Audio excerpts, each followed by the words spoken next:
a score for Yorkshire yet to his name of any note.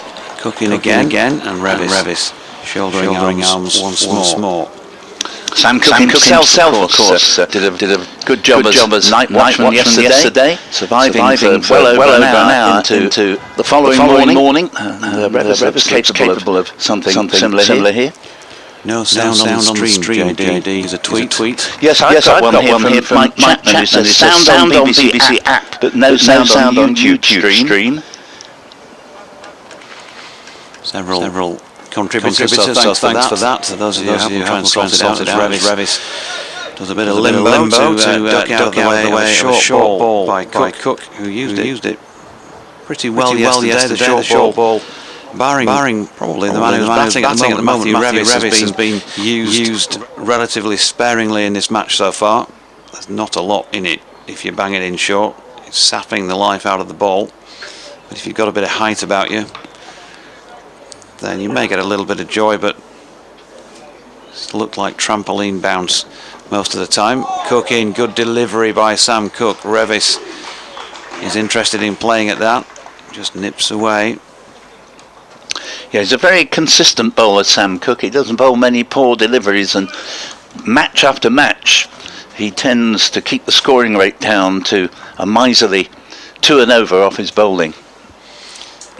Matthew Metcalf says now we have sound, but there's an echo. Very good. That proves it. Cook bowling to Revis, tries the Yorker. Good attempt. There's been probably about 3 of those in the entire match, and I was asking questions as to why Yorkshire had not tried more of it yesterday. Cook did. It wasn't a bad attempt, but it just clipped off the leg stump by Revis, who's got through for a single to complete that over, with Yorkshire on 97 for 3, Revis on 3 route already in double figures, and Cook having bowled 12 overs, 5 maidens, 2 for 21. And you're listening to Ball by Ball commentary here from the county ground in Chelmsford, Essex v Yorkshire.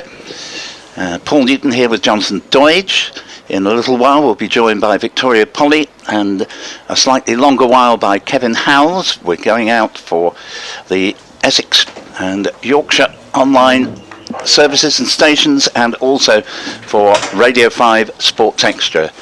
And our colleague Dick Davis announces himself in the box as this ball goes through outside off stump.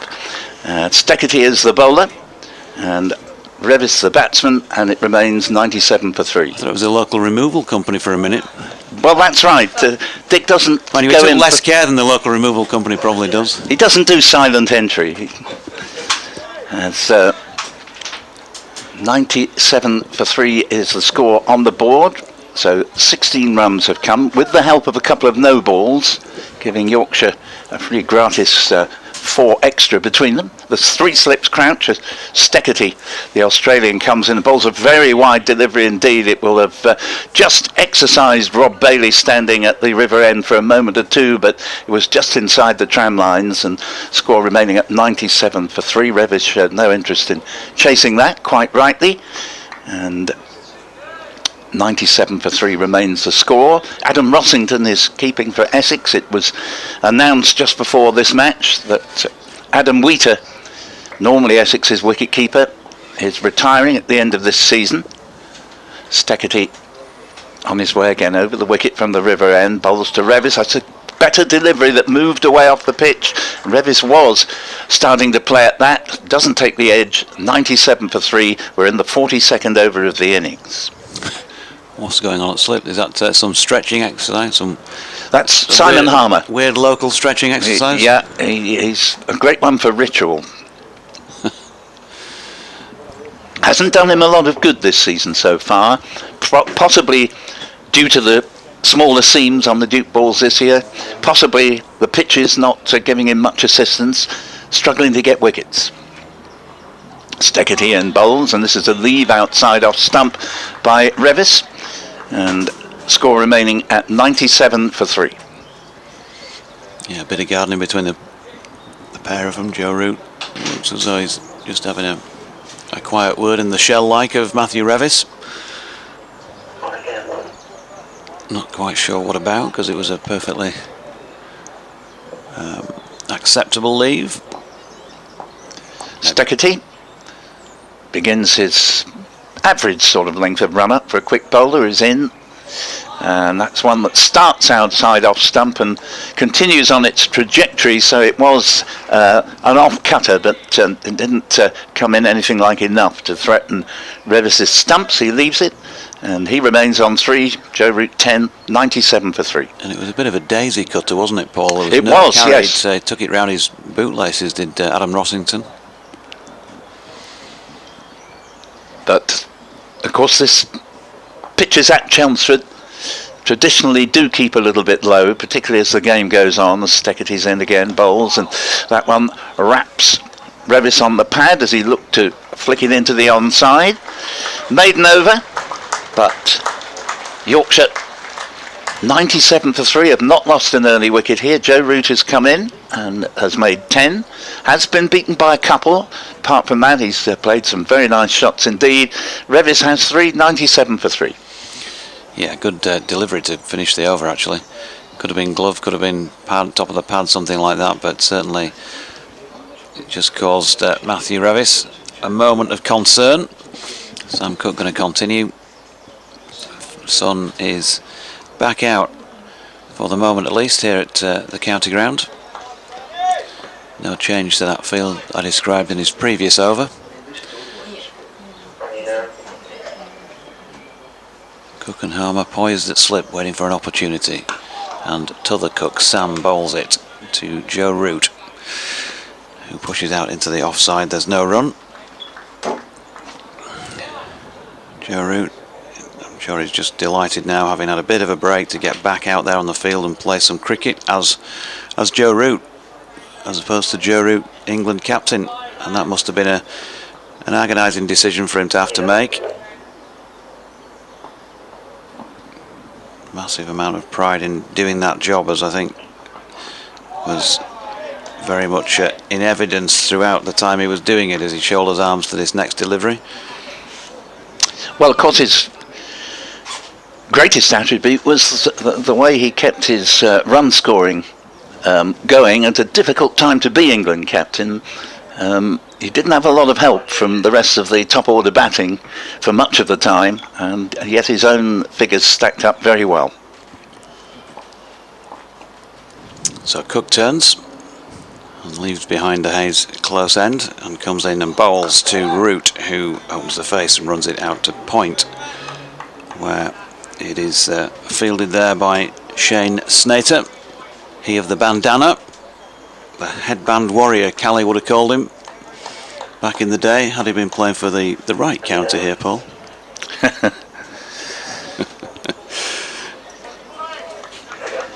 White floppy sun hat on for Snater at point. A few more people make their way up the final few steps into the stand to our right, bathed in sunshine. And in comes Cook once again, and Root opens the face and runs it out to Snater once more. And again, there is no run. Yorkshire resumed the day on 81 for the loss of 3. They've added 16 thus far in the first 25 minutes of play. Ball now into its 43rd over of use. So you would expect things to become a little bit easier from a batting point of view. Time will tell. Here's Cook once again. Short ball pulled nicely by Joe Root. That's going to be 4. Through square leg. Nobody out there within 50 yards or so of it. It crosses the boundary. And Root is on his way, isn't he? Yeah, beautifully played. Rare, poor delivery actually from Cook, because it was both short without really threatening Root in any way, and beginning to go down leg side, and Root soon dispatched that. Will tell. The boundaries he's hit this morning, he's timed very nicely by indeed. Joe Root. That's going to be 1 4 for 3, and of course Essex have the pleasure of David Milan and Harry Brook to look forward to if they do get a breakthrough. It's a formidable Yorkshire lineup. Here's Cook again, passes umpire Robinson, good delivery, just nips in on Joe Root and cuts him in 2, wraps him round about thigh pad area. Looked like it was probably going down, but nonetheless That will be a bit of encouragement for Sam Cook. It completes that over. 43 now bowled. Yorkshire with 100 on the board following that 4 by Joe Root. 101 for 3. He's 14 and Revis on 3. So at the moment there's been an interesting start to the day because the ball has done enough on occasion to trouble the batsmen and encourage the Essex bowlers, but equally there's undoubtedly runs to be made on this pitch, particularly by a top-class batsman, world-class batsman like Joe Root. Any error in line and length is likely to be immediately punished, as Steckety is set to continue, Essex's Australian signing for this season, and he is making his way up from the river end to bowl to Revis. 3 slips crouch. Revis plays with a lovely straight bat down the ground to the Essex skipper Tom Wesley, fielding in his customary deep mid-off position.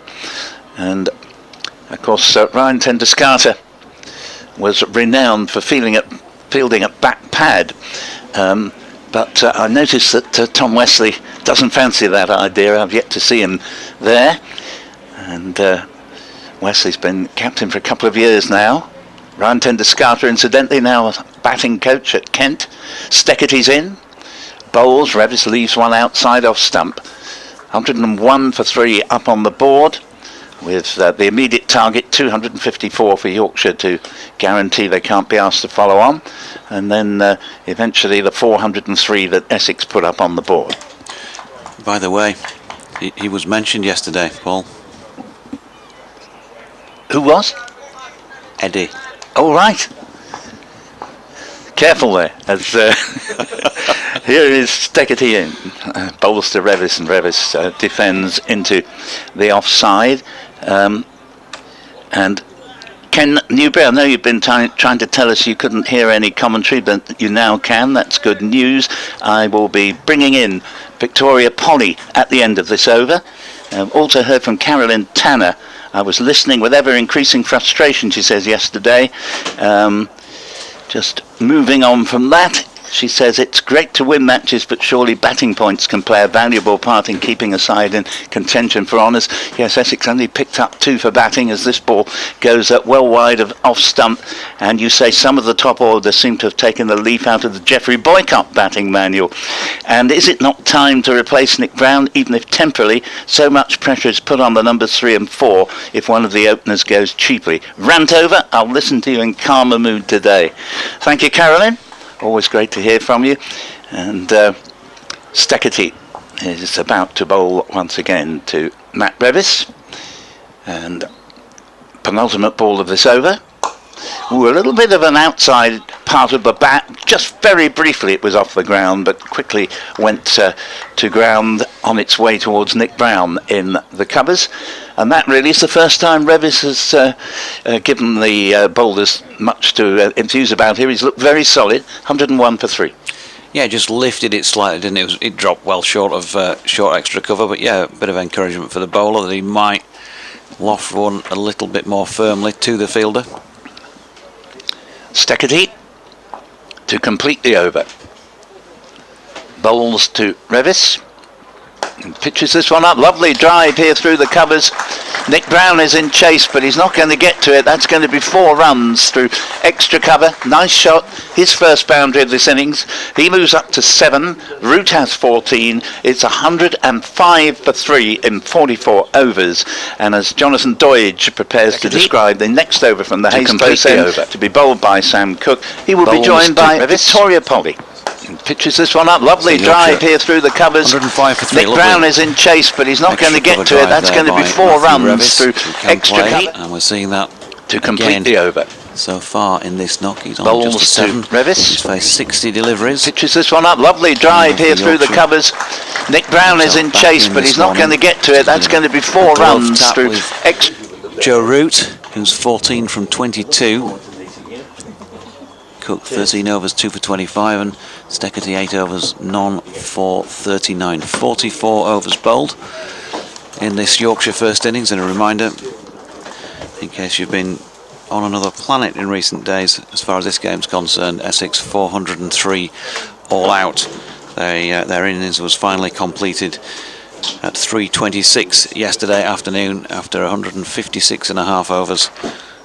Simon Harmer last man out for 54. 3 wickets each for Jordan Thompson and Don Bess, a couple for Stephen Patterson and 1 apiece for Matthew Revis and George Hill. Sam Cook was attempting to get this over underway, but not quite sure what the distraction was, but he didn't bowl and has now gone back to his mark and comes in again then from the Hayes close end, bowling to Root, who angles his bat and runs it out to Snater coming round from point, and there is no run. So for the first time on commentary, it's good morning to Victoria Polly. Good morning. I brought the sunglasses over, but I don't think I need them at the moment. No, but you probably will. I swapped between the two. I can't put the sunglasses on, can't read the laptop, so then got to change to read any correspondence. So it's Cook turning at the end of his run then to come in and bowl once again to Joe Root. 2 slips and a gully in place. It's short of length, wide of off stump, and Root therefore has the licence to play at it, but opens the face and plays it to Snater at point. There's no run. How's the nerves? Well, I'm sure they'll settle. I'm sure they'll settle. You'll be fine. All will be fine. It's county cricket. I've got a... what could possibly go wrong? It's the first on commentary for me today. I've got a first county championship game email to bring you in a moment. After this delivery from Cook, bowling once again to Root, who flicks it to the leg side this time, but to the fielder. There's no run. Fire away. Well, Sophie's been in touch on the email, so she's managed to drag her dad to join her today. They are running a bit late, but they're on their way to the county ground, and she's praying for good weather. And she's been a fan of international cricket for years, but it's her first ever trip to a county championship game. She says she's excited to see Root, but she is after Essex success. So have we got any tips for her first game? Avail yourself of an ice cream, I think. Put your feet up on the seat in front if you can. Here's Cook and Root pushing out into the covers, and there's no run. I just think, just watch and enjoy. Watch the skills, enjoy the hum around the ground, and yeah, try not to miss a ball. I know you can't watch every ball. Sometimes you need to have a break in your own concentration, but try watch if you can, because inevitably, when you don't, it's nice to move around though as well, isn't it, and try and see it from different angles. Yeah. A few autographs, I'm sure, from the players a bit later on, perhaps, as Cook bowls, and Root opens the face and runs up to Gully, where there's a good diving stop there from Matt Critchley. Noticed, I think it was the night before last, walking out, Joe Root was with Adam Lythe. Looked like there were maybe the last couple of players leaving the ground, and Joe he just stopped. A few polite fans asked him for a photograph and an autograph, and good to see. He put a few minutes in with them. People pay the money to come and watch, and it's nice for them to be able to get close to the stars, isn't it? Here's Cook bowling to one of these stars in this match alongside Sir Alistair Cook in Joe Root, who flicks it nicely backward of square off his legs. That would have had the legs to make the boundary, but it's been run down a couple of metres short, so they've got back for 2. So Root onto 16 from 28, Revis 7. Just those 2 runs off the last ball from that over. 45 now bowled, and in response to that 403 all out Yorkshire, 107 for 3. Time for some ball by ball. Okay. I think that's the nice thing, isn't it, about coming to cricket, and the fact that you are so close to the players. I'm not sure there's any sport really like it, is it, where you can come along and everyone's just wandering around in the same positions. As we're going to see the first over from Simon Harmer from the River End this morning. We saw him doing his stretches earlier, and now the other players and fielders around him will just prepare for a Simon Harmer spin, with pads and helmet coming into play. Nick Brown just padding up there. Yes, and don't put ideas in.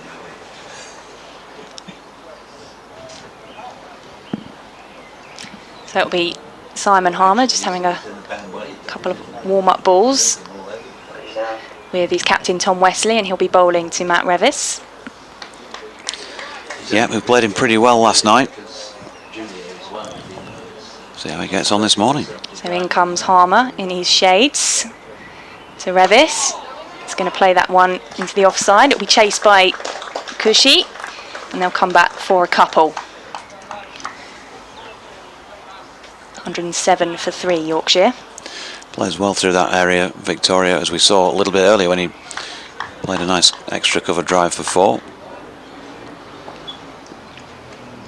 Harmian once again to Revis. He's just going to come forward on the front foot and play that one back to Harmer. He'll just try a few variations, I would imagine, once he's got the body working again for an over, perhaps. And once again, that will be played in a similar fashion on the front foot back to Harmer. He's got one slip and Nick Brown at short leg. And he's fielding for his first over of the day. As the sun just starts to come out, Harmer comes in again. And that one will be played out into the onside. 109 for 3, no run. Yeah, sun coming out. Look at that. I got pink arms yesterday. Oh, is that sunburn sitting here? Yeah. Oh, I didn't realise that. Might have to get the factor 50 out as Harmer comes in for the 5th ball of the over, played into the onside, fielded by Critchley. No run. There's no need to be ageist about it. Factor over 50s. What's all that about? On Saturday and Sunday it's 11 o'clock and 1 o'clock. But there's several updates. Harmer with his last ball of the over, played once more into the onside by Revis, and that's the end of the over, just the 2 runs off it. Yorkshire 109 for 3.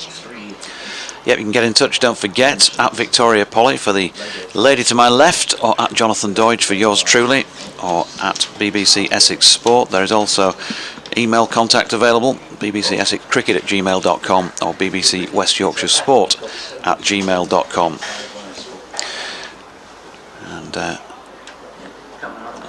fairly quiet on that front so far this morning, but Tim Atkinson says, remember collecting a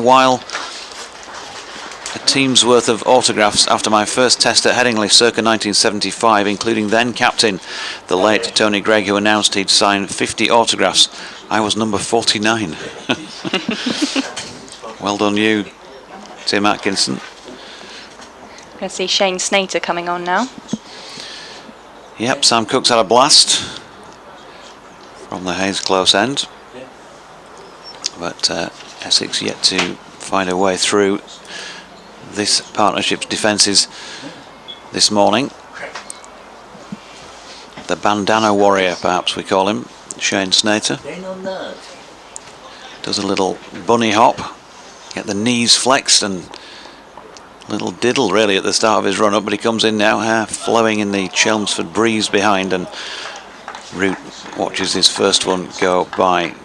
The lads yesterday were mentioning that they do a bit of canoeing in the river immediately behind us. They do. And lo and behold, as I was packing up and walking out last night, a canoeist went by in a flash as well. It looked like he was really muscled up, like he did that, you know, some sort of pro canoeist or whatever. Yeah, there's a couple of nice locks you can go down to. My sister and brother-in-law often kayak down there, but they haven't trusted me to go out with them yet. Ed McKeever, perhaps it was. Here's Snater, Root, driving and back to the bowl. Ed McKeever, remember him? I think you're talking to the wrong target audience here. Well, I'm no canoeing expert, but I just happened to have tickets to go to the 2012 Olympic Games, and at Eton Dorney on the lake there next to Windsor Racecourse, saw said Ed McKeever get a gold medal for Great Britain. Right, I see. Yeah, well, we're quite blessed in Essex with the water sports park, with lots of the Team GB training here. Here's Snater. Root drives firmly, but no further than cover, where it's fielded there by Nick Brown. No run. Lee Valley is where quite a lot of the canoeists and kayakers who are on the Team GB programme will be based there and play there. They've got the White Water Rafting Centre as well, which does look a lot of fun. You could do a bit of that up in Yorkshire as well, but you wouldn't necessarily have man-made areas. A bit chilly as well, I reckon. Just get one back for the Yorkshire Tourist Board there. as Snater's in and Root off the back foot solidly behind that, pushing to Brown, and there is no run.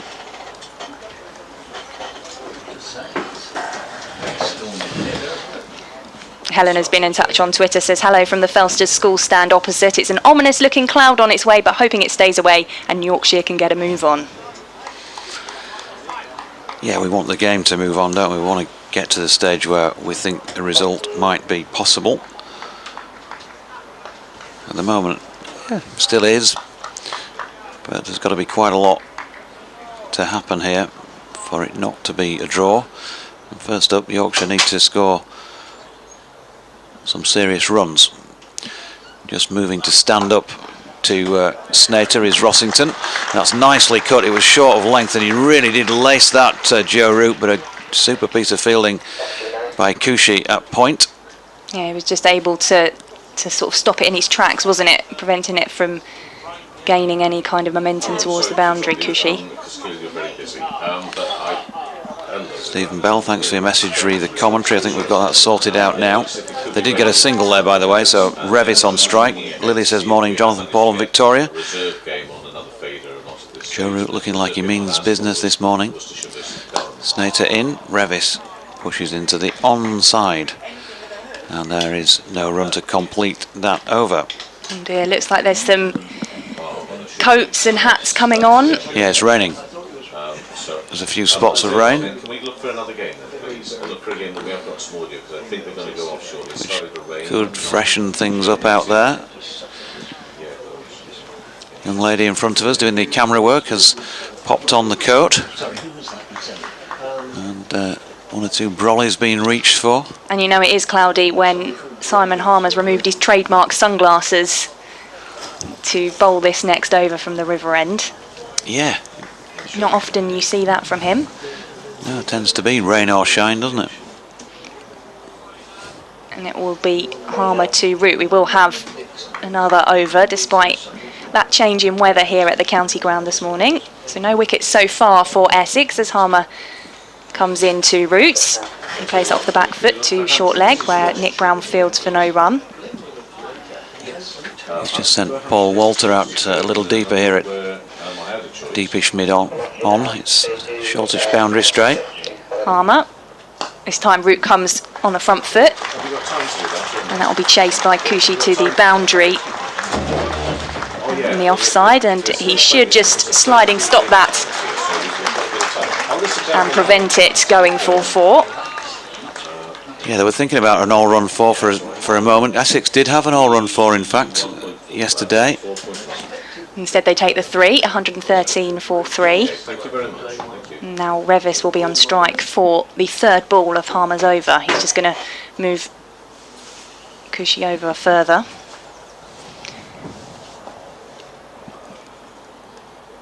As Harmer comes in to Revis, that's played into the offside. It'll be fielded by Walter in that deep mid-on position just for the 1 run, 114. Yeah, good to see that. He struck it and went straight away, and he will be very well supported by Joe Root, who did have 1 run out, I seem to remember, in a T20 game at Lancs a couple of years ago, but generally a good runner. Back on strike, he just pushes that one into the offside. Sam Cook in his floppy hat will collect, and the rain really is starting to fall now. I think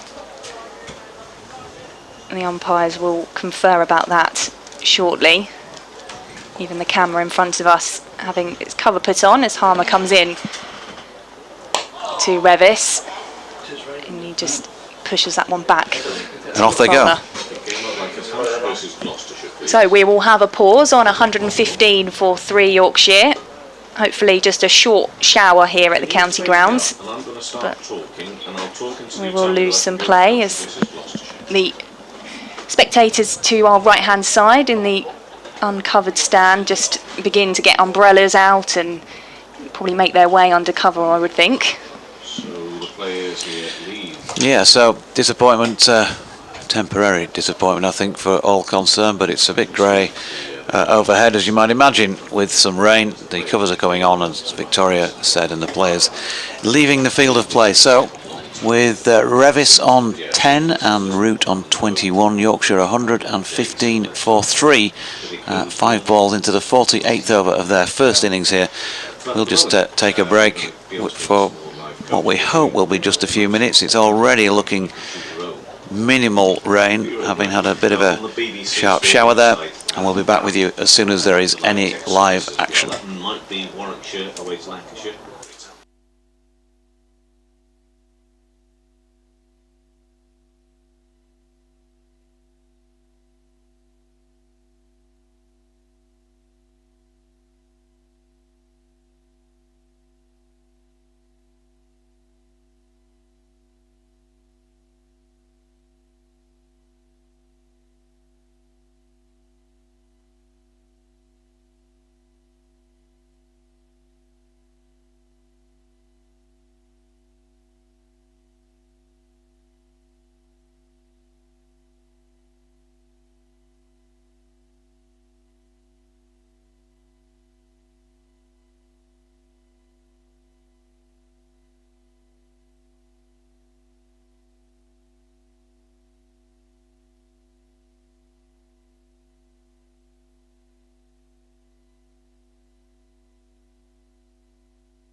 Testing 2, 3, 4.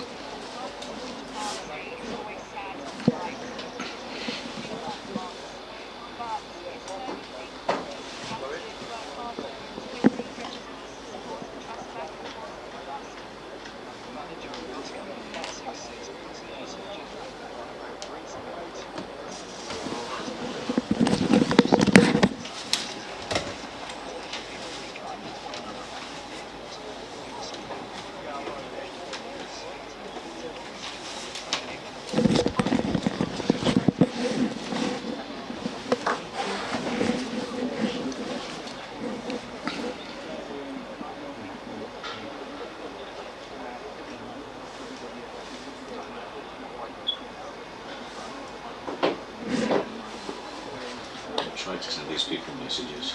Well, I do send them messages. Can you believe they ignore me? I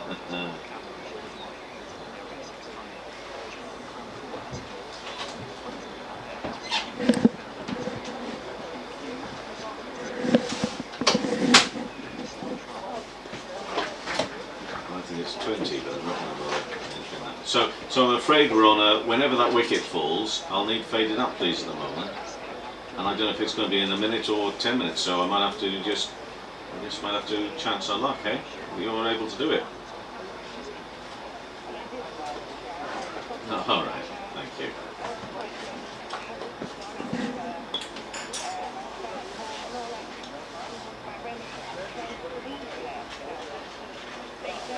What does that one mean?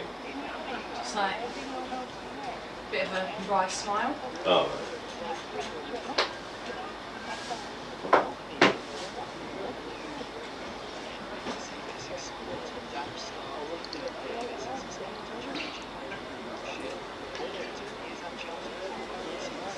Yes, only 10 overs were possible before rain drove the players from the pitch. We never actually had all that much rain, but what they're doing is taking an early lunch, and the umpires will have another look at 1:25. The weather's fine now, and I would think we'd get going soon after that. In the play that was possible, we saw the former England captain and world-class batsman Joe Root come to the middle. He didn't have to bat last night, but he was there from the start today. He's 21 not out, played some lovely shots, but he did have a couple of false shots when he came close to finding the edge. At the other end, the night watchman Matt Revis is 10 not out. So Yorkshire, replying to Essex's 403 all out, are currently 115 for 3 in the 48th over, and we have every hope that play will resume in around about half an hour's time.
keep a very close eye on that.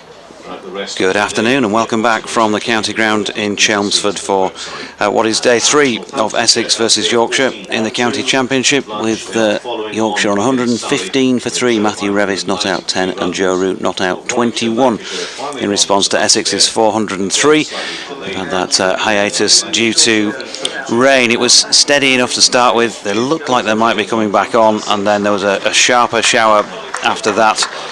And so with the outfield to clear up and all the rest of it, they set lunch for 12:45, and we are to the side of that at the moment, with both sets of players making their way back out to the middle. Jonathan Doidge with you from BBC Radio Leeds and the Yorkshire stations. Also Paul Newton with us throughout the day and sitting alongside for this first little spell of commentary in the extended afternoon session is Victoria Polly. Good afternoon. Good afternoon. It doesn't look great, does it? We've had sort of spells of sunshine, but still quite a lot of cloud cover over the county ground as the players head back out.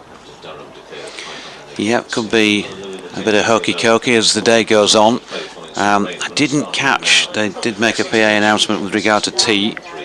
I didn't catch actually what time that will be at, but 32 overs remaining, I should think anyway. Will probably be the way of things, and 6:30 is the scheduled close of play, so only 8 overs have actually been lost. So we'll have the final ball of Simon Harmer's over to get us back underway. Matt Revis to face. He's on 10 not out. Joe Root on 21 as Harmer comes in to Revis. And that's up in the air. And the end of the over came off the bat to the ground and over to Nick Brown with his helmet on at short leg. End of the over, Yorkshire 115 for 3. And well, I mentioned on a little tweet that I sent out the lunch ticket we had here, which had a tick in the box saying staff. You've really I asked if it was staff or staff, because one or two people in the box were using the latter. You've really started quite the debate on Twitter with that one, and here in the commentary box we spent most of the rain break discussing different words and how they're pronounced down here in the south and up north. Yeah, you say rubbish and I say rubbish. Staff, we are staff. Mike Taylor says go for employees and call it a draw. Very diplomatic. Jane Wild says of course not, there is no R in staff. Here's Snater in from the Hayes close end for the first full over of this afternoon session. Root opening the face, runs it out into the point region, and there is no run. You can get in touch, by the way, on @Victoria Polly or @Jonathan Doidge or @BBC Essex Sport if Twitter is your preference, or BBC Essex Sport @gmail.com or BBC West Yorkshire Sport @gmail.com. Jan says only staff, Dan Sarf. Snater, headband on, comes in past umpire Robinson, driven up to mid-off this time by Root. Yeah, the skies are still a little on the leaden and heavy side. I think the forecast day 1 was that we were set fair for 4 decent days of sunshine, so a little bit of a surprise, but it's the British weather after all that. Unpredictable. Sometimes unbelievable. Here is Snater with Rossington standing up, and Root again playing with control, just leans forward and opens the face and runs that out into the offside, and there's no run. Still for Yorkshire to come. David Villan will be batting next at 6, Harry Brook at 7, Harry Duke down for 8, Dom Bess at 9.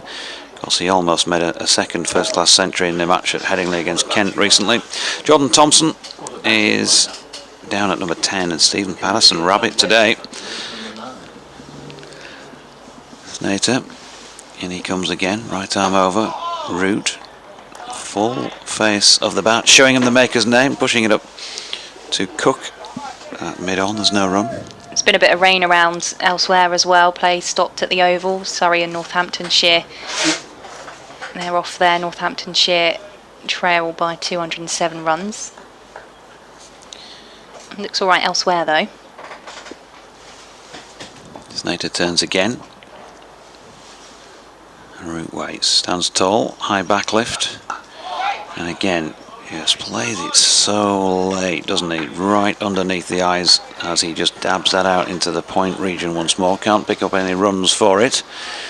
Still the hat's in evidence away to our right. Might be just keeping him warm, the heads now, rather than protecting him from any sunlight. Of course, there's not a lot of that around just at this moment in time.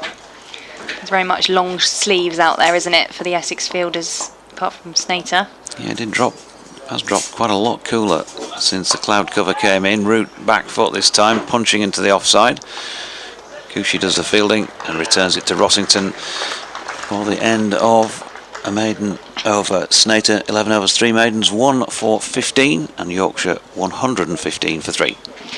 BBC Essex Cricket at gmail.com. I do now have the privilege of being in the inbox, so I can read your emails, which we've managed to sort out over the lunch break. Gary's been in touch. He says, can I take a moment to welcome you to the commentary box, Victoria? And he says, looking forward to having a chat on the Round the Wicket sometime, which is our BBC Essex cricket programme, which goes out on a Wednesday. And we've got another one from Steve as well, which we'll get to during this over, which will be Simon Harmer resuming from the River End to Revis. Harmer comes in and Revis looks to defend that. Wasn't sure where that one had dropped, but Rossington will just come away to his right hand side and collect. No run. And again, Harmer without the sunglasses because of the cloud that we've got here at the county ground at the moment following that rain delay. Second ball of the over from Harmer to Revis, who off the back foot plays that one out into the onside. It'll be chased by 2 of the Essex fielders. They'll come back 4-2. Yeah, just a little tentative in the pickup there. Shane Snater wouldn't want to pull a muscle on what may still be a slightly greasy outfield. They have, of course, roped off the top layer of moisture. Still no wicket for Essex so far on this day 3. Might take a while to get through the overs as well, Victoria, given that Tom Wesley is currently drying the ball, so evidence of moisture. Won't be the easiest, will it, for Simon Harmer to grip? No, we've got some sawdust out there for the faster bowlers as Harmer comes in again for the 3rd ball of the over. That was just played out into the onside for no run. Critchley, the man there to field and give back to Harmer, who'll come back and come once again to Revis. 2 off the over so far. That one's played once again out to Critchley in the onside for no run. Revis there, the night watchman, on 12, having come in last night. That one's tucked away by Revis towards fine leg. They're going to come back for 2. It'll be fielded on the boundary by Steckety, and they'll come back for 3. Yeah, good running between the wickets, good support from Joe Root. Matthew Revis, for those who perhaps don't know him, came into the side as a teenager and opened the batting last game of the 2019 season against Kent. Single figure scores, and didn't see county cricket action again until the last game of last season, when he made a 30 odd, I think it was, and bowled at Trent Bridge. He's been bowling just for the last couple of seasons, and he's back in the side here as more like a bowling all-rounder, but a very capable batsman. Joe Root just doing a bit of gardening as Harmer will bowl to him, and he turns that one away for no run into the onside. There's quite a lot of batting still to come, isn't there, for Yorkshire, even once we get past the headline of Joe Root. And that was the end of the over there, 120 for 3. But you look down and see Milan, Brook, Duke still to come. Best can bat a bit. So, you know, Essex will have some work to do. Yeah, Yorkshire won that extraordinary game here in 2018. I wasn't doing the commentary job at that stage, so I didn't see that match. But there was a strong side out there. I know Johnny Bairstow played, for example, and Joe Root played in it. But this would be, I would say, the strongest batting lineup in any single match, I think, that Yorkshire have had. And that was the match. As strong as anything that I've seen. Harry Brook got his maiden first-class century, wasn't it? Yep. Here, yes. He's had, I think, 4 more since then.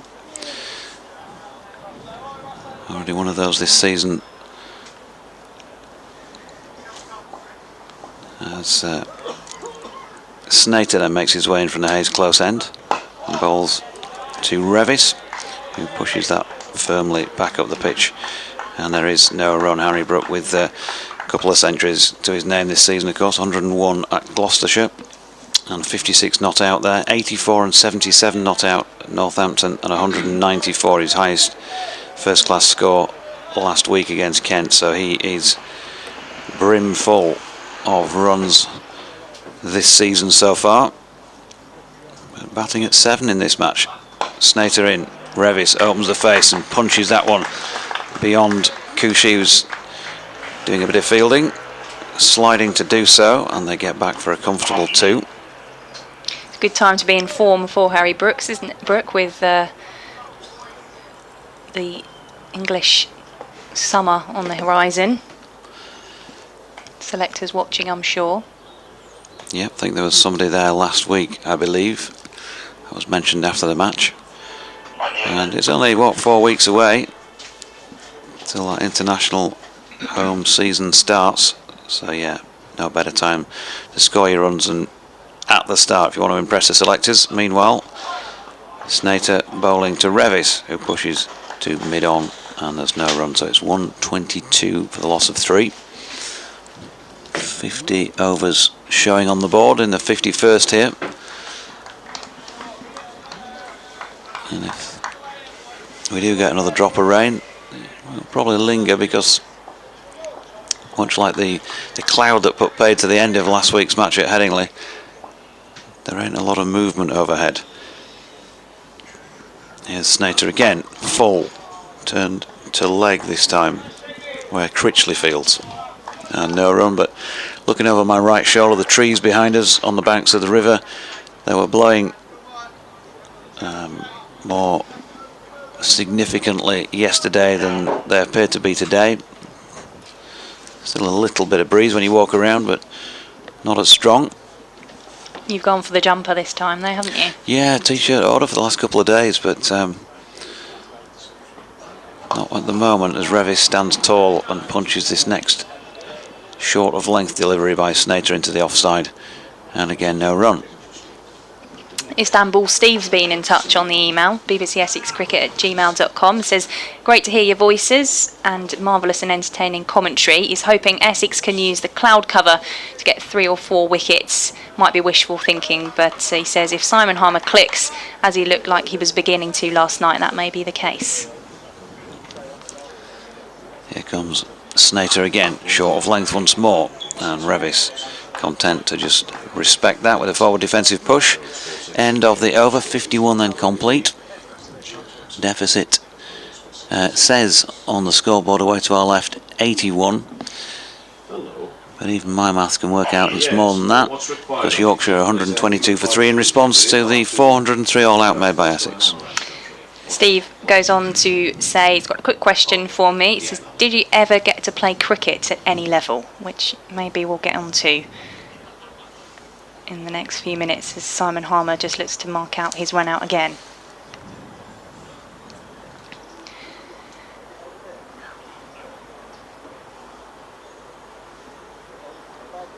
Just the one slip in place for Harmer. Sir Alistair Cook in position. I'm hoping you're well. Can you give me what time? Harmer will begin this over to Root. What soon? He turns that one I need a bit more warning this away time, into the onside. Root 21 not out, having come in this morning after that late wicket last night. Lots of eyes on him, the former England Test captain. No, that's Harmer okay. over the wicket, away into the offside, fielded by Kushi. I can't do all the scores, so I try and see what ones I should. Lovely timing from Root, just couldn't get the placement right.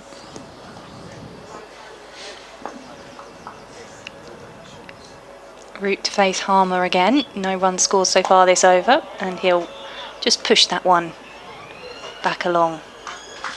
It'll be fielded by Brown, who comes across on the wicket to collect and send back to the Essex spinner. Get through the over quite quickly with his spin as Harmer comes in once more. Turned away by Root, again looking to try and get some pace on the ball, just stopped by Critchley on the onside. Also noticeably using his feet there just to maybe try and mix the bowler up a bit. Harmer to Root, this time exactly the same. To Critchley, fielded for no run. Yeah, that was a little fuller, but the ball before just trying to give Simon Harmer maybe something to think about by a half stride down. And the final ball of the over from Harmer, and this time pulled away by Root, and that will go all the way to the boundary for the first runs off the over. 4 to Joe Root. No, I wasn't. And Essex still Well, looking but the for ball that before breakthrough. just Yorkshire 126 for Simon 3, Harmer Joe maybe Root something to think 25, about by and that a Revis half stride 17. down. We were watching. Yeah, and Final ball I of think the we get over tempted from to talk Harmer, straight this drives time and cover drives and pulled all that away beautiful by shot Root, of and the that day, will but I've got to say all for the me way that's to the the shot of the boundary day so far. for the first Joe run. Root playing an absolutely exemplary sweep, everything over the top of that, and he pinged it off the middle of the bat along the carpet all the way, 4 from the moment it left the bat, and just a little bit of a sigh and a pensive look afterwards from the bowler, who, well, he knows how good he is himself, and he knows he's up against a world-class batsman here. We're yet to see him really hit that form yet this season that we've become so used to here at Essex, particularly after the spell he enjoyed with South Africa. Here's Snater from the Hayes close end, bowling to Revis. Good delivery, it's on the climb as it passes the tall figure of Matthew Revis. And then noticeable sort of encouragement from the Essex fielders after that ball for Snater. That's what they're looking for. Revis on 17, he's been patient, faced 82. And All right. Thank you. that one, yeah, just passing the outside edge. Rossington standing up, keeping the batsman pulled back in his crease. Snater in again, just a little bit of a way nip, but that had started a little bit too wide to interest Revis. Just to go around the field for those who are listening audio only. 2 slips, a point, cover, mid off, mid on. There's a short straight mid wicket, maybe 15, 16 yards from the bat. A more regulation mid wicket, he'd be 10 in front of square. Looks like big Paul Walter. And then a long leg about 15 in from the boundary. Fairly square as well. Short ball. And a noticeably quicker ball from Snater, and that's going to beat everybody. Batsman, Rossington, the lot, and go down beneath our commentary position, where it's picked up by Sir Alistair Cook. 4 byes. Took everyone by surprise there, didn't it? Bouncing over the top. Frustration there for Essex. Effort ball, 1 short ball for the over, says Tim Robinson. A couple of moments for Root, leading edge and some plays and misses, but otherwise looking okay for his 130 for the loss of 3. Matthew Revis at the other end, night watchman, still there on 17 from 84 deliveries. And so maybe a long Revis waits. for Joe Root and for Yorkshire. Snater in, and with an open face, Revis plays it out into the offside, where it's fielded by Cushy. 280 for 9. Ben Stokes has been bowling 14 overs for 35 runs, but it's Matty Potts, another Getting a player free who is live also update looking at in the Kevin background Howes 6 wickets from Radio 5 Sports Extra. Also in Division 2 because he's playing his Very first busy game, the commentary Sussex box this bowler, afternoon. starting out for England and pulling Cost out of a warm-up thousands in match here. against the West Indies back at the start of March, but he's taken 5 Revis waits again, 17 not out, in the game against Middlesex. and Snater unleashes another delivery, which he pushes up to mid-off, and there is no run. Long way away from a second new ball. Yorkshire, it just felt this morning that there was a little bit of pace about what they were trying to achieve, particularly from the bat of Joe Root, who looked like he wanted to be positive, wanted to keep things ticking over. And he's still there. The pair of them came together when the score was on 81. Snater to Revis, who again gets a straight delivery and pushes it back past the bowler to complete the over. Sam Cook doing the fielding. So 130 for 3 after 52. Get back to Steve's email, who'd been asking if I'd played cricket at any level, and the answer is yes, but many years ago as a youth under 11s cricket, I think it was, red ball cricket then, and a bit of quick cricket, and then softball more in recent years, which is becoming more popular. Lots of softball leagues popping up, especially around Essex. Don't know what it's like up in Yorkshire, Jonathan. Softball cricket? Yeah.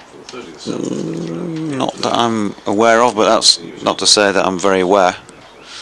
But often have the softball festivals around the different clubs here in Essex. So it's always nice to get involved with them.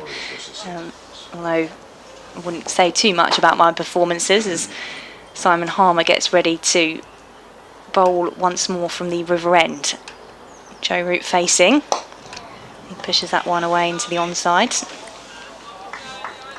We'll have to get you involved in a softball cricket festival then. Yeah, go for it. I'm up for that. Just a quick throw ahead to Harmer to Root. This time Root sweeps out towards the boundary. There, Snater will collect on the onside. Yeah, I've had enough pain from the hard ball over the years, so why not soften things up? They take a run there, and there's an applause around the county ground for 50-run partnership between Joe Root and Matt Revis. As Jonathan was saying, came in last night when Yorkshire were 81 for 3. Harmer to Revis. Just pushes that one away. Yorkshire 131 for 3 now.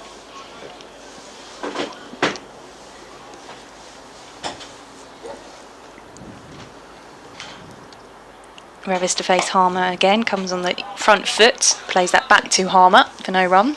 It was nice to have Dick Davies in for a bit of a free lunch. Yeah, I noticed earlier. He's disappeared now the lunch is over. It was the freebie.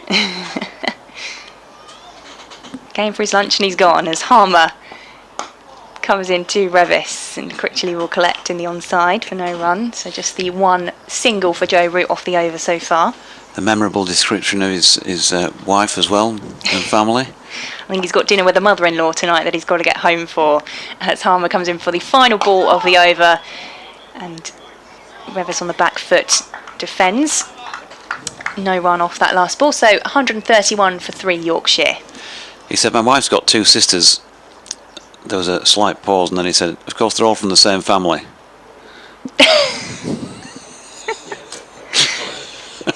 Dick Davis. Yeah, that's all you can say, isn't it, really? There's a not too flattering email that's come in from the Grumbler about Dick, which will Dick and Paul and perhaps their age being mentioned by the Grumbler on the email. It says, nice to hear you on commentary, Victoria.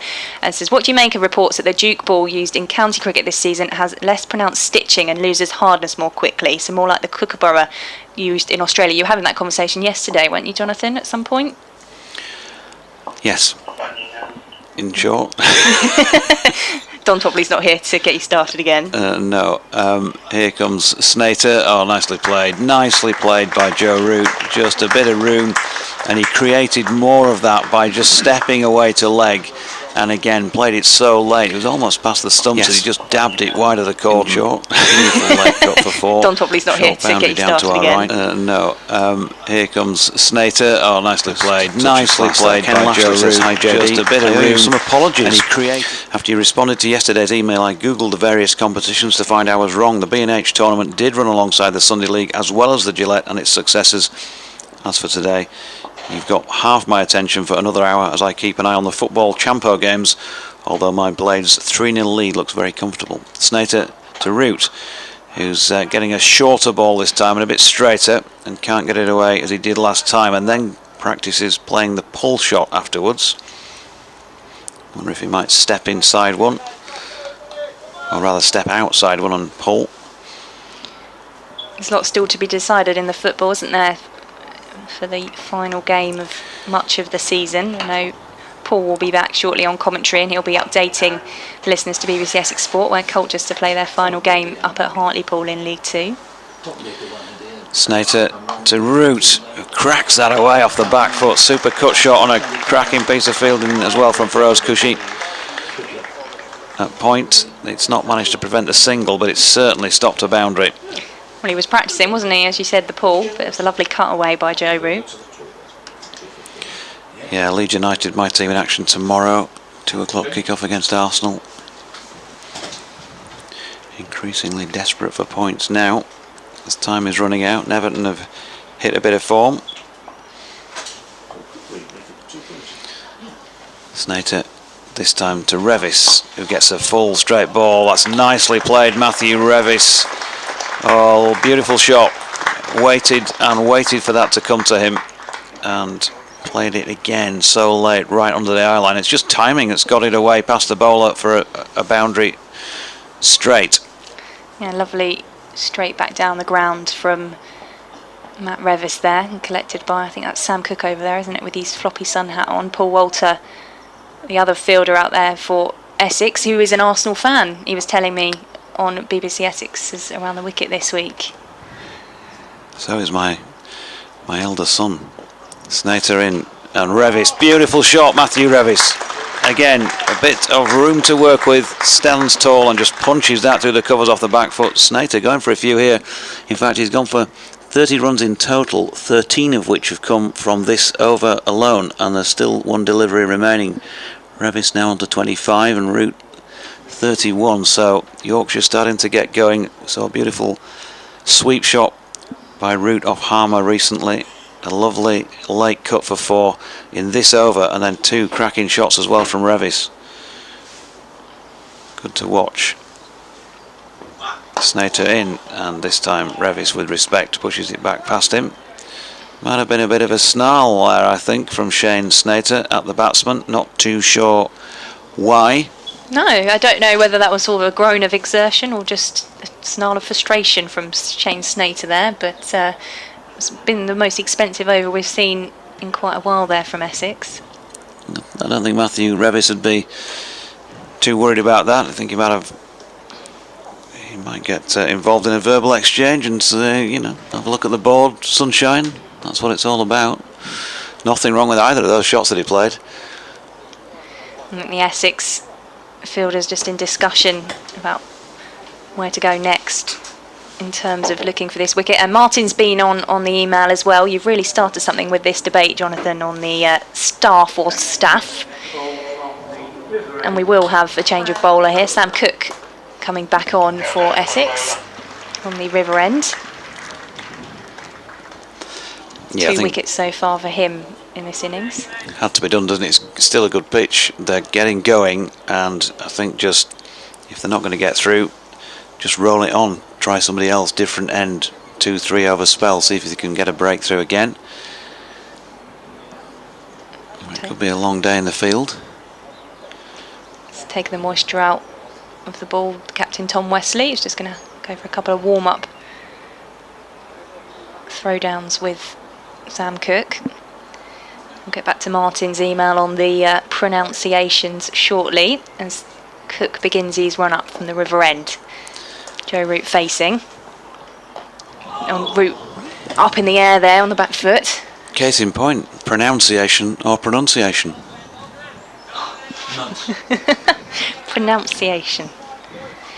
Well, Martin says, why do we British choose to pronounce other localities' method of pronunciation? The French call it Paris. Why do we rename it Paris?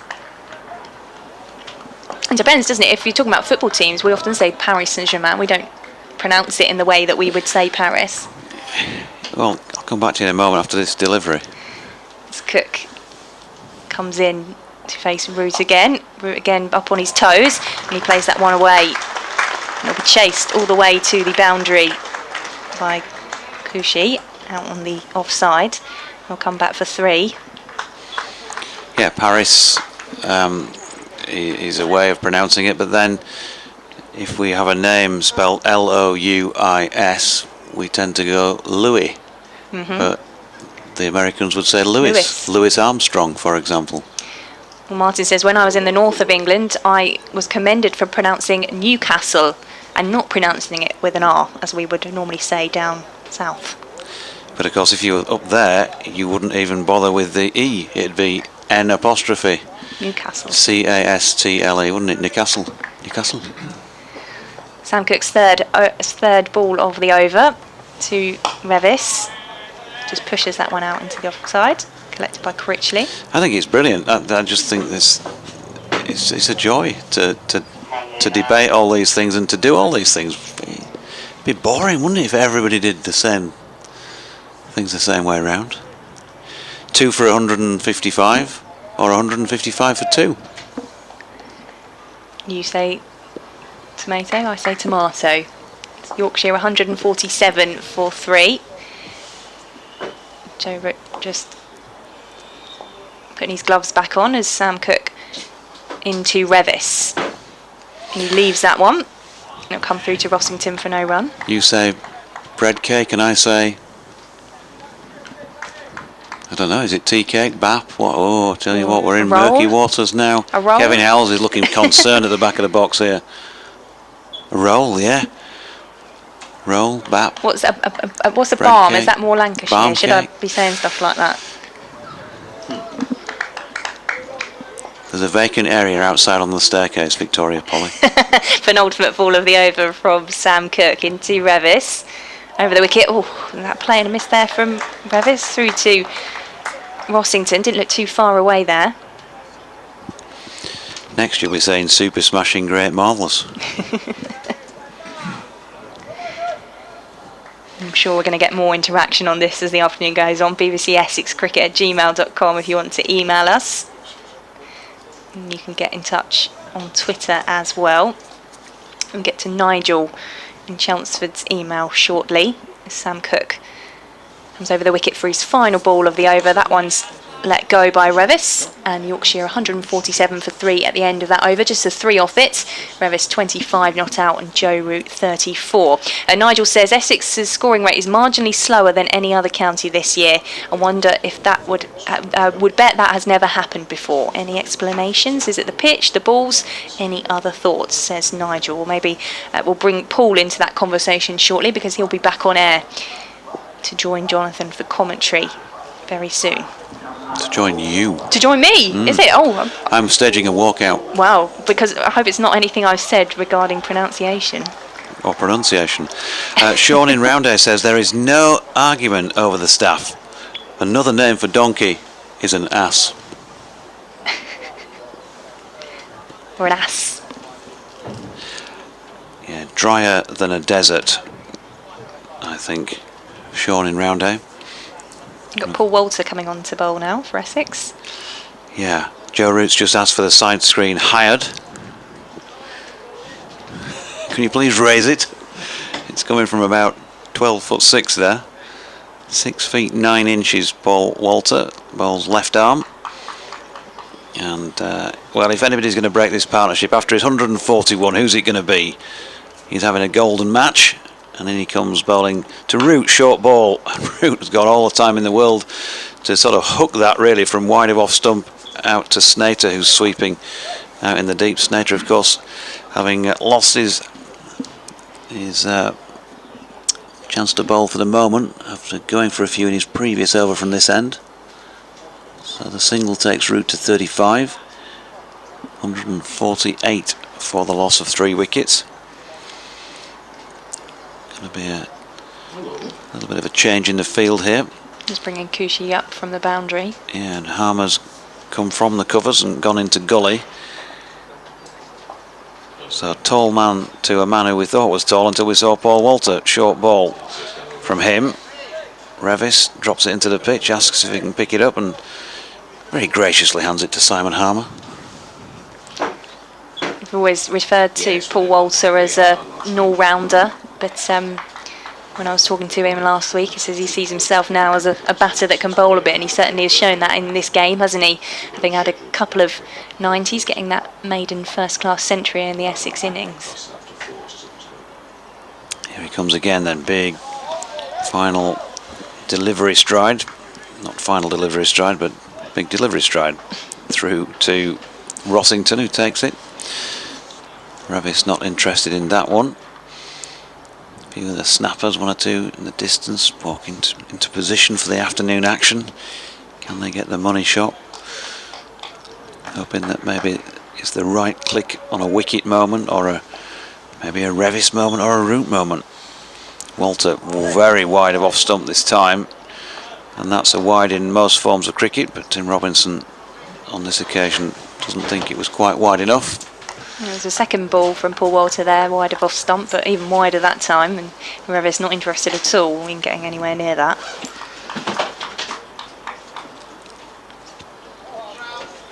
The clap of encouragement from a fielder in the distance. Matt Critchley out at deep backward point. Bit of width here for Revis to work with, but didn't time that well, and looks at the bottom of his bat. Hit it into the covers. Cushy was there to field. David's been in touch on the email. He says, my wife is from London and I'm from Halifax, and our biggest argument is what to call the evening meal. Is it dinner or tea? I claim a victory in this as our daughter calls it tea, much to my wife's dismay. Maybe shouldn't have started that debate just as you're about to leave commentary, Jonathan. Well, there's no debate, it's tea. Tea is something you drink. Here's Walter. Revis pushes that into the onside to complete the over. Revis 25, Route 35, Yorkshire 148 for 3. TTFN from me. I'm going to be joined by Paul Newton for commentary shortly. Cheers. Matt Revis 25, Joe Root 35. Put on a fair few in the disrupted morning session and then into this afternoon session. As Sam Cook's going to continue from the river end. Got sawdust at either end for the bowlers. Bit of moisture around after the couple of showers we had here at the county ground in Chelmsford earlier on. Play stopped around about 11:45 because of that, as Cook comes in to Root. And that's flicked away, and as Rossington diving away to his left-hand side, he'll collect for no run. We've good afternoon, Victoria. Very nice to see you. And Chris Grant, I think, is the latest one to come through. He's got an email for you. He is. He says, welcome to the commentary box. Thank you very much, Chris. He's got a story of Yorkshire dialect as well, which we'll get to as Cook comes in for his second ball of the over to Root.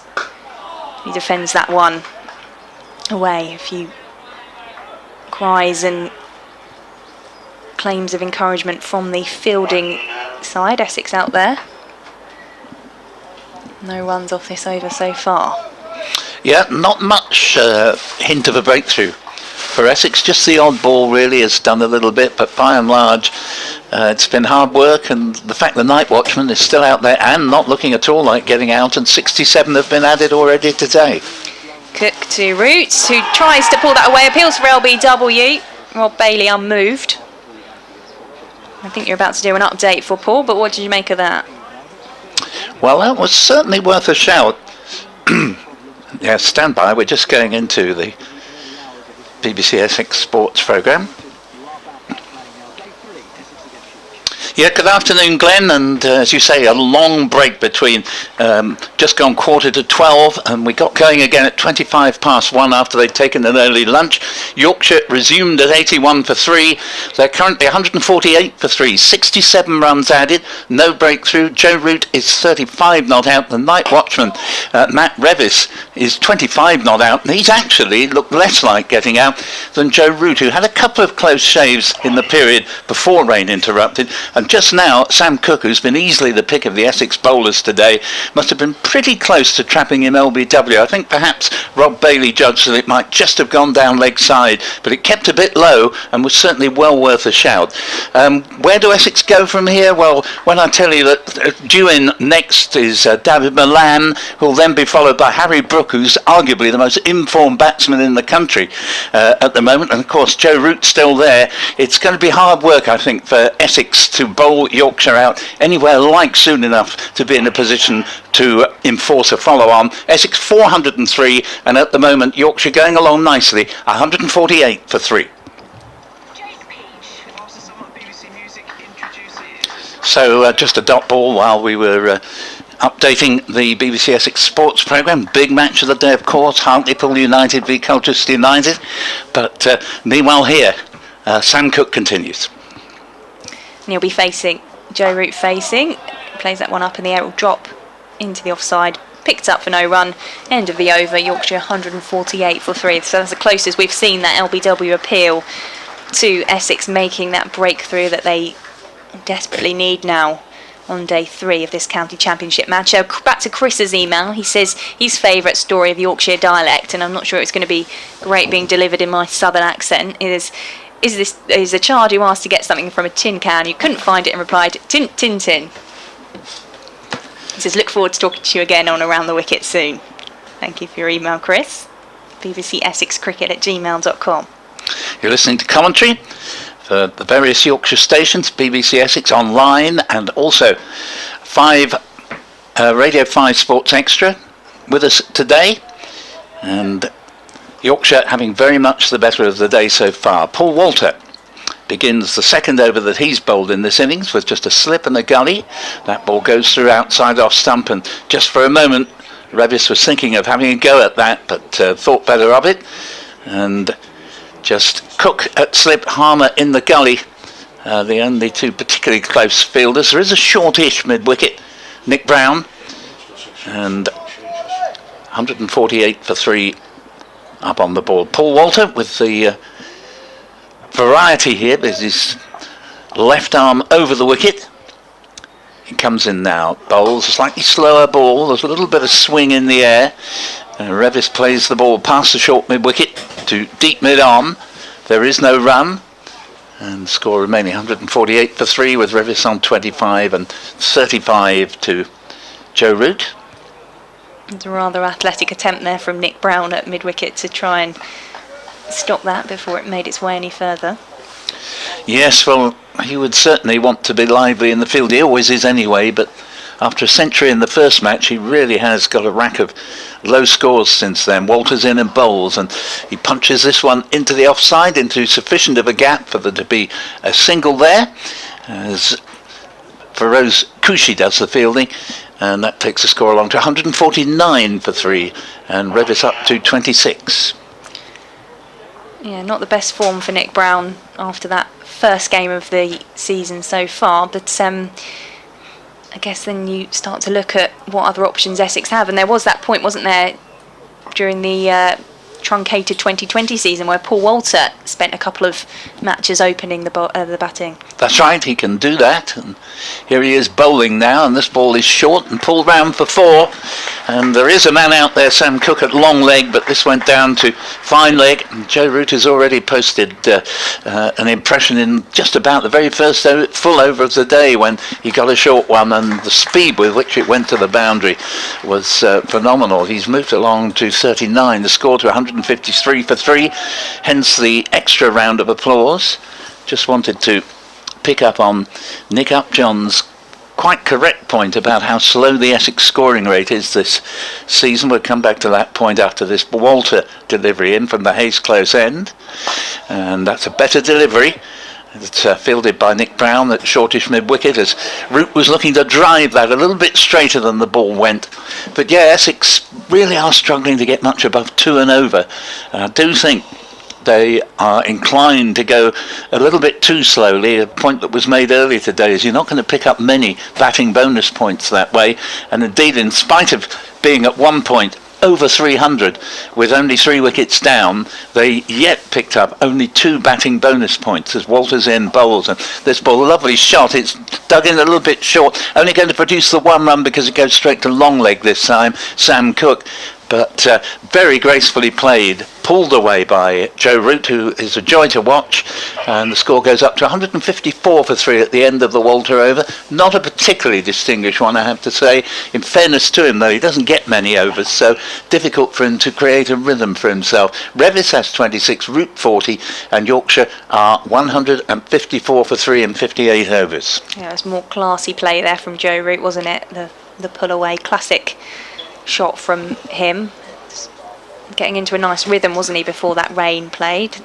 stopped play, and him and Revis have continued in much the same vein once we got back underway around about 1:25 this afternoon. And I think that's the first interruption for rain while I've certainly been watching Essex this season, which is remarkable. Sam Cook comes in to Joe Roots and play that one into the offside. Getting a nice straight delivery there, Sam Cook. Yeah, it was a nice off-cutter, and certainly Joe Root treated it with necessary respect, because if he'd taken his eye off that, I think he was pretty much in front of the stumps if he hadn't got the bat in the way. And Sam Cook is an outstanding bowler. He very seldom bowls a loose delivery, nearly always keeps that scoring rate down to 2 and over, and of course takes a lot of wickets. And the man known as Little Chef over the wicket to Roots, who pushes that one away, and Harmer goes tumbling over to try and stop it at gully, and it's eventually fielded just behind him by Kushi for no run. Another decent delivery from Cook, and although Joe Root has shown some lovely shots, but he has ironically been troubled by a few deliveries more than his night watchman partner at the other end. I think it's partly because Essex know that you have to bowl well to have any chance of getting Joe Root out, and Cook in particular has bowled well to him. As he comes in again, Cook to Roots. It's just defended by Root, and it was much the same, wasn't it, when Paul Walter and Sam Cook, who was Essex's night watchman, were in yesterday morning. Cook getting some lovely balls to play for his innings, and much more of the same at the dangerous balls to Walter, as yes, that's looks to pin him back. That's right. Walter, of course, was missed as early as when he got 12, so you have to hold your catches, and that was a particularly expensive miss as he went on to score a career best 141. Cook to Root for the 4th ball of the over. Again, just drops into the onside, and Yorkshire dropping 6 catches during Essex's innings. Just the 1 drop catch for Essex so far, but they've had opportunities in other ways to try and break this partnership. Yes, we've heard from one of our regulars, Michael Biswell. Good afternoon, Michael. You say this looks like a draw unless something spectacular happens. The Chelmsford pitch seems to have changed dramatically this year. Lieutenant is surely a strange word to pronounce. Yes, take your point. Cook to Roots. Again, just defends that one back to Cook down the pitch. Lieutenant if you're British, Lieutenant if you're American, is that right? Yeah, that's right. Absolutely spot on. Remember the great Sergeant Ernie Bilko shows, Lieutenant would very much be a word you were guaranteed to hear pretty regularly there. Phil Silvers, the wonderful actor who played Bilko, apparently was even madder in real life than the character he portrayed. Is Cook's final ball of the over to Roots. That's clipped away into the offside. It will be fielded on the boundary by Steckety over there for 2. Yeah, good throw, good bit of fielding actually, and Joe Root ran the first race very, very quickly indeed. As it happens, he needn't have done, but it's still good cricket. You know, you've got to play the game to its maximum, and so fine cricket all round. It was perhaps the least good part of it was Cook just fading down leg side in otherwise what was a pretty decent over, to say the least. Joe Root was certainly concentrating full out to see him off at times there, with 3 or 4 consecutive off-cutters that came and kept it a little bit low, hurried on to the batsman. But Root, of course, top-class performer, 42 not out, but I've also been impressed with the solidity of Matt Revis at the other end, who plays very correctly, a tall man, and so far he's hardly put a foot wrong in this partnership with Joe Root, which of course is worth the number of runs that have been put on today, to wit 75, as Walter comes in to bowl to Revis. And that's a leave outside off stump. Alistair Cook is the lone slip, but he's actually fielding pretty much where second slip would be now. He's just pushed out a little bit, probably trying to calculate that if there is an edge, he might be able to cover more ground that way, because he's got Adam Rossington wicket keeping for the first time for Essex, and he's so far looked perfectly sound. Walter, left arm over, Hayes close end, in and bowls, and this ball's short, pulled away, probably go for 4, but no, it's just going to be cut off in point of fact by Shane Snater, and they can come back for 2 as it went to deep backward square leg, and Revis will go to 28 and the score to 158 for 3. Yeah, Shane Snater having to get round there a bit and cover some ground as Revis pulled that away, looking for the gap in the field to get the boundary. He is very fast across the ground, Shane Snater. very good fieldsman indeed, decent arm on him, and always gives it all he's got out there as Walter comes in again. Balls to Revis, and that's nicely left. It wasn't that far wide of off stump. It wouldn't have hit the stump because it was too high by the time it got to the various point on the pitch, but well judged. And this is the thing about Matt Revis. I think he's enjoying himself out there, and he's looked as sound as a pound so far. Why wouldn't you be enjoying yourself out there? I think the sun is just starting to creep through the clouds as well, so hopefully he'll have an uninterrupted time out there for Yorkshire as far as his side are concerned. As Walter bowls, and this will produce a single out to deep cover and Matt Critchley. So that takes Revis along to 29, score to 159 for 3. We're in the 61st over, so the Yorkshire scoring rate is quite a little bit quicker than Essex was at this stage of the Essex innings. But having said that, the feature really of so much of the cricket this season, covering all the games, not just Essex, is wickets hard to come by, but scoring rate not all that quick. There was an exception at Worcester yesterday thanks to Ben Stokes, as this next ball is played to Nick Brown by Joe Root. Nick Brown fielding at mid-wicket. 159 for 3 is the score on the board. But generally, although Essex's matches have been particularly lugubrious in terms of scoring rate, but there's a lot of other games as well that are not that much quicker either. Sides generally struggling to reach 3 and over, as Walter is in, bowls, and that's well outside off stump and left by Root, as Walter is rather struggling to maintain a consistent line and length. So end of that over, 159 for 3 with Root on 42 and Revis 29.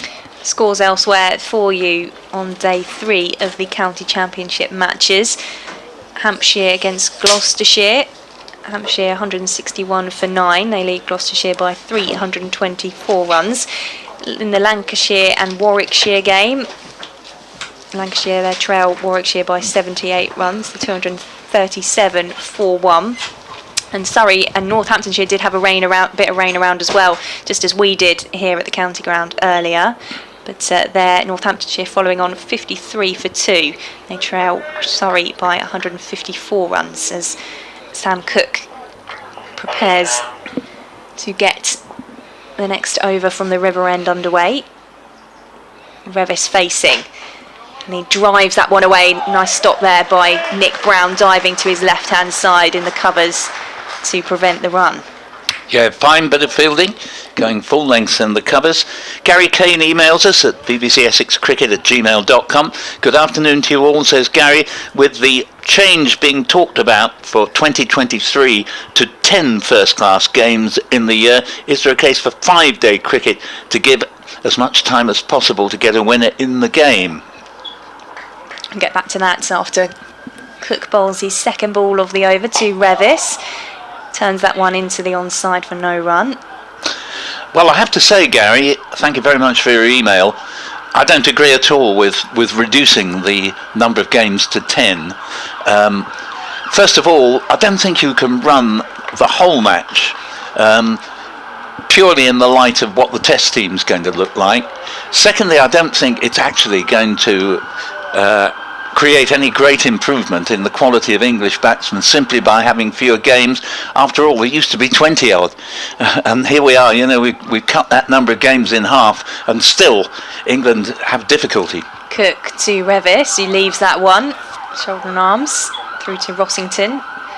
There is a theory, Gary, that you don't get better at anything by not practicing or by practicing less, and it just strikes me that 14 is a good enough number to work with.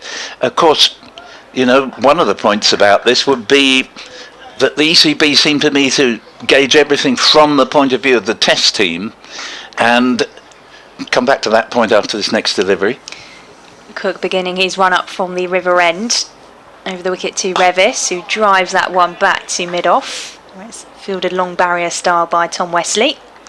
And indeed, judging everything by looking at the test team, quite often the test match players are not playing county cricket very much in the season anyway, maybe just for a month or so at the start, the way the timetable is now. I do think we're going to see a better spread of county championship matches across all the months.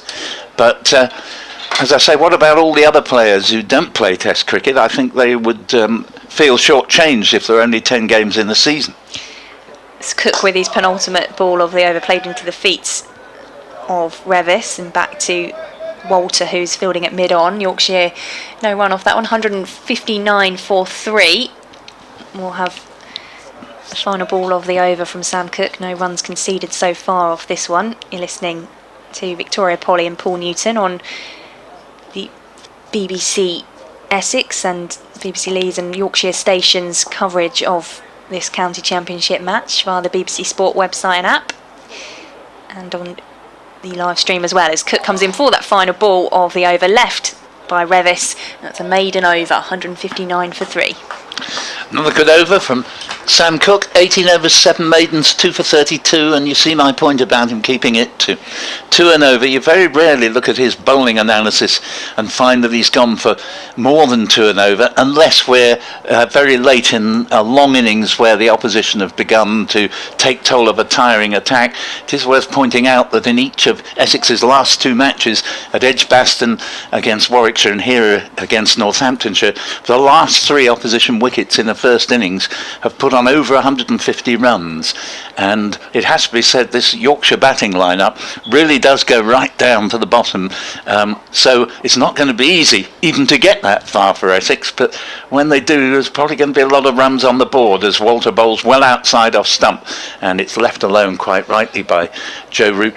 But one of the annoying things, Victoria, when England struggle, the first reaction of many an observer, and particularly by the ECB, is, look at county cricket, it's failing us badly. Well, actually, there's a very good argument to be said that many of the batsmen who've gone into the England team have done very well to start with on the test match scene, as here is Walter in and bowls to Root, and he leaves this outside off stump, and it's precisely when they've made a very encouraging start, and people are thinking, well, if you take Pope, for example, at Surrey, he was averaging over 50 in his first 12 tests. Suddenly he's struggling to score a run, and you can make an argument that it's precisely when they no longer have much to do with county cricket, that they don't perhaps get as much practice in between games and begin to struggle, and that's another reason for me for not being in any sort of rush to further reduce the number of games. They've been reducing them for quite a while now. Walter's in and bowls, and that goes through outside off stump. And another point, Victoria, is that there are so many changes. We had former Essex top quick bowler Mark Eilert join us one Sunday afternoon back in the 90s, and I said to him, Mark, what do you think of all the changes? And he said, well, don't mind change, but he said, I wish the powers that be would decide what changes were going to be and would leave it alone for 3 years so we could all get used to the new ideas. This one is dug in short and expertly got out of the way by Root, and since then the pace of change has absolutely gone berserk. And really, how do you ever know if you've made a good decision if you're going to change it within 12 months? I had the conversation with the Essex head coach Anthony McGrath at the beginning of the season about the red ball reset and the national picture, and he said, when have we ever had an English batter or player that hasn't been produced by the county circuit? And this next ball is pulled away, a slightly strange looking shot from Root, and I think it's because he changed his mind slightly at the last minute, as good players can do. They play it late, and he's pulled it to Shane Snater at deep mid wicket for a single, and then 160 for 3, and Root goes up to 43. I think the fact you're referring to a conversation you had with Mark Eilert back in the 90s and about change just tells you how often and how long we've been having these conversations about the way in which the schedule works for county cricket. Walter's in. bowls, and this ball's flicked away very nicely by Revis, who's batted beautifully out there today, and he's coming back for a second. You have to hurry, but he does hurry, and he's home safely. It was a good fieldsman, Snater, closing on the ball, and he's more rapid than most of the Essex fielders and has a good arm on him as well, so he would have had to have borne that in mind when setting off for the second, but he gets there, and he's made 31 very good runs, the night watchman, 162 for 3, and we're just going into the BBC Essex Sports programme. Very good afternoon, with quite a lot of play lost between approximately 11:45 and 1:25. They took an early lunch and resumed at 1:25, and Yorkshire have doubled their overnight score. They were 81 for 3, 2 wickets having gone down very late yesterday evening. They're now 162 for 3, thus they've added 81 further runs today. No surprise that Joe Root's going well on 43, but what has been a little more surprising is how beautifully night watchman Matt Revis has played for his 31 not out. He simply never remotely looked like being out. Joe Root, on the other hand, has played some wonderful shots for a decent crowd here on this third day of Essex v Yorkshire, but he it is who's come the closest to being out on 2 or 3 occasions. We're just about to see Simon Harmer return to the attack at the River End, and would you believe he's still looking for his first wicket at Chelmsford this season. At the moment, Yorkshire looking in control with some terrific batsmen to come. David Milan due in next, and Harry Brook, arguably the most informed player in the country, due in, coming down as low as number 7. Goodness me, Essex have got their work cut out with Yorkshire 162 for 3. So Simon Harmer hasn't really managed to turn anything so far, has he, Victoria? No, he hasn't, and we're just having a bit of a discussion about the shape of the ball, I think, down here between the umpire and Paul Walter. So just a little bit of a delay here as Paul Walter produces the box of balls, and Rob Bailey finds what he thinks is the closest to a ball with the same amount of wear and tear as the one that's being discarded. Harmer now has a look at the ball.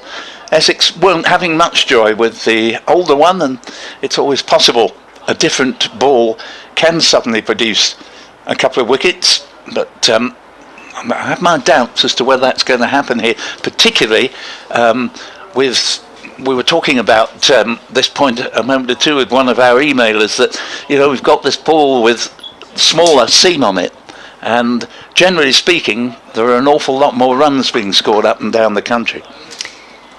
And as you say, Simon Harmer's still looking for his first wicket at Chelmsford, which is perhaps surprising when we consider how successful he's been here at the county ground. It comes in, it's turned away by Joe Root into the onside, and they'll take a run there, the 2 batters who have been together all of day 3 so far here at the county grounds, having resumed this morning on 81 for 3. Yorkshire now 163 without any further losses. Harmer to Revis for the second ball of the over, and he just takes a step, and it was Sam Cook there who was looking to take the catch. I don't know how much of a drop that was, or it just came straight at him without really able to make any attempt at it. They've taken no run from that one. Yeah, I wasn't sure whether that reached the fieldsman on the full. It was a terrific attempt to diving full length at backward point, or whether it was a bump ball effectively. So I'm not convinced that was necessarily a catch. They did take 2 there. Revis back on strike against Harmer. He comes forward and just pushes that one along the ground, to Cook this time, who will field on the floor. We will shortly be very pleased to welcome Kevin Howells to the microphone. Harmer to Revis, 3 off the over so far. That one pushed back for no run to Harmer.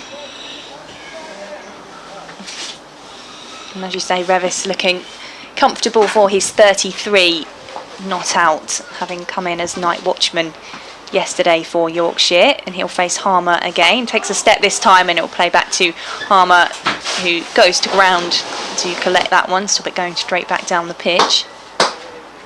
Still a very economical bowler, Simon Harmer. In his 20th over, he's conceded 45. Gets through him quickly as well, Harmer. Revis comes forward and plays that one out into the onside for no run. +1 over 8 as the over there from Harmer finishes. Yorkshire 165 for 3, Revis 33 not out, Root 44. And I think it might be my cue to make way for Kevin Howes, is that correct? That is, thank you very much indeed, Victoria. We look forward to hearing from you again presently. Kevin Howes about to join me here, and 165 for 3 constitutes a very good start to day 3 from Yorkshire. For all the weather interruption we have had, and talking of the weather, it is looking a little bit ominous again. It has been a day, well, the forecast was that it would sort of clear up nicely as the day went on, but we still have quite an array of threatening clouds doing the rounds as Walter begins a new over from the Hayes close end, and bowling that one's left outside off stump by Joe Root, who remains on 44, and on 33 we have Revis, and just to add to the sort of double digits here, number 66, which is Joe Root's number, has 44, and number 77, which is Matt Revis, has 33. So there's a rare symmetry there. Yeah, it's quite exciting though. Yeah. Here's Walter in bowls. That's a decent delivery, but Root plays it very well indeed, gets a single out to deep mid-wicket, and the score moves up to 166 for 3 with Root to 45 and Revis on 33. Kevin, nice to be welcome. with you. Thank you for your warm Chelmsford welcome. With a little bit of rain around, as you say, that's a bit of a frustration. Because I think really this game needed every minute it could get. No, you're quite positive right. To come in terms yeah. of I mean, to be honest, I think we both probably reckon that we wouldn't want to have much money on a result being achieved in 5 days. As here is Walter in bowls short and pulled away. Still, it will just be the 1 run out to deep square leg, and that's Matt Critchley, and 167 for 3, and Revis goes along to 34. Although from a distance, even over the last couple of COVID years, there have been games here where they seem to have come from nothing. Yes. Harmer often has been involved in conjuring that sort of thing. Hasn't he just, as Walter is in, bowls, and that ball is dabbed out into the offside, there's no run, but for whatever reason, Harmer so far has hardly got a wicket this season. He missed the opening game, did brilliantly to arrive at Taunton only 3 days after he'd been playing for South Africa in South Africa, and he did pick up 3 wickets to mop up the tail at Taunton, but since then he really has struggled, barely got a wicket. Not sure he did at Edgbaston, and again didn't against Northamptonshire here. Oh, that's a very well bowled actually by Walter, good Yorker, and Root there just came down on it at the last moment and kept it out of his stumps. 167 for 3. I heard you, I mean, I don't want to come straight onto your commentary and start talking balls, but I am interested in the fact that there seems to be a lot of it about. That's yes, the talk. There is. And the seam, and the tight stitching. May I say, I've never heard you talk balls in your life. Well, thank you. Walter is in bowls, and that's beautifully late cut by Joe Root. It's going down to the boundary. In fact, it's fielded by Ben Allison, substituting for I'm not sure whom. My view is of the actual boundaries obscured by the Tom Pearce stand away to our right, and as Shane Snater haired round the boundary and clearly wasn't going to be able to cut it off, I thought that was going to go for 4, only for Allison to appear from underneath this stand and keep it down to a single. So at the end of that Paul Walter over, Yorkshire 81 for 3 overnight have moved along to 168 for 3 with Root on 46 and Revis on 34. As Kevin will describe the next over from Simon Harmer, see if you can change his luck. So for all the talk there is, post Ashes about all the, revolution or evolution of the game and the like, actually the subtleties of the game are just amazing. So just a tighter stitching on a cricket ball, and you get lots of runs. Difficult for the bowler. Yeah. That is part of the beauty of it.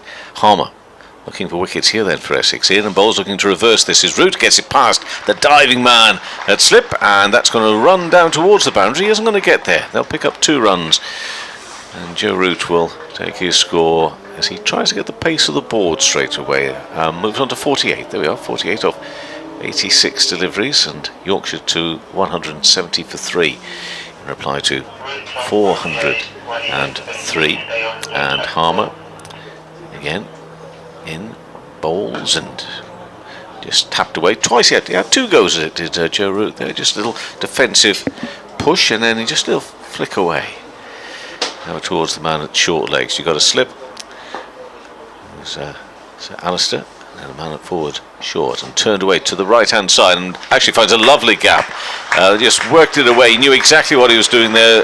Again, Root will be maybe as he brings up his half century. Let's talk about that first. I was a little frustrated that it doesn't go to the boundary rope again, but it's a half century, and it's come off 88 deliveries, 114 minutes, included 6 fours for all the fact that I say maybe bemoan the fact that the last couple of attempts didn't go all the way to the rope, but he's brought up a 50 in his first outing of the summer.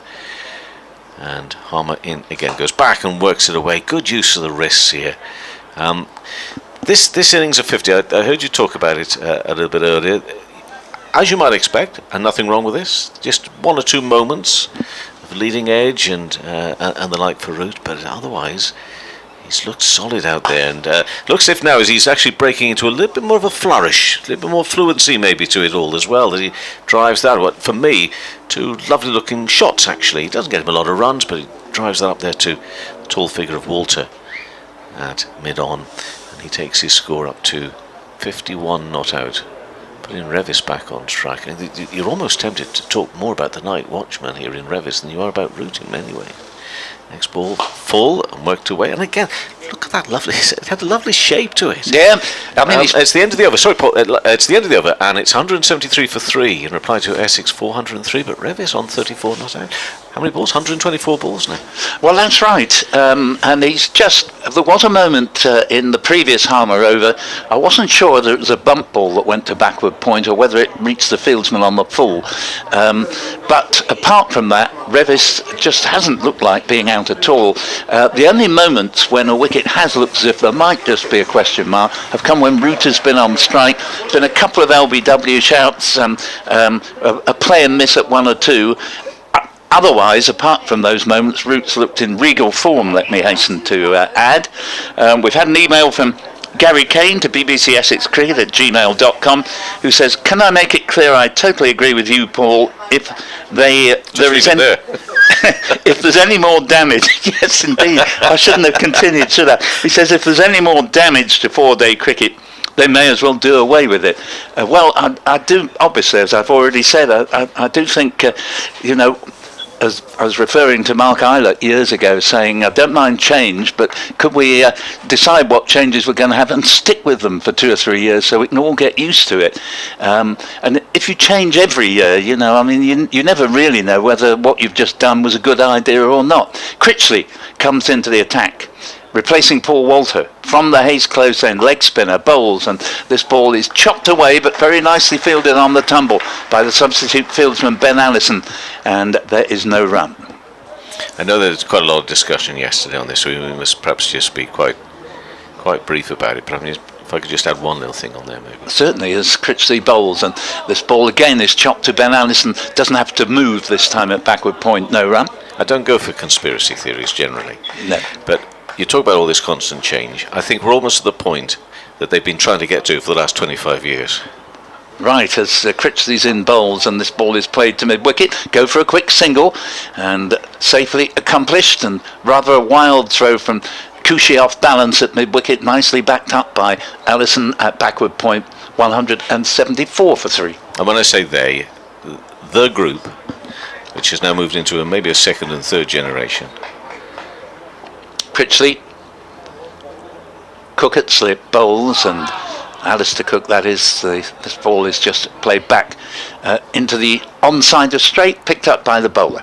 Who believe that county cricket really has only one real purpose, and that's to provide for England.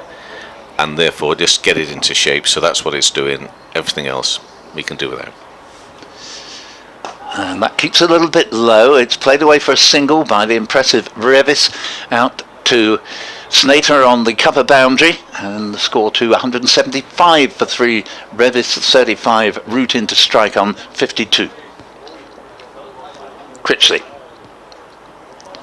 And again, bowls, and not quite where Root intended it, but fielded by the bowler, and the end of Critchley's first over cost a couple of singles. Root 52, Revis 35, and the partnership now is worth 94. All scored today, 175 for 3. We've had 66 overs. I understand that, I wasn't here over the last first 2 days. I understand there have been drop catches along the way, which you don't always pick up looking just at a scorecard. You read the reports and everything. But it was a bit of a surprise to see those 3 go down as quickly as they did last night. Just wondering. So it left you wondering how is it going to play out today. But this is pretty much how you might have imagined it was going to play out if you took a look at things maybe midway through yesterday afternoon and the way that the game had been progressing. That's right, yes. I mean, come back to that point. The river end, he's coming into bowl to Revis. Bowl's full and driven. Lovely looking drive, actually, from the night watchman.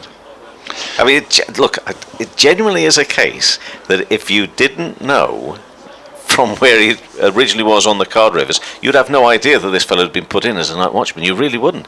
Goes back and again defensively into the offside, and that surely is the ultimate, isn't it, about the way he's played. Had an email from Chris Turner who says, could I just point out that Matt Revis is by trade an opening bat and made his debut for Yorkshire as such in 2019. It's his bowling that is a recent innovation. So goes back and pushed out towards extra cover, but as I say, wasn't expected to be batting here in this match at this stage. Yes, I mean, it's a very good point to make. So we shouldn't be as surprised, I guess. But to those that are looking on from, as I say, a distance and afar, you'll be looking and saying, how's he still there? And 129 balls just for his 36. There's Harmer. Balls and looking to reverse it. That's a lovely looking reverse sweep there from Root. He really does feel as though he's out there now to show just a little bit more about his wide skills and everything he's got on show. That's racing to the boundary, and he played that. And this is Harmery we're talking about as well, for all the fact that he might be struggling to get wickets a little bit more this early part of this season. Harmer, it is still Simon Harmer you're talking about, and therefore Root very brave, but took it on and he played it with aplomb to the boundary. Great shot. 56. Yeah, absolutely. Yes, now, thanks very much for your email, Chris Turner there. I think he did open the batting when I saw Yorkshire v Essex at Headingley in 2019. And again, driven and nicely down here. There's a man to our right-hand side who, with a single, brings up the 100-run partnership here between Revis, who's on 35, Root 57. And 100 runs for this 4th wicket, with the score at 181 for 3 now, and Root with that single has taken his score up to 57. And in bowls to Revis, punched away. He'll have to be rather quick, but I tell you what, he's a tall, strong looking lad as well, isn't he? And that's driven down here to the fielder at mid-on, and therefore he will keep the strike because it's the end of the over. And he has moved, as Revis, to 37 not out of 130 deliveries. Root on 57. A 101 run partnership now for this 4th wicket. Yorkshire 182 for 3 in reply to Essex score of 403. Tea today, all important meal information. Tea today 3:45. Yes. Back out there, hopefully weather permitting. Yes, 4:05, and then we carry on until 6:30-ish, you would imagine. Yeah, be a long session, that final session, and it promises at the moment to be quite an arduous one for Essex, because it is not apparent where the next wicket is coming from. I'm just looking at a filthy black cloud away just passing behind the pavilion as this one keeps low. Critchley is the bowler, Revis the batsman, new over starting from the Hayes close end, but somewhere like Writtle just north of Chelmsford could well be getting quite a deluge. I don't think that particular cloud is heading directly for us as Critchley tosses this next delivery up. It's very nicely driven and well stopped at wide mid-off on the dive, and they get a run there, 183 for 3. Revis has 38, Root into strike on 57. But still, disappointingly, there's some pretty nasty weather overhead. They didn't really forecast that we were likely to be troubled by rain this far into the day's play. From what I saw last night, as the next ball is not timed into the offside by Root, and there is no run. Ball fielded in the covers, 183 for 3, 69th over being bowled. New ball therefore due in further 11 overs after this one, which Critchley continues to bowl, and Root turns the next delivery very nicely, takes the way off the shot and just sufficiently wide of Cushy at shortish mid-wicket for there to be an easy single, and Root moves along to 58, 184 for 3. As ominous as that black cloud is Joe Root's batting at the moment. Nice comparison. Here is the ball played back to the bowler by Revis, and we're not that far from the need for the floodlights to be turned on here, as a very, very low crowd away to our right. So I think it was an inside edge into pad there. Decent delivery from Critchley. To some extent beat Revis in the flight, but he's perfectly safe. And at the end of that over, this partnership has put on all its 103 runs today. Root and Revis only coming together at the resumption of play this morning, and not a wicket to be had by Essex so far. Revis has 38, Root 58, 184 for 3. Cox bowled 18 overs, 2 for 32. Snater 14 overs, 1 for 30. Harmer 22 overs, no wicket for 57. He's going to continue or not? Yes, I think he will, yeah. Mr. Ketty, 8 overs, no wicket for 39. Paul Walter, 5 overs for 16. And Critchley has bowled 2 overs, he's gone for 4 runs. But it's the breakthrough that is needed here now. And more, because there's still this, the quality of batting for Yorkshire here. You never know what could happen in a game of cricket. That's partly what brings us in through the gates to watch, but at the moment this looks a really, really big challenge for Essex to get in amongst Yorkshire. Looking to reverse again, and he plays that very fine. I mean, he's teasing Cook almost there at slip by the fact that he's played it virtually under his body, but he's played with such pace and he's kept it down, he's kept the pat over the, I mean, it's just terrific stuff. Racing to 4, and Brook moves on to 62. He's teasing his former England colleague here, and of course a former England captain as well in that, the two former skippers. And I reckon that Sir Alistair is going to be thinking to himself, okay, you try that again, my friend. If it just comes off just a little bit higher off that bat, just maybe that top edge could loop up a little. Super shot. It was. He's on 62, and that one's wider, so therefore he'll push it well wide of slip, but it's going to go up towards back, well, 2/3 of the way. Cover point boundary just behind, so a Root single, 263, and Yorkshire to 189 for 3 now. And Harmer's looking quite innocuous, it has to be said. Revis is facing and pushed into the offside. There'll be no run. Eventually we'll stop calling him Revis. I believe it is Revis. You get these things in your head, difficult to get rid of them, especially when they're wrong. Harmer bowls full, driven, can't get past the field, a good stop out there in the covers. Sam Cook, who as I've been saying is the pick of the Essex attack by some way, he's also a more than decent fieldsman. So Revis with that forward short leg, and so Alistair standing at slip, and Revis very solid in defence. You're not getting past me today, young man. We've seen a 4 and a single, just one ball left of this over now, and the lights starting to look quite bright on that scoreboard away to our right hand side. So dark the cloud, a little bit quicker, but Revis is equal to it. It's there on the leg stump, and he played, I think that looks a lovely shot out there through mid-wicket for a single. He's doing that a little bit, he's doing that and keeping the strike for the next over. 190 for 3 is the score, and he's on to 39 is Revis. Root on 63.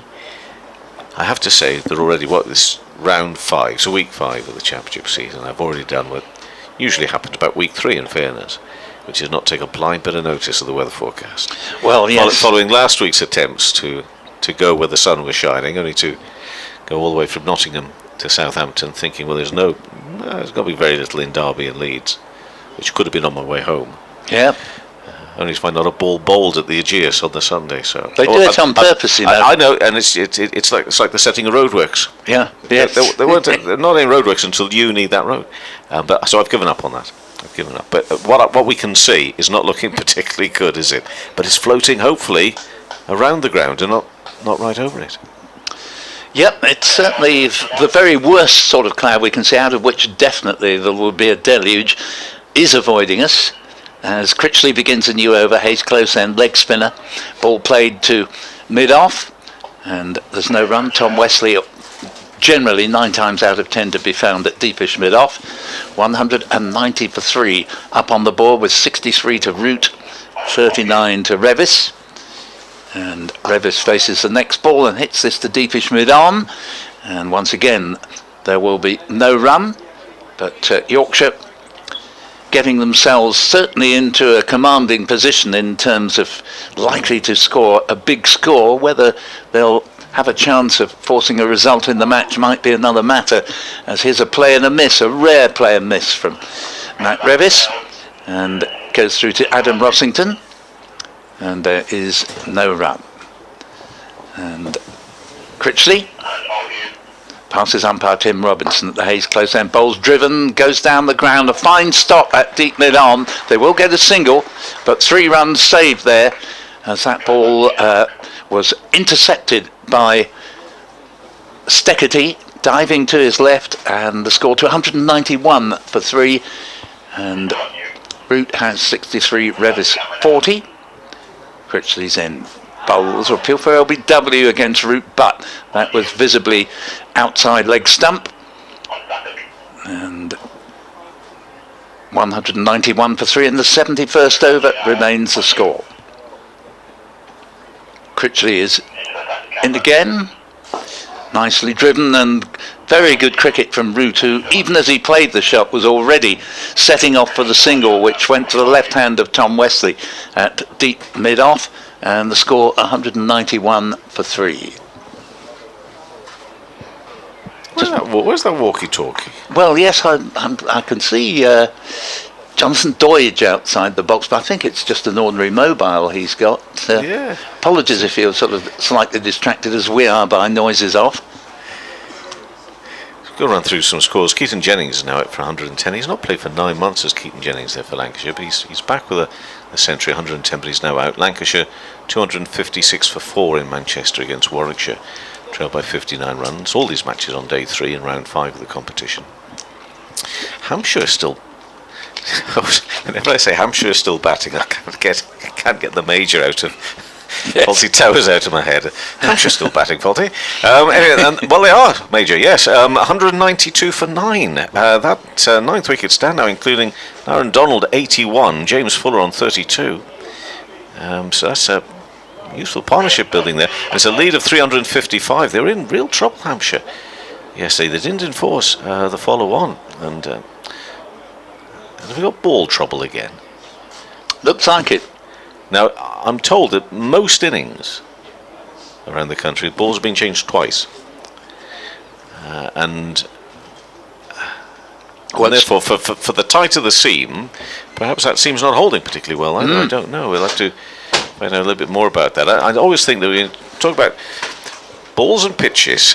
They're such an important, integral part of cricket, quite clearly. I'm never too sure whether they cut through to a general audience, particularly, as being that exciting. It's about runs, about wickets, isn't it? About the personality of cricket. But it's certainly a big talking point at the moment.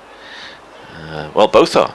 Yeah, both very much so. Balls. But anyway, Harmer, meantime, is going to come on and bowl to Root. Root's on 64. And he looks to paddle that round the corner, and he does. His timing of these shots at the moment is just exquisite, and the timing, because it really does race away. There's no fumbling about that. He's played it. It's gracefully running down there towards the boundary. It is a 4, and Root moves to 68. And here Yorkshire looking very, very comfortable at 196 for 3. Long way behind Essex still, of course, with that Essex score of 403, but no sign of a breakthrough in Wickets yet. Harmer in again. Starts that one off a little bit wider, but Root is not troubled by it and will get himself a single on the offside.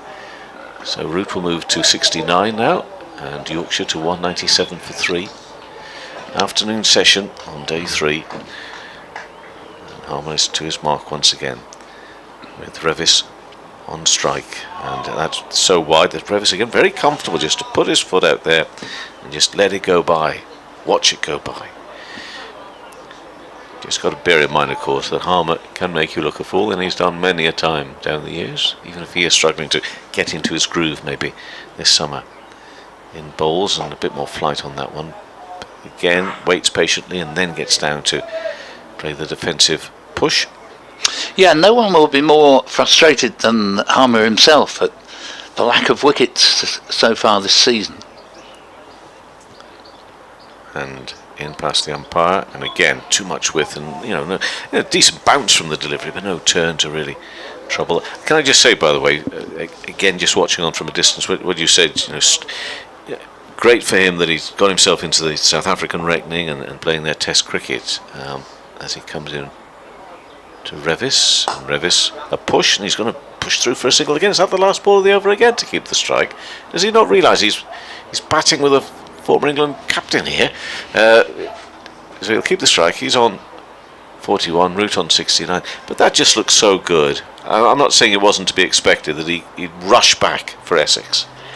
He's got his opportunity there in international cricket, and enjoyed himself, done well, and everybody in South Africa seems delighted that they have got him back playing, because that wasn't always on the cards. No, indeed not. And yet still, he's got about him to rush back to play, and I think that's really laudable, and quietly I applauded that sort of approach and effort from him as well. But at the moment his figures are 24 overs, no wicket for 69. He wants wickets. Critchley, again from the Hayes close end, has the better of Revis here, who was looking to force a ball that kept a little bit low. Square on the offside, misses, and nicely taken by Rossington, standing up, of course, to the leg spin of Matt Critchley in his first season with Essex, having come to this county from Derbyshire. And here Revis plays the ball to deep mid-on, Mark Steketty, and there is no run. 198 for 3. Partnership unbroken of 117. All scored today between Root on 69 and Revis on 41. Revis drives to Wesley at deep mid-off. Again, there will be no run. Root asking for a drink. Hopefully he'll be coming his way shortly. Critchley bowls again. That's a leave outside off stump. Well, from the reaction of Critchley, it didn't miss the stumps by very much, but enough is enough. Got another email coming here from Hatpeg4, who's Keith in Little Clacton, and Critchley bowls. Revis finds short mid wicket. There's no run there as Cushy fields, and Keith says, enjoying the commentary in this ever-changing world, brackets not always for the better, where batsmen are now called batters. Third man is called third. I'm pleased to hear the term night watchman is still being used, as this next ball will produce a run, as Revis has played this ball over the cover boundary. Very nice timing indeed, and that brings up the Yorkshire 202 for 3, and it's coming 73 overs exactly, and has occupied 4.5 hours plus the extra 4 minutes. Just to end that email, how long before instructions are made to call it a night watch person? Kind regards, Keith. Thank you very much for that, Keith. BBC Essex Cricket at gmail.com, our address. 202 for 3. Okay, I'll give it 5 seconds. 1, 2, 3, 4, 5. Okay, Revis is a night watch. Indeed, and a person. Well, he is a person, but just like third, look, I reckon who sends these instructions, I do not know. I reckon there will be one to say night watch. at some point. Yeah. I don't know. Which is important. Yorkshire 202 for 3. Roots on 69, not out. And Harmer coming into bowl now and sweeping away through mid-wicket. Good sliding stop out there from Snater. He'll get a single. I like the shot. I like the way that it just flew along the ground, and I love the sliding stop of the piece of fielding out there as well. As you say, good cricket all round. Snater's very good in the outfield there. Harmer to the tall figure of Revis. Revis solid in defence. Again, that looks good. Got some good-looking cricket out there at the moment. That's right. He looks well coached, doesn't he? Yeah. He's on 45. 203 for 3. Batting point, of course, for Yorkshire. 200 mark there. Drilled back to the bowler. He's sharp in turning and looking to see if there's any chance of throwing the ball, Harmer, but he's in his ground, Revis. He's not going to take him on there. So the spin again of the South African. That does spin back into him a little bit, but again he's watchful, and better than that he can punch the ball away on the offside for 2. They're thinking about a third, you know. Root was just looking at it, made the possibility of a third out there, and I think that's because the fielders out there were seemingly quite laid back about it all, but he made them get a bit of a rush on as well. But it's 2 runs, and it's 205 for 3. And these runs continue to come very easily. From a Yorkshire point of view, they're milking the dual spin attack at the moment. Only another half dozen overs after this, and a second new ball will become due and almost certainly will be taken. It'll have to be, won't it? Have to be. So a fielder brought in to backward point. We've got a leg slip and a regulation slip. That's pushed on the onside for no run. Score from New Road with Worcestershire now all out for 309, trail by 271 runs. So quick look at the bowling in a moment. Harmer around the wicket, goes back. Oh, again, I love that. Just goes back. Oh, he could be in trouble though. Could be a run out of it. Oh, I think that's going to be gone. Oh, he was sent back. Now, the shot in itself I thought looked perfect. It looked lovely on the onside. Sharp piece of fielding though, but he was turned round. It was Root who said to him, look, you've got to go back. And he did, but he was well out of his ground. Well out of his ground. I mean, credit to the fielders, and terrific. They didn't panic. Everything was solid in that. But did he lose his footing as well there in getting back round? Well, what a sad way for him to go. Well, it was. He played so well. I think that was Critchley with the good bit of fielding and a good throw, because it was nicely taken by Rossington, but it was just where he'd have wanted it, right over the top of the bails. And as long as he caught it cleanly, all he had to do was then to flick the bails off with it. He's going to get applause though, and rightly so. It was a good stop. Yeah, good piece of fielding. And yeah, in fairness, Root was right to say there's not a single there.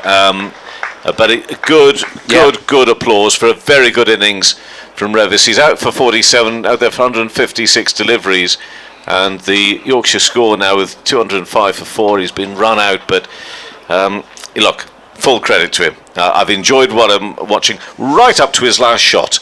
Yes, sadly, it was a good piece of fielding, which is undoing in the end. Well, that's it. I mean, he would have thought that Critchley would not get down to stop that, and it's just about the only way you could have seen a wicket going down. Run out Critchley, bowl Rossington. Critchley and Rossington in combination, if you like, there, and that's off the bowling of Harmer, but that's academic. It's not a wicket to his account. We're going to welcome back Jonathan Doidge to the microphone now, so if you will stay there, Kevin, and he will join you.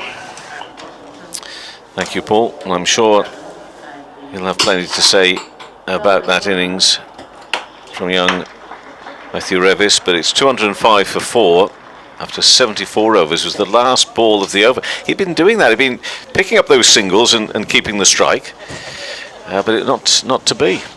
Okay, start of the next over, and a run for Root here, and that is drilled up towards the fielder at mid-on, and there will be no run. So Milan now comes out to join Root. I mean, he's been sitting there patiently or impatiently, whichever way he felt about that, with Revis doing a good job very late on for whatever time last night, and then again this morning and into this afternoon. But if you are just joining us, it probably is worth pointing out that we had a sizable loss of time to rain this morning, and an early lunch was taken at 12:45, got underway again at 1:25, and we're going to carry on now and through until 3:45 when tea will be taken. But Milan keeps everybody waiting, as a man of his experience has no problem in doing, because he wants things to be just right. And he just shadows a few shots. He goes down, have a look at the pitch, and he comes back, and now he's taken his guard, and it's Critchley around the wicket, balls in quite quickly to him. His first delivery faced into the onside, and no run. And already Milan is unhappy about something behind the bowler's arm, but everybody's looking and nobody can see apart from Milan as to what he's talking about. I think he's okay now. Defensively comes forward and push back up to Critchley. Yeah, good sharp fielding there from Critchley. I mean, that was it. I mean, I love the little shot, good use of the wrist to work it away on the onside, but there was a very quick down to his right, stop, and then throw. As this time Milan gets quite a big stride into that. Brown moves from his position, forward short leg to his right hand side to gather the ball. Got Alistair Cook there, let's slip. Rossington the keeper as Critchley. That's a quicker ball, which spins or straightens up just a little bit past the off stump to Milan. So very early stages of an innings, of course, first few balls. But one or two questions being asked. Critchley maybe fancies another breakthrough here, but it's not going to come from that delivery onto the onside. So the end of the over, Yorkshire at 206 for 4, and Critchley now has bowled 5 overs, gone for only 11 runs, but he and Rossington, the two newbies really, Rossington arriving just on the start of the season from Northamptonshire, but Critchley having been signed late on last summer, but between the pair of them bringing an end to that 4th wicket. And Yorkshire at 206 for 4, Essex 403. Root with his 71 not out, looking if he can now, having got his 50 and looking, to be honest with you, in just terrific form now. Maybe a little bit unsettled at the beginning on 1 or 2 deliveries, but it's Simon Harmer going to bowl to him. And works that away again to Critchley. You've got to be watchful, and he was he going to stop the ball before he goes through for the single? He doesn't want to repeat the mistake of just a few balls or an over ago, when they perhaps estimated wrongly the fielding skills of Critchley. Brook moves to 72, 207 for 4. Thought I was with Don Topley for a moment then. Do you know why that is? You know why that is, don't you? No. I tell you why that is. Because you're sitting the other end of the box. Oh, I thought you were right. Look, I'm going to finish off this over. I was waiting for you. I thought you were going to do an update for Radio Leeds or something at that end. That's what's confused me there, Doidgy. Oh, they're asking you to move, Kev. No, they're not. This is Milan. He kicked off about something in his first over. He doesn't like... Yeah, he does. He did it with me at Durham last year. I had to move in the com box there. Harmer around the wicket and defensively into the offside. Actually, to be fair, at Durham, he probably did have a point. You know how low the commentary position is there, and I think I was moving while talking to Martin, who was to my left, and I must have been in the eye line. So I don't think it takes a lot to disturb him, does it, by the looks of it? That's a lovely flourished drive there. Square on the offside. Is it going to get to the rope? Yes, it does. A good attempt out there to try and cut that ball off and get to it, but clearly nobody moving behind the bowler's arm on that occasion. Snater can get to that, and it's 211 for 4. Milan to 4. I thought I was going to get an over from this end for the first time in the match, but we can work it that way now. Gone. You know, you do too now, my friend. But it was a genuine mistake on my part. I thought, when's he going to join me? Harmer around the wicket and defensively push square for no run. It just shows what stock he plays by what Paul Newton says, because he did reintroduce me at the point of his departure. And I thought you had a look of puzzlement as if to say, I'm going to do a Radio Leeds bulletin. Anyway, let's move on now. I'll give you whatever you want in terms of a fiver, a tenner, maybe not 20. Back and pushed into the offside for land for no run. One of those nice ice creams from the shop down there. Is there any other name of an ice cream place in Britain than Rossi? Tell me more. Homer in defensive from Milan into the offside and the end of the over. 211 for 4. Go on. Do Rossi have a monopoly on gelato in Italy? Because there's always a Rossi, isn't it? It's Rossi down the back. Is it? Yeah. Where I came from, the name used to be Sodoli. Sodoli's again, Italian. But I don't know. I think that's the first one, aside from that very famous member of Status Quo, that I've come across, to be perfectly frank with you. And you've got to do 2 overs now, because otherwise I'm just going to not sleep tonight. Okay? So you get your man at this end eventually. That's all I need. Just 1 over at this end, and I'll be complete. So 2-11 for 4, Matt Critchley to continue with his leggies from the Hayes close end. And a certain fella called Root, who's entertained us with some super shots today, is batting with his back to us, and 1 or 2 groans of dissatisfaction as that one is fumbled at mid-wicket by Feroz Kushi, and they get through for 2 that they shouldn't have had really. Root chopped it into the ground, looped up, maybe an awkward bounce, not easy to tell from here. Shouldn't be too awkward on the square, on the carpet there. Critchley in again. Root works it off his legs, but there's a man set before that. Backward of square leg, and returns it without concession. The field is a bit of hokey-cokey at the moment, in and out. Can Joe Root shake it all about? Not with this delivery, as he pushes it back down the pitch to Critchley once again. Still grey skies. The clouds lifted a little. We have a passing air traffic. Probably Dick's private jet going to pick him up, take him off to some dinner with the mother-in-law tonight, as Root pushes out to the sweeper on the offside. That's Walter, and they get a single. When Dick told you that story off air today, do you think he intended for you to broadcast it around the world or not? No, exactly. The poor lad, he doesn't want to leave the box now. I think it's up to you to find him somewhere to stay tonight, to be perfectly honest with you. He said that this was virtually a hotel room, so he could probably stay in here. As Milan flicks one off his legs out to the sweeper again. Walter, mid-wicket to the left-hander. And they get a single.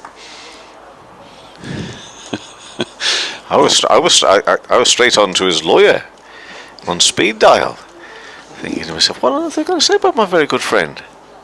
That's you, but you see, Dick's got a sense of humour. I'm not sure the mother-in-law has by the sound of it, but Dick certainly has, and he's got him. That is the end of Joe Root, who was rocking back and trying to cut, I think, and he looks as though he might just have tickled it onto his leg stump. Either way, he's walking off with 75 against his name from 112 deliveries, and on the final ball of that 77th over, the former England captain's innings comes to an end. 215 for the loss of 5, and Root acknowledges the crowd, but this Yorkshire batting side, which is deep, is going to need to function in the back half of the innings now. There was an exchange there between Root and Cook on the previous delivery. They were laughing. I don't know what that was about, but there was not too much smiling from Root, and he then just chopped down onto his leg stump until the bail come off. So, well, we were talking only 20 minutes ago, wondering where these wickets were going to come from, and now we've got 2 in quick succession as well, and Critchley involved again. So, he is the cricketer that can make a big difference all round. He's Critchley, but he's got rid of Root for 75 of 112 balls. Yeah, disappointment for Joe Root, because he looked in zero trouble. It was sorry, Dodgy, but he was very close to him. He was looking to cut a ball that was really quite close to him, wasn't it? To start off with. Yep. And it's a shot that brought about his demise, I think I'm right in saying, on 99 at Cardiff last year, when he played absolutely brilliantly on a difficult surface where nobody else was scoring a half century. He showed his class that day, but having got to 99, played something similar from what I can recall and chopped it on. So here's Harmer bowling to Milan, who's opening the face and running it out to point. There's no run. Harry Brook at the other end.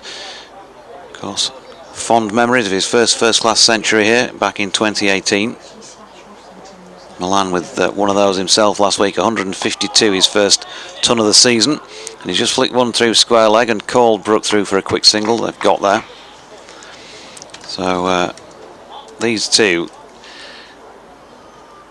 yeah, you won't want me to say this, will you, Yorkshire supporters, but these two, as they walked to the crease respectively, could not have been in better form this season, really. Milan 39 and 65 against Gloucestershire, 64 and 75 against Northants. Played superbly, 152 in his only knock against Kent last week, and Harry Brook, the man who's going to be on strike here to face Simon Harmer. Give you his scores in a moment. If he sees off this delivery, which he does, steps back and tries to cut, but there is a bit of turn because it was on him. Harry Brook 101 and 56 not out against Gloucestershire at Bristol, 84 and 77 not out at Northampton, and then last week one knock, 194 against Kent. So two big wickets here, and he's launched this one, Harry Brook, for 6.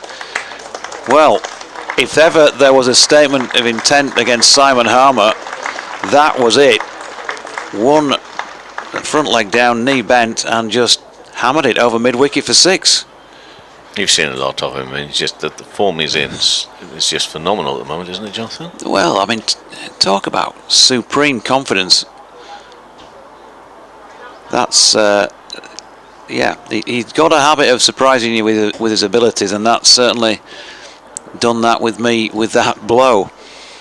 They've set a man back out there now, and this time he's got a bit of width outside off stump. Harmer overcompensating, and that's a beautiful shot from Harry Brook. That's a flat bat through the covers for 4, and those two shots are the shots of a man in the form of his youthful life. No, yeah, the best form of his time, yeah. I mean, I can't quite believe that, 2018. It seems a little bit closer than that. But yeah, I think that's just a wow moment. You see the back of Joe Root, and then Harry Brook comes in and hits Simon Harmer for 6 and 4, and then, and I keep banging on about the fact that he plays the ball so late. He played that so late, it almost crept onto his off stump after he'd dropped his bat on it. But end of the over, and he survived it. He more than survived it. He's 10 off just the 4 balls so far. 6 off 13 for Milan, 226 for 5. Thank you, Kevin Howells. I've done an over from this end. you have. Yeah, everything looks quite so rapid with his batting, doesn't it? And it's you say it's a real sort of wake up, explosive sort of moment on shots that you're not expecting. You're not expecting, and even from the point of delivery, because he comes down and everything, as you say, so late, and it's just an exciting time. He's an exciting batter to watch. It's the ridiculous amount of time he's got to play his shots that sets him apart from many that you see on the circuit. Critchley to Milan. That's a lovely little glorious stroke as well. That's going to be a drive. It's going to be 4 runs out there through extra cover.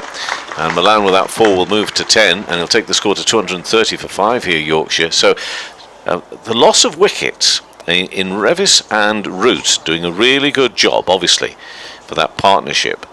But now, on the loss of those wickets, there's no sign of Yorkshire becoming anything other than maybe even more flamboyant, even more flourishing with their stroke play, because you've got Milan, who also seems to be in great form. You've got Brook, the same. Problems here possibly for Essex.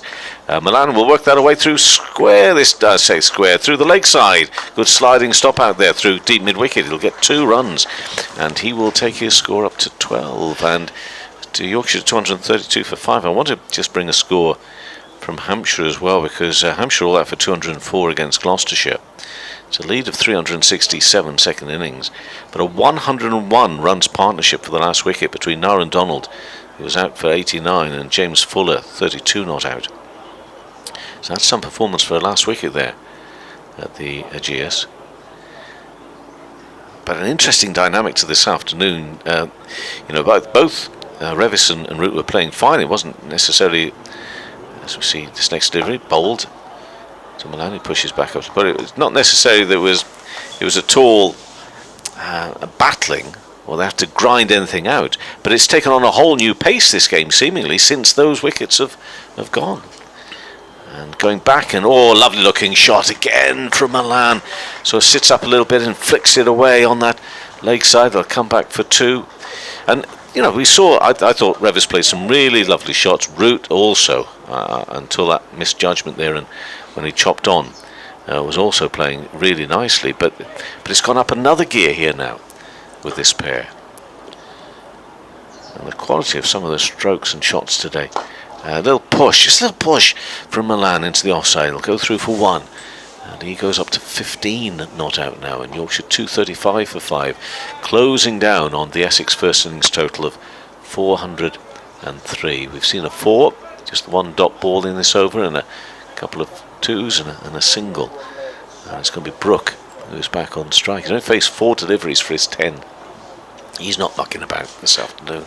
250 the strike rate. Yeah, I just wonder whether, with this second new ball coming up quite soon, goes back and pushes square on the offside, there'll be run. End of the over. It'll be interesting to see how they play it, actually, with the new ball. 235 for 5. Essex made 403. Milan's on 15. Brook on 10. And Critchley's bowled 7 overs now. Got 1 for 24, but he was involved with the run out. Sharp piece of fielding, sharp throw, good work by Rossington in the run out of Revis, who went for a single that wasn't there. He was sent back correctly, in my opinion, by Root, and he was too slow in turning around, lost his footing a bit as well. So Critchley's involved with 2 wickets to have fallen so far today, when he had Root bowled as well. Simon Harmer going to continue at the river end, and David Milan on strike. Short leg slip, short extra cover, mid on, mid off, straight mid wicket, backward square leg, point and cover as he pushes this first delivery of the over back towards Harmer. Critchley in to do the fielding. Yeah, there's an element, certainly an element of aggression between these pair, and not necessarily in smashing boundaries all over the place, although we saw Harry Brook do that, push back from Milan here once again to Harmer, but aggression in terms of intent to score. They're finding gaps. Milan, we've seen him step back a couple of times to Critchley and jab him through the leg side, and he waits now. There's just a word from the man under the helmet at short leg, who's come and run out and had a chat with Harmer, who bowls his next delivery wide of off stump. Good piece of fielding by Critchley, diving to his right at short extra cover. But if these two get going, there are still 45.5 overs remaining in the day. Could be an interesting total if they hang around for a while, as Milan drops this out into the offside and Critchley round again to field. I just wonder about that new ball, though. What's their approach going to be? Do you think they're going to give it an over or 2 just to see what's coming their way with a new ball, or do you think they'll just keep going like this from the outset? Harmer in, back foot, this time a punch from Milan, again to Critchley. I think they might just have a little look, but I can't imagine there's going to be too much, because the extra pace created anyway could be exactly what they're looking for. It could go further. Harmer in, and Milan pushes back to him once again. End of another over, and the score 235 for 5. So that is 80 complete now in this Yorkshire first innings. We'll wait and see if a new ball is taken. And it is. So Sam Cook coming back into the attack at the Hayes close end. Yeah. Sometimes you see a bowler who just fancies one ball of that opportunity just to get in the rhythm, but he's going for it straight away. So Critchley's 7 overs, 1 for 24. Harmer's got through 28 overs, at this end. 5 maidens, 88 runs. Sam Cook. I've lost track now, my friend. Is it you or me here? I've genuinely lost track. It's you. Thank you. It's all about you. You know I love it that way. Not. Okay, so Cook with now we've got 3 slips coming in here now, of course. So it's the new ball that's been taken, and everybody sort of gears up. Is there going to be a change here now in proceedings? The ball is bowled. Oh, it's a lovely delivery first up. I think they will have to have a bit of a look at this. That's just champion stuff from Cook. Full and just a little bit of a nibble away, not far away from that off stump.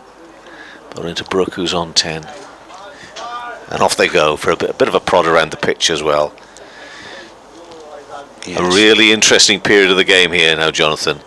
I mean, if this new ball were to work for Essex with 5 Yorkshire wickets down, whatever the quality, and we know there's a lot of quality in this Yorkshire batting still to come, but Cook is in and he bowls and comes back into Brook and he punches that one into the offside defensively for no run. It's this is Essex' chance here now, isn't it? This new ball, this next 10-15 over period. Yep. Yeah, probably more like 10 than 15, I would have thought. Yeah. But I was just thinking if they were to get a few wickets in that 10, that's what I'm thinking. Then that threat just extends that a little bit longer, of course. Cook from the Hayes close end in past umpire Robinson and back into Brook. There's one thing for certain, that the bowling's like this for the next few overs, that Yorkshire will not be racing towards this 403 for Essex. They will have to be far more circumspect. We've seen a couple of straight deliveries here, and that first one was just a little bit of width. Is he going to mix it up? 3 balls gone of this 81st over, and he's back to his mark. It's a long approach here from Cook, who's been the pick of the bowlers from Essex point of view. In and a lifting delivery, which Brook seemingly is confident to leave through to the keeper. I don't know what he's like on the injury front, Sam Cook, as he suffered from many of those, I'm going to say, because he's just got a lovely sort of measured run-up and delivery. He doesn't seem to put his body through as much stress and strain as some bowlers do, so it doesn't surprise me that I'm getting the head shakes from behind to suggest he's not had much in the way of an injury. Everyone gets a little niggle here and there. Cook in, turned onto the onside. There's a little bit of relief there for Brook. Comes up and just turned away safely enough. There's a man out there, but some way away. So all change here now for the left-handed Milan, with Brook onto 11 and Yorkshire 236 for 5. Because of all the interruptions with the weather and everything today, just to reiterate, tea at 3:45, but as things stand, 44 overs remaining to be played today to get them in, and depending on the momentum and how that's going to go leading up to and just after tea, could feel like a long session for one of these teams, and defensively Milan behind that. Back up to the bowler, so the end of that over. Cook now has bowled 19 overs, 2 for 33. 7 maidens. Milan's on 15 for Yorkshire, Brook on 11. And Yorkshire 236 for 5 in reply to Essex 403. Yeah, it can't be that often in recent times that Yorkshire have visited Chelmsford and seen Simon Harmer bowl 28 overs without taking a wicket. But that is the case at the moment. Gone for 88. And Shane Snater is replacing him at this river end of the ground then, the bandana warrior. Bit of Johnny Depp about him. Scratches away in the Chelmsford dirt around about the front line. Rob Bailey is now just going to go and check on that himself, satisfy himself that he's got a line on which to adjudicate legitimate deliveries or otherwise. On the front foot, Harry Brook plays a couple of practice strokes, 2 slips and a gully, cover, mid on, mid off, Critchley was in a short mid-wicket position. He's been moved back a few metres. There's a man just in front of square leg and a long leg. Snater coming in then. Past Rob Bailey, right arm over the wicket, and Brook pushes back quite firmly to him. And there is no run. Harry Brook, as I mentioned, has got a ridiculous amount of time. That was Kevin Victoria exchanging places. Wasn't the roof being taken off here in the com box, despite the fact that it may have sounded as such.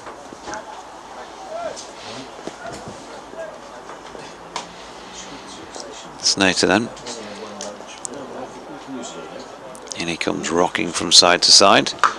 And that's a beautiful shot by Harry Brook, which is already racing over the boundary rope now. Stepped back and crashed it away through the covers. Right out of the textbook and on the first page too. 15 from 12 deliveries for him. 15 from 25 for Milan. Yorkshire 240 for 5, so within 10 of a second batting point here. Plenty of time as well. 30, just under 30 overs, trying to accumulate some more of those. And that's at least one positive thing to play for. I'm not saying that they can't play for a win, by the way, in saying that, but it's certainly one thing as Brook gets a full-length ball and drives just to the on-side of straight. Fielded there by Steckety. Coming round from mid-on. Welcome back, Victoria. Thank you. Did you have a nice lunch? Did. It was a bit of Chinese chicken curry. And a walk round to just feel like I'd, got a few steps in to sort of walk a bit of it off. I know. Guilt-free lunch. Yeah, well, semi-guilt-free lunch. Dick's popped out and brought the teas back. Thought he might have brought an ice cream from Ross's, but no. I'm surprised he made a tea after all the stick he's been taking on air. Tea with strychnine, I think, before he visits the mother-in-law. Here's Snater, and that's wide of Steckety at mid-on. Nicely played by Harry Brook, who'll stroll through for another single. These two excellent pair to watch when they're together. Put on a huge partnership at Headingley last week. So much depth in the batting, isn't there, for Yorkshire, as we were discussing earlier, even when you see Revis run out and then Joe Root bowls, knowing who was still to come for Yorkshire. There's plenty of opportunity for them. Yeah, Milan and Brook put on 269 for the fourth wicket against Kent. Now then, Snater just switching to bowl around the wickets. It's got a bit brighter of recent times. The sun poking through, and Snater getting one through as well past a wafting Milan, who doesn't put the front foot in line, relies on sight, and with a slightly angled bat misses out an attempt at crashing that away through extra cover. A shot that actually, when he plays it in an orthodox textbook manner, is just a thing of beauty when he leans on it. Whether we'll see him revert to type. We shall see if he gets another opportunity. Snater this time goes straight and beautifully picked off his legs this time by Milan, who's going to touch down for 1 and get back for a comfortable 2.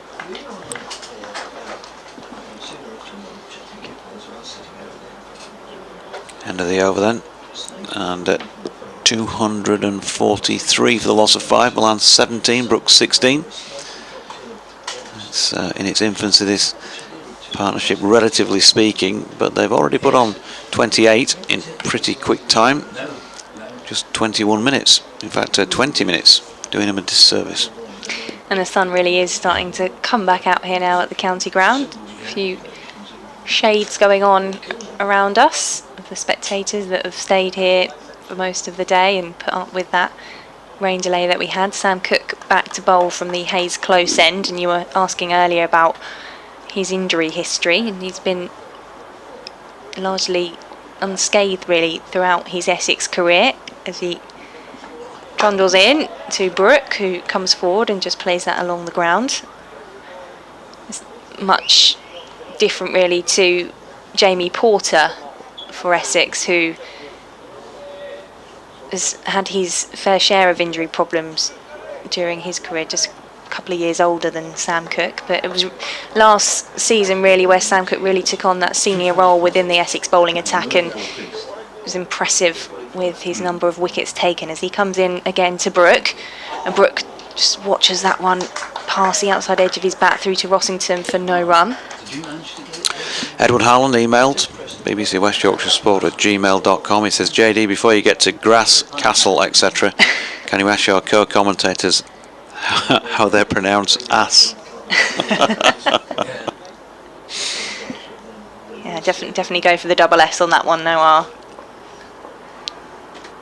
Cook turns on his mark, comes back in to Brook, who lets that one go over his head. That's the warning there for Sam Cook for his one for the over. Yeah, dug that in a bit quicker. Harry Brook did succumb on 194 last week. He watched loads of those go by, and then on 194 picked the moment to just have a little flash at one, and of course gloved it through to the keeper. So no run off this over so far from Sam Cook. Harry Brook facing him, this time plays forward defensively, back along the ground to the bowler. We'll just share that round with the fielder. Yorkshire 243 for 5. 4 balls of this 83rd over bowled so far on BBC Essex, BBC Leeds and the Yorkshire stations via the BBC Sport website and app. Email from John Logan, which I'll get to in a moment. Brook preparing to face Cook once more.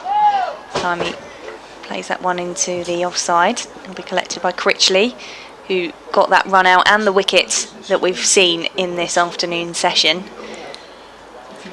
So John says, hi JD, as I missed most of yesterday's evening session. You did what, John?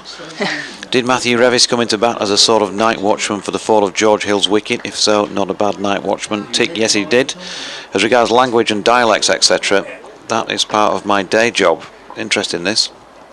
Cook for his final ball of the over to Brook. He pushes that one away into the offside for no run, and it will be a maiden over there from Sam Cook. So he goes on to answer a previous correspondent's query regarding pronouncing the city Paris and the football team Paris Saint-Germain, PSG. In general, in the UK, we would refer to a place name by the anglicised version, but a sports team like PSG by the pronunciation in that language, assuming that the language is an Indo-European language in that they use a similar alphabet. So Paris for Paris, but Paris Saint-Germain for the football team. We've got a email as well from Martin about Rossi's. I don't know if you were dropping hints there where you were starting to talk about ice creams. Yes, please. The flake in mine, just the one. Are they 99 still? What's the inflation rate like? Well, just the one flake. I want a diet, obviously. A diet of flake. Here's Snater bowling to Milan, who turns it into the leg side, no run. Hola de España, says Charles Kitching. Good afternoon, all from sunny Spain. Shame about the rain, but thoroughly enjoying the comms and conversation. As a son of Yorkshire, I lived in GOC until 4, Croydon until 10, Brum until 20, so my pronunciation is rather haphazard, mixing Bath and Bath, Castle and Castle, depending on where and with whom I am, as Snater's latest delivery is wide of Milan's off stump and is not interested. Charles goes on, living in Spain, I'm also learning to change from my English pronunciation to Spanish, e.g. Madrid, Valencia. I had some rather puzzled looks in the early days there, I'm not surprised. I probably would with those attempts as well. And Russell says, welcome to the south, Jonathan, and trials and tribulations of pronouncements. As a northern lad, I moved to the south 4 decades ago. Snater here to Milan, who's dropping it out to point, no run. So as a northern lad, I moved south 4 decades ago, and God knows I've done my best to educate the population of Essex and the southern counties of how to say the most simple words like bus and bath, as they should be spoken. The Yorkshire way, Alcide, says Russell. And Lily says Joe Root looks in the mood. Oh dear, that was a while ago. As Snater's in, and Milan with no foot movement whatsoever tries to carve that one away through the offside. Can't have been too far away from getting a nick. He was wafting at that one again, wasn't he, like we saw in Snater's over previously as well. Yeah, wafting. Was that a waft of strawberry sauce on the ice cream that you brought for me then, Dick? Yeah, Martin says, Rossi's, I grew up in Southend from 1945 to 1963, and Rossi's prominent. Well, yeah, it all started there, didn't it? And very prominent elsewhere. Snater to Milan, and it looked like he'd helped on his way to Rossington. Ball nipping away from him. But, he didn't get a touch.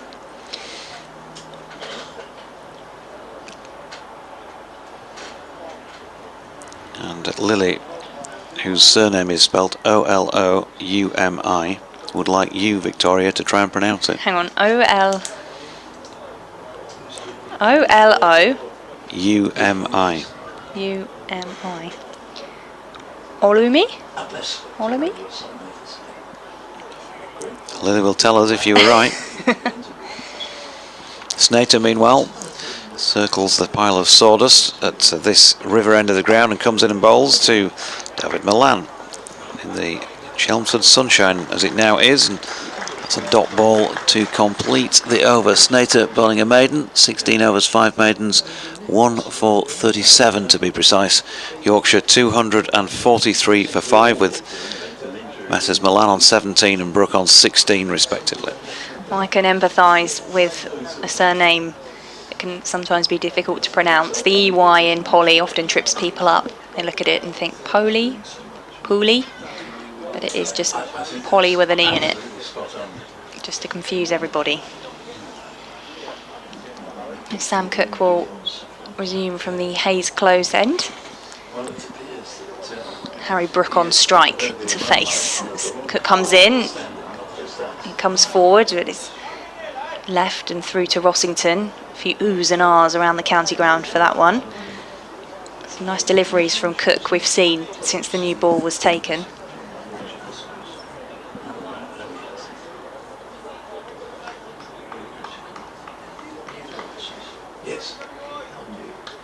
Had a text, email from Michael as well, bbcessexcricket@gmail.com, which we'll get to shortly as Cook runs in for his second ball of the over to Brook. This time Brook up on his toes, plays that one out to the boundary, and that's away for 4 to Harry Brook. Yorkshire 247 for 3. First runs we've seen in a couple of overs.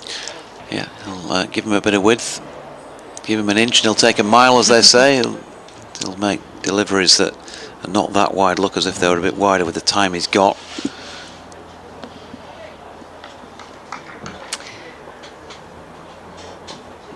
So 4 from the over so far as Cook comes into Brook once more. This time it's played straight down the pitch by Brook, and that will be second successive 4 for him.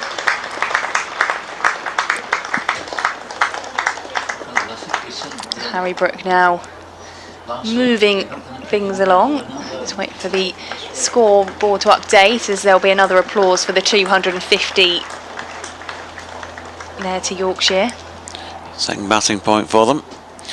So levels in the match so far, the two teams then, with bonus points, 3 apiece. Harry Brook on 24 to face Sam Cook again. This time he turns it into the onside and should just take the single from that one. And Paul Walter fielding, throwing back into the wicketkeeper Rossington. Just moves the score along to 252 now for 5 wickets.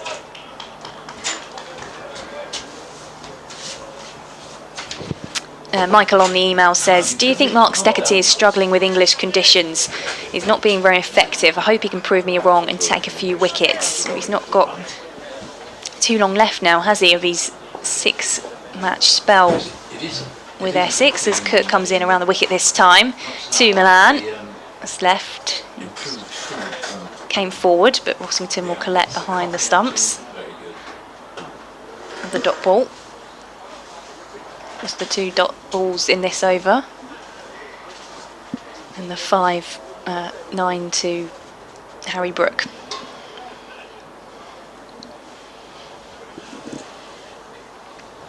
No need for that sawdust, which is at both ends of the pitch now, with the sun shining in Chelmsford. Cook to Milan. This time it's pushed out into the offside. And final ball off the over, no run off that one. Yorkshire 252 for 5. Yep, the pair of them playing well. Milan strike rate of just under 50, 17 off 35, and Brook just over 100 now. He got 10 off his first 4 deliveries. First scoring shot, that 6 over mid-wicket off the bowling of Simon Harmer. 25 off 24 for Harry Brook. Snater 16 overs, 5 maidens, 1 for 37. He's going to continue at this river end. And Sam Cook 21 overs, 8 maidens, 2 for 42. The deficit still 151. You enjoying your spell from the river end? Yeah, loving it. Got the breeze behind me. Bit of drift maybe as well in the commentary. Drifting off to sleep, no doubt. A few people as Snater's in and Brook pushes into the offside. And there is no run. I thought I'd been barred for a while. I went for a walk round and came back, and there was no room at the inn, so I thought I'd better go sit outside. I thought you'd had enough and gone home. I thought I was in detention with our teacher, possibly. I hope Dick Davis gone to get those ice creams. He seems to have disappeared again. Here's Snater to Brook, and he shoulders arms to that one. I thought he might be sending me out to do some lines, you know, go repeat, try in for a try 100 times, and you might be allowed back in the box.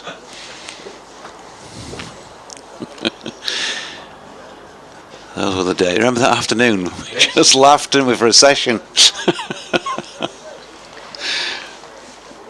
About as much fun as it can get, I think, in the com box, that. Then over of Eddie. Snater turns and comes in past umpire Bailey. He's bowling from relatively wide on the crease, and he gives Harry Brook a bit of room to work with again. And he's not going to miss out on that. Brook pushes it square on the offside. And being given chase and cut off for the concession of 3. Brook moving on to 28. And I think our colleague was saying he's a very good player, young Harry. Yeah. Very much so. He is an impressive batsman to watch, and I think we're all as sure as we can be that the next step, international test cricket, is not so far away. We'll see, because selections and on that basis are going to be made pretty soon, aren't they? Snater is in, and Milan gets a wide delivery that nips and goes even wider. Not interested. I think we're approaching tea, and that will time in nicely with the half-time of the BBC Essex sport coverage between Hartlepool and Colchester United. So there might be a bit of shuffling around, so Paul Newton can come in and do his update for that one. So I will briefly make way. Yeah, just 2 balls left in the session. Snater coming in. Milan content to leave. Sam Fletcher says, great to see these Yorkshire all-rounders. Thompson, Hill and Revis all competing for a top all-rounder spot for Yorkshire, without Wade getting a look in until players are getting called up for England duties. Yeah, Matthew Wade's been in good form in the 2s, and of course had a fair bit of first team cricket himself in the past. Well, Harry issues recently. Harry got that brilliant 100 here 3 or 4 years ago. Superb knock. Snater then down the leg side this time to Milan to complete the session with what's going to be a bye. So that will be tea, and Yorkshire 256 for 5 and at that point. After that fantastic innings from Harry Brook on this ground 3 or 4 years ago, I think it was 4, he didn't sort of get another 100 for a long time, but the form he's come back in this season is fantastic.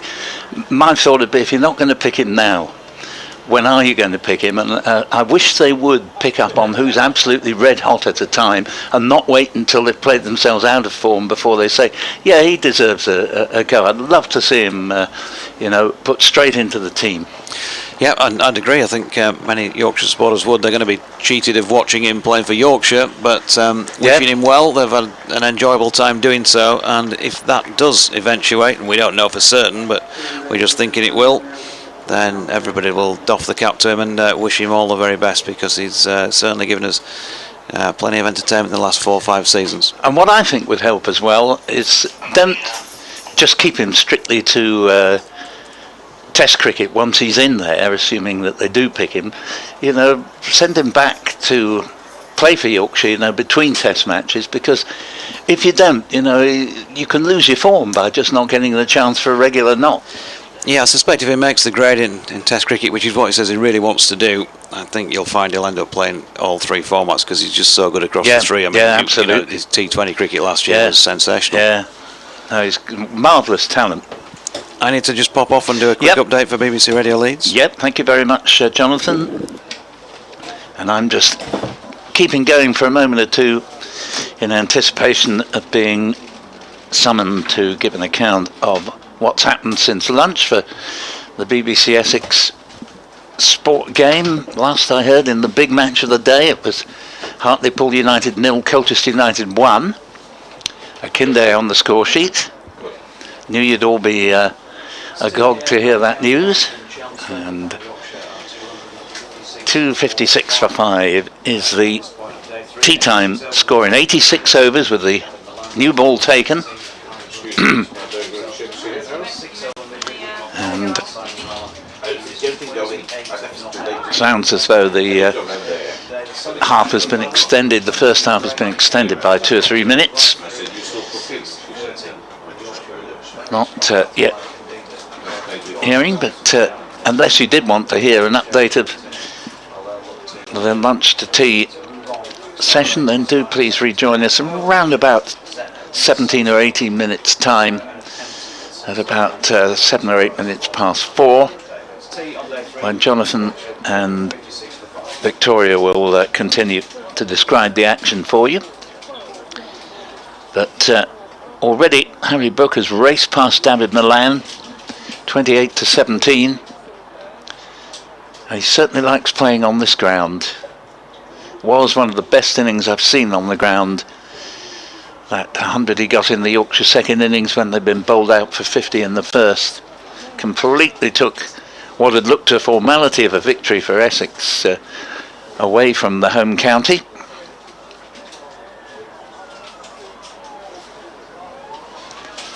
Still a few threatening clouds around, but I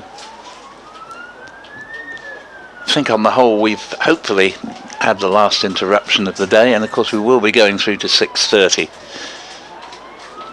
So get yourself a cup of tea and a cake or whatever at this time, and I think it's going to be perhaps 3 or 4 minutes yet before I'm required, so enjoy the interval.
Where are you staying, Georgie, so I know not to?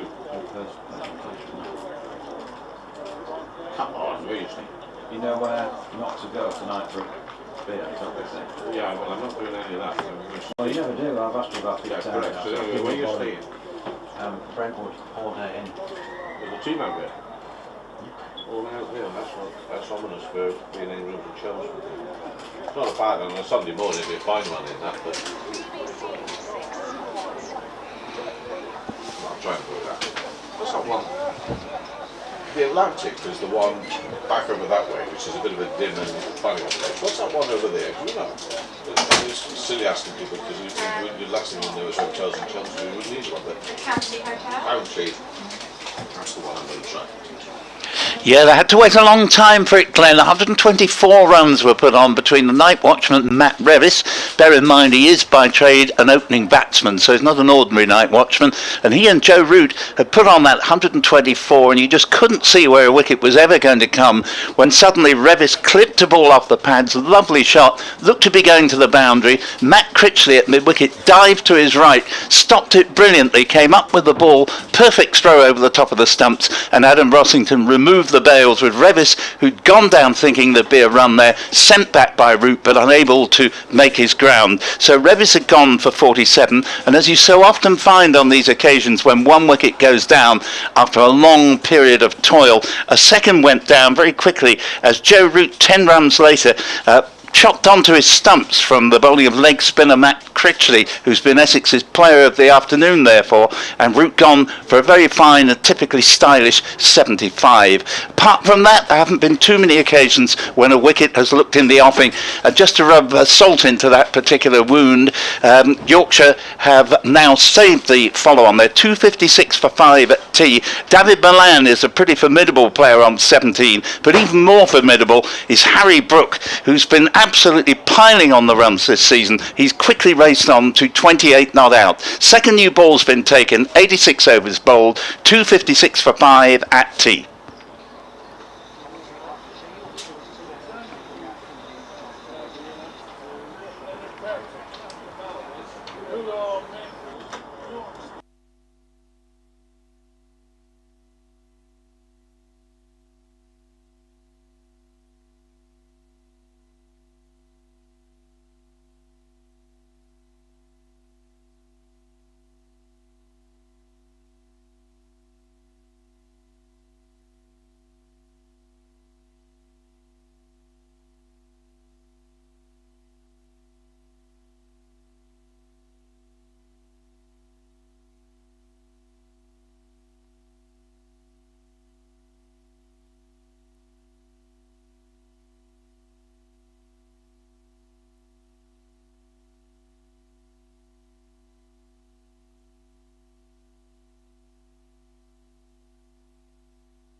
Nice sunshine coming through now here at the county ground. Had a quick walk at tea and had to remove my jacket because Good Lord.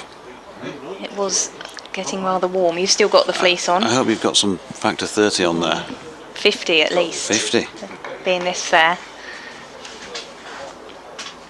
So Sam Cook to get us back underway in this final session of day 3 at the county ground. Bowling to David Milan. He pushes that one out into the offside. It will chase by Tom Wesley. They'll get 2 there for his troubles. He moves along to 19.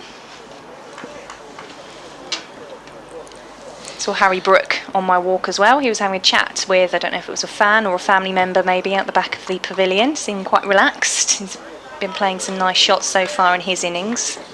Yeah, very relaxed character. Cook back into Milan. Plays that one out into the offside. Kushi will collect for no run for Essex. James Green has tweeted, "I'm at a total loss why we brought in an extra batsman. It's been clear from the first game the bowling attack is thinner than ideal. With injuries we have to bowlers, decision looks madness, particularly with Code and Leach out at time." Got some emails at bbcsexcricket@gmail.com to catch up on as well, which we will get to shortly as Cook comes in for his 3rd ball of the over to Milan, who defends that one back to Cook. Just comes away from his crease. Bit of gardening. He's quite a busy character, isn't he, David Milan, when he's batting? Doesn't like any kind of distraction around him. No, he's very much an in the zone type of player, his own zone.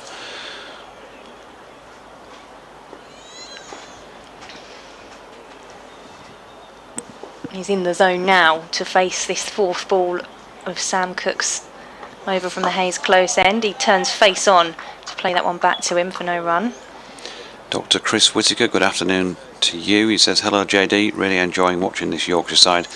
Whilst perhaps lacking a bit of penetration in the bowling department at present, the batting is exciting and full of depth. PS, did you bring any confectionery into the commentary box, or has Cake Gate with Katie Lev left scars?" Yeah, more on that in a moment.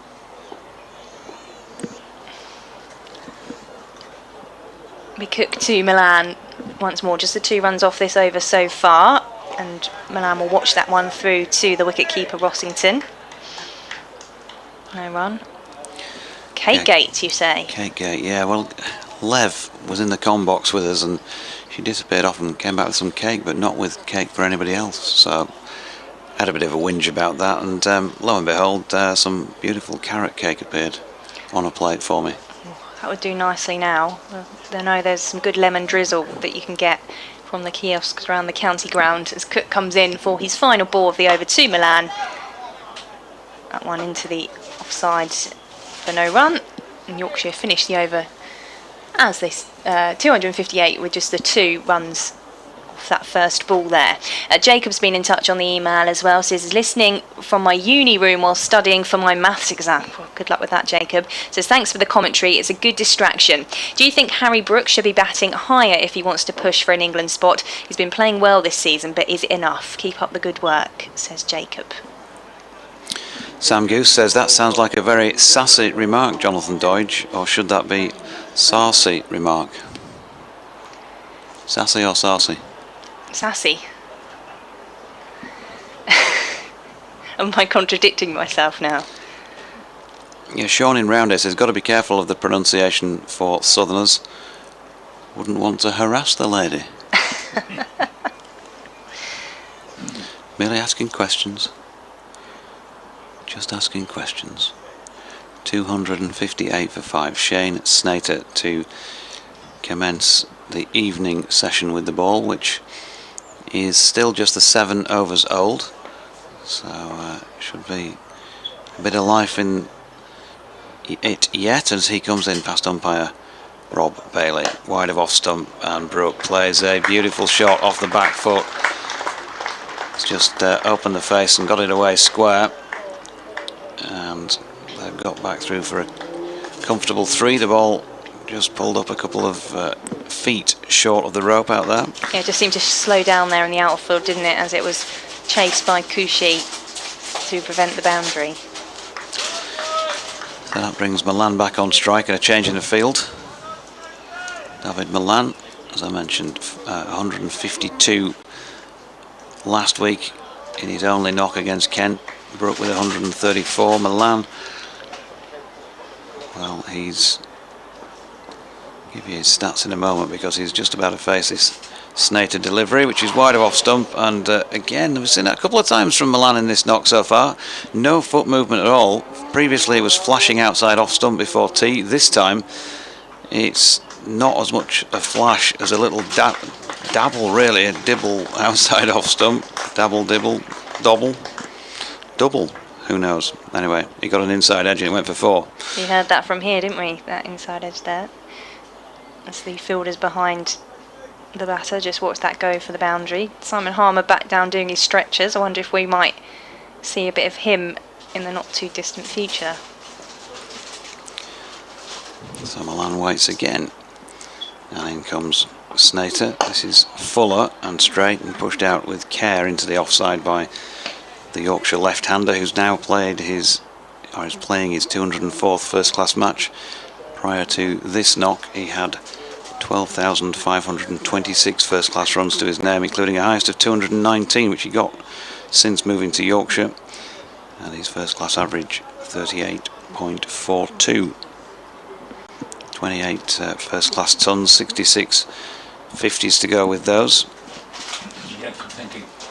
He's a high-class player, and Snater's bowling to him now, and one of the features of his play is that he knows where his off-stump is, and he had to do there, because that wouldn't have been too far from going over the top of off. So good leave. You can get in touch with us at Jonathan Doidge or at Victoria Polly, for the pair of us on air at the moment, at Essex Cricket, at BBC Essex Sport, I should say. BBC Essex Sport at gmail.com or BBC West Yorkshire Sport at gmail.com. Milan flexes at the knees and receives a delivery from Snater, which is wide of off stump and thuds really as much as anything into gloves of Adam Rossington. There's no run. Yeah, at BBC Essex Sport on Twitter, BBC Essex Cricket at gmail.com is the way to get us on the email if you want to get in touch that way.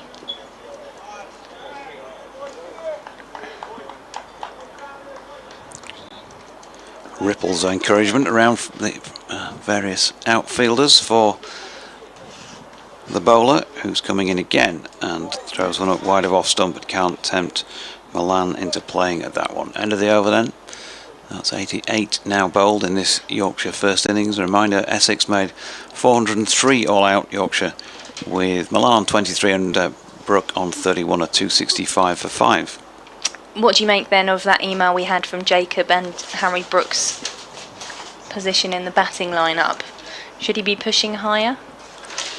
It's a question I directly asked David Milan himself a couple of weeks ago at Bristol, and he said, that's for him the next logical move is to get up the order to 3, particularly when you are going to be going in when the ball's still new on a fair percentage of the time. Not so much 4. Make the move to 3 or stay put really. But he's batting at 5. It's where he prefers to bat, scoring his runs there, and you'd hope that he gets used there in an international capacity. And he'll face Cook's first ball of the over. He clips that one away off the legs onto the onside. It'll be chased by 2 Essex fielders. They're going to come back full 3 are the Yorkshire pair at the crease. Moves along to 268 for 5 now, the score. And we'll have another change of field for the left-handed Milan to face the second ball of the Cook over from the Hayes close end. Good news for Essex fans who are also fans of the football side in the north of the county. Colchester United now 2-0 up away at Hartlepool in League 2 as Cook comes around the wicket to Milan. It's played back to him with some force. He stops that one on the square. No run off of that delivery. Bit of gardening from the lefty, and then does that batsman thing of just replaying the delivery with his hand as to what happened with the movement there.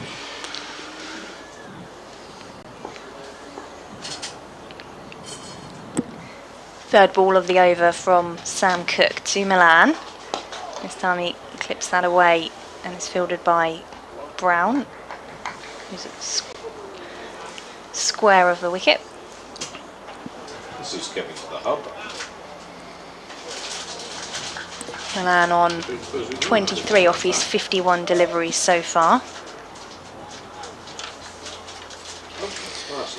Yeah, just thinking about scenarios then, Victoria, as far as what remains of this match is concerned.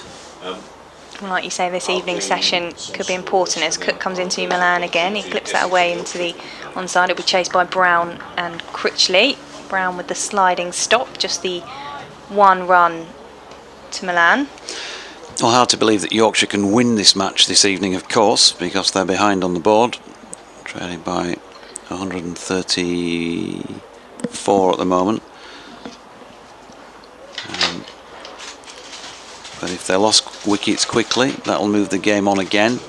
Essex with the lead, then who knows, will they set things up for a chase, or will they just play it out for a draw? Well, Yorkshire ripped through them second time around. Cook into Brook, who just defends that one away into the offside. Yet to see Essex win at the county ground so far this season. Just the one win on the road at Somerset. Yorkshire at 3 and over at the moment. That pace has picked up since these two came together. There's not been a flurry of activity runs-wise since tea just yet, but translating that into the 36 overs remaining, 110. Brook to face the final ball of the over from Cook, and he just pads that one down into the ground and away into the offside. No run off that one, so 4 off the over. Yorkshire 269 for 5. And if they were to bat till the end of today and scored at 4 and over, something like that, maybe just over, then yeah, they might stick another 150 on. So there's still not going to be much in the way of a lead. And so you're scratching your head really as to how that would work on the final day in terms of tempting somebody into having a popper to win, or otherwise just ensuring that neither of you lose.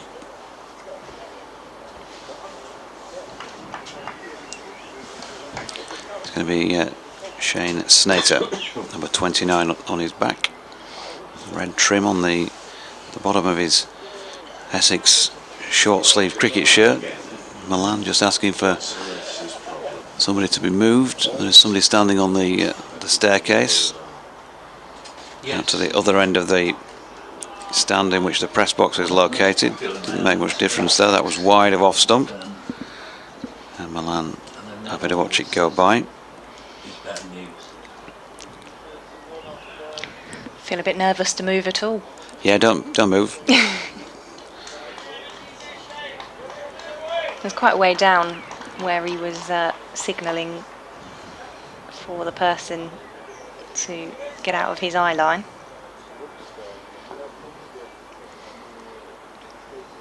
Milan then taps his bat a couple of times and waits.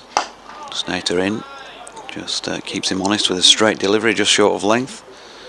Milan pushes it back, and there's no run. Yeah, as I say, he did ask me to, I can't remember, I don't know if it was the window rather than me. I think a window, I might have moved it, you know, to be able to see rather than having to look through glass. Slid a window across at Durham, and he wasn't happy with something about that, had to move it. It's got to be right though, isn't it, if you're out there? No distractions, as he drops this next one into the offside. And Nick Brown fields, no run. There was one at Trent Bridge a couple of seasons ago, might have even been last year. Johnny Bairstow was playing for Yorkshire, and COVID, no supporters in. I walked out onto the stand wearing a quite bright T-shirt, something like that. And yeah, I was asked to move on. Not only asked, Johnny actually walked about 25 yards down towards me and was moving me on, waving me away. Snater in, and Milan pushes to Brown, and again there's no run. And I'm looking round thinking, is it me? Well, actually no, first of all it was an advertising hoarding a bit lower down the stand, and he was asking if I would move that, because that was reflecting in his eye line. Another string to your bow there. And then having done that, having been part of the the prop team, I was then moved on by a steward who hadn't spotted me when I'd walked out there in the first place. Could have been sacked for that. More than his job's worth if I sat there for a few overs in the sunshine. Snater in, and Milan tried to push that out into the offside, but got an inside contact on it. It went back to the bowler. It must be the first rule that you're taught if you are a steward at a cricket ground. You would think you cannot sit there. You cannot sit there, you cannot move behind the bowler's arm, make sure spectators aren't moving past, but it always happens, doesn't it? Wherever you are, there's always someone wandering around in the wrong place.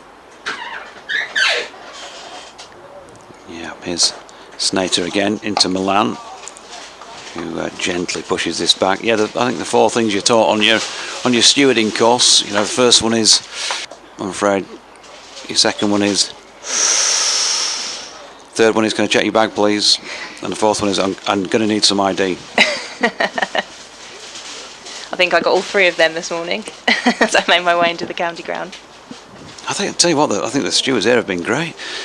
2 of them have said hello Jonathan as I've walked past. Well, that's good for you, because I get sometimes when I come in, lovely steward on the gate always says to me, hello Rebecca, and I don't have the heart to say, that's not my name, I'm Victoria, but you should. Nice to get a greeting anyway, as Cook begins his over from the Hayes close end, and Brook just lets that one come through to Rossington with the gloves for Essex for the first time this season. I think if you just said it in a nice way, just say it. It's a lovely greeting you give him. My name's actually Victoria. Maybe I look like a Rebecca.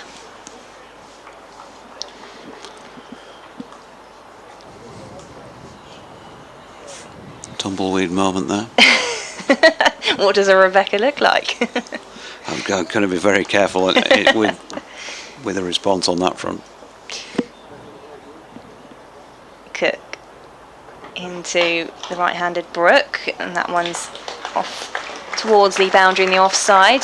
There's a diving attempted stop there by Snater, which isn't fruitful, and Brook gets a boundary off the second ball of this over, moving Yorkshire to 273 for 5. And does a Rebecca look different to a Becca or a Beck or a Bex?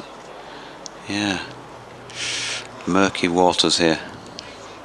Well, maybe next time, maybe I'll have the courage to correct him. But always a nice way to be greeted when you come into the county ground by friendly stewards. And from what you were saying earlier, Rebecca is eminently preferable to Vicky. Yes, not a fan of Vicky. Anything but Vicky or Rebecca is fine.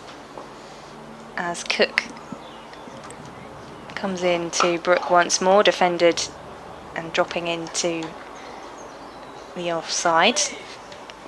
No run there for the Yorkshire youngster. You can imagine the confusion with Dick over the years. being confused with his less famous former World of Sport presenter, Dickie Davis. He's still here. I thought he was going at tea. Yeah, 5 o'clock I'm going. We'll be here till 5, he says.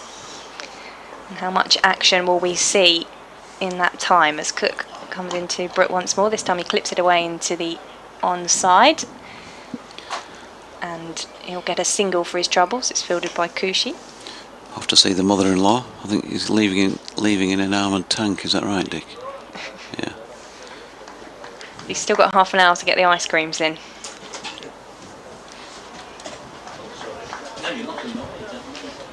There's a bit of a breeze now in the press box. I'm in danger of losing my scorecard here. It's a scorecard that shows Yorkshire on 274 for 5. The wickets of Root and Revis, the ones to fall today, as Cook comes into the left-handed Milan. Into the onside, mid-on will field that. No, Tom Wesley, the captain, over there, who will just spend a bit of time polishing the ball. We've had an email from Gary, bbcessexcricket@gmail.com, says, I know that Essex batted in the way they thought was right, but I hope they're taking notice of how to get batting points. Says Gary. We were talking earlier, weren't we, about the slow scoring rate as Cook comes into Milan, who just watches that one through to Rossington. Didn't have a waft at that one, Milan, which we've seen a couple of times from him. No run off that final ball of the over, so just the 5 off of Cook's spell there. 274 for 5. Milan 24 off 60 balls. Brook 39 off 35, and that's 91 overs gone. Yeah, been back out there since 5 past, so 22 minutes of play. Yorkshire adding 18 to that tea time score. A minimum of 34 overs remaining in the day, playing through until 6:30, having lost some time earlier. 8 overs in total. So Snater just having a word with Steckerty, who was flexing side to side, a few twists. Maybe I might have had the nod to just get loose, but it's going to be Snater continuing from this, the river end, short of length, and smashed away off the back foot. Tremendous shot by Harry Brook, who's pinged over the boundary and into the boards, down wide of third man. And again, just a little bit of room to work with, but then makes that bit more with the use of his body. And straight out of the middle, beautiful shot. Yeah, really impressed with him so far, as he has been impressive all of this start of the season. And as Paul was saying, that really marvellous innings that he played here, was it 3-4 years ago now, when Essex and Yorkshire met, and he got that century. Yeah, here's Snater into him. He's dropping that into the offside no run. He's 43 from 37. He came in the match that Essex won here in 2019. Won the match quite comfortably. And he wasn't out there and didn't get a big score, but whatever it was he got, something like 40.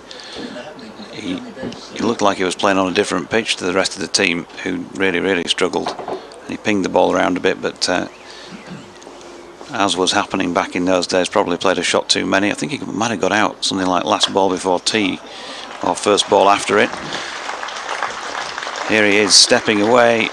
Again, Snater giving him some room to work with, and you just can't bowl it there to Harry Brook. He's already shown right throughout that he can cut, and he pinged another one away. This was a little bit squarer than the one earlier in the over, but appreciation from the home support as well as from Yorkshire supporters who've travelled down. Good applause there for Harry Brook's boundary. Takes him to 47.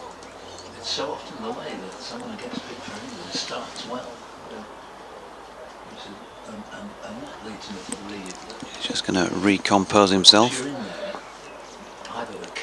and just sorts the gloves out, and Snater in again to him. This one wide of off stump, and he covers it and then leaves well alone. He's had half a dozen first-class centuries now, Harry Brook.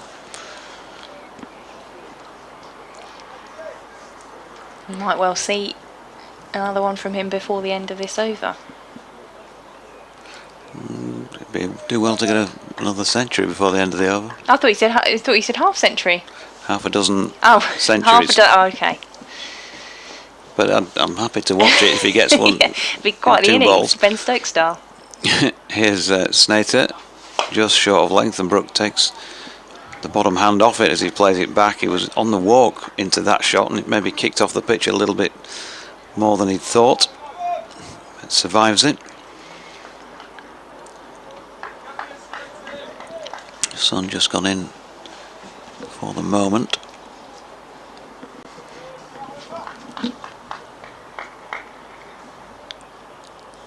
Can they find another breakthrough here? Essex, the first one of this session. They managed a couple of wickets in the afternoon sesh. Snater again, good delivery this time that nips on Harry Brook and I think has caught him in the unmentionables. Yeah, looks in a fair bit of pain there, doesn't he? That's going to smart.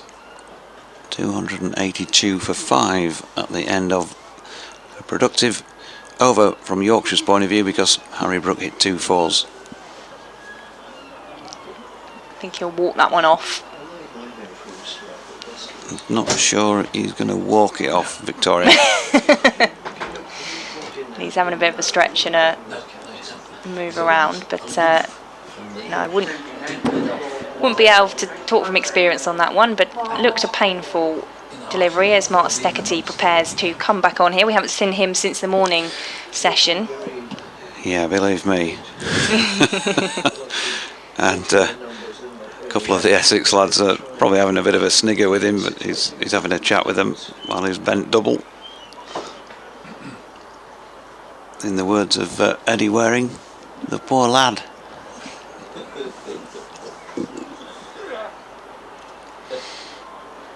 Well, he'll be at the bowler's end for the beginning of this over, so he's got a bit of time to compose himself as Milan will face Steckety, who's just finishing off a warm-up with his captain Tom Wesley from the Hayes close end.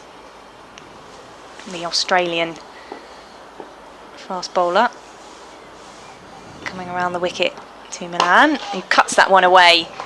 That should go all the way to the boundary and the offside. It does. It's 4 signalled from the umpire.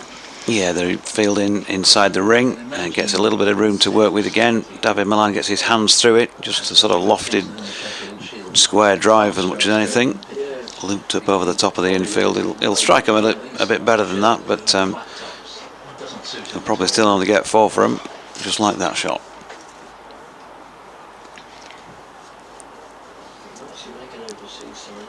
Steckety just making sure his field is where he wants them. He's got just the one slip in place, and Simon Harmer at gully as he comes in to Milan again, and that is fielded by Harmer away on the ground from Milan. No run off that one. It's a shot that David Milan scores a lot of runs from that as well. Just opens the face and runs it beyond the slip cordon. Couldn't get it past Harmer on this occasion, but just thinking as he played it, we've rarely seen that from him in this innings so far, and it is usually very productive. So I'd say that probably says something about the line that's been bowled at him, not quite giving him enough room to do it. Steckety to Milan. That one is wide. The best poker player in the game of rugby. Off something that will run away all the way to the boundary just in front of us here for 4 runs. Yeah. Nipped back across there, didn't it? I think it was just a shocking delivery, to be honest with you. Already heading down leg and went further away. No chance for Rossington. That'll go against his name. Thank you to you and Richard. Great stuff. Steckety. Got rugby union coming up for you. Yeah, probably owes Rossington a drink or something this evening. Or an ice cream. Well, that'd be nice. Semi-final in the Challenge Cup, but also all the football, the Premier League relegation issues, also League 2 promotion and so on. You can get that with Steve and the team over there. In the meantime, here on Sports X, we've also got Kezia on the email has been in touch, says I'm enjoying listening to the commentary while sat in the Cambridge University Library revising for my finals. More in a second as Steckety comes in to Milan. Straight delivery this time, which is just nipped away into the offside from number 2. And Kezia says, I haven't been very productive with my revision. I'm wishing I was sat in the sun at Chelmsford watching the cricket instead. A question for you both. What is your favourite ground to watch cricket at? Kezia, the sister of Jacob, who emailed in earlier, also revising for exams. So fun in the family this weekend. Favourite ground to watch cricket at? If we're talking county ground, As Steckety into Milan, just pushes that one out into the offside, fielded for no runs, 292 for 5. Obviously Chelmsford. Buttering us up, are you? I love watching cricket at Scarborough. It's just a lovely cricket venue. It really includes the crowd with the way that the ground is sort of set. Fast scoring ground. Final ball of the over from Steckety. That one's wide of off stump and fielded by Rossington, the wicket keeper. No run off that one, so 292 it is at the end of that over. Milan 30 and Brook 47. So we had the 6 runs and the 4 byes off of Steckety's first over back on. Well, like you say, it depends, doesn't it, what you're talking about in terms of what kind of cricket you're watching. You know, my favourite club cricket grounds around the county. In terms of county cricket, lovely to watch cricket here at the county ground, but back in the day when we had the festivals, the outgrounds, always enjoyed a trip to Castle Park in Colchester. This is where I watched a lot of my cricket in my youth. Yeah, club grounds, I've mentioned many times before really. The first place that I got involved in cricket at Horsforth Hall Park up in Leeds. Lovely park setting this time of year, probably about the best as well, when the sort of May blossom was out on the trees around the ground. We'll always have a soft spot for that, and Pudsey St Lawrence as well. Particularly at Pudsey, the Sunday morning sort of junior games where the church bells, you can see the church over the way, bit of sunshine on the place, and they were pealing in the background while the cricket was going on. But plenty of other lovely grounds up there as well that I've enjoyed watching at. Here's Simon Harmer back into the attack for Essex, and Harry Brook flicks that into the leg side where Matt Critchley does the fielding. So Harmer back in after we've seen Shane Snater being just hit out of the attack by a couple of lovely shots by Harry Brook in the previous over from this end. He tried the same again there off Harmer, was cut quite firmly to point. Sam Cook doing the fielding. Here comes Harmer again, he's bowling right arm around the wicket, and Brook has an easy single up to long on, where Centurion from yesterday, Paul Walter, comes in to do the fielding. They've got a single. The field will change because Milan is back on strike.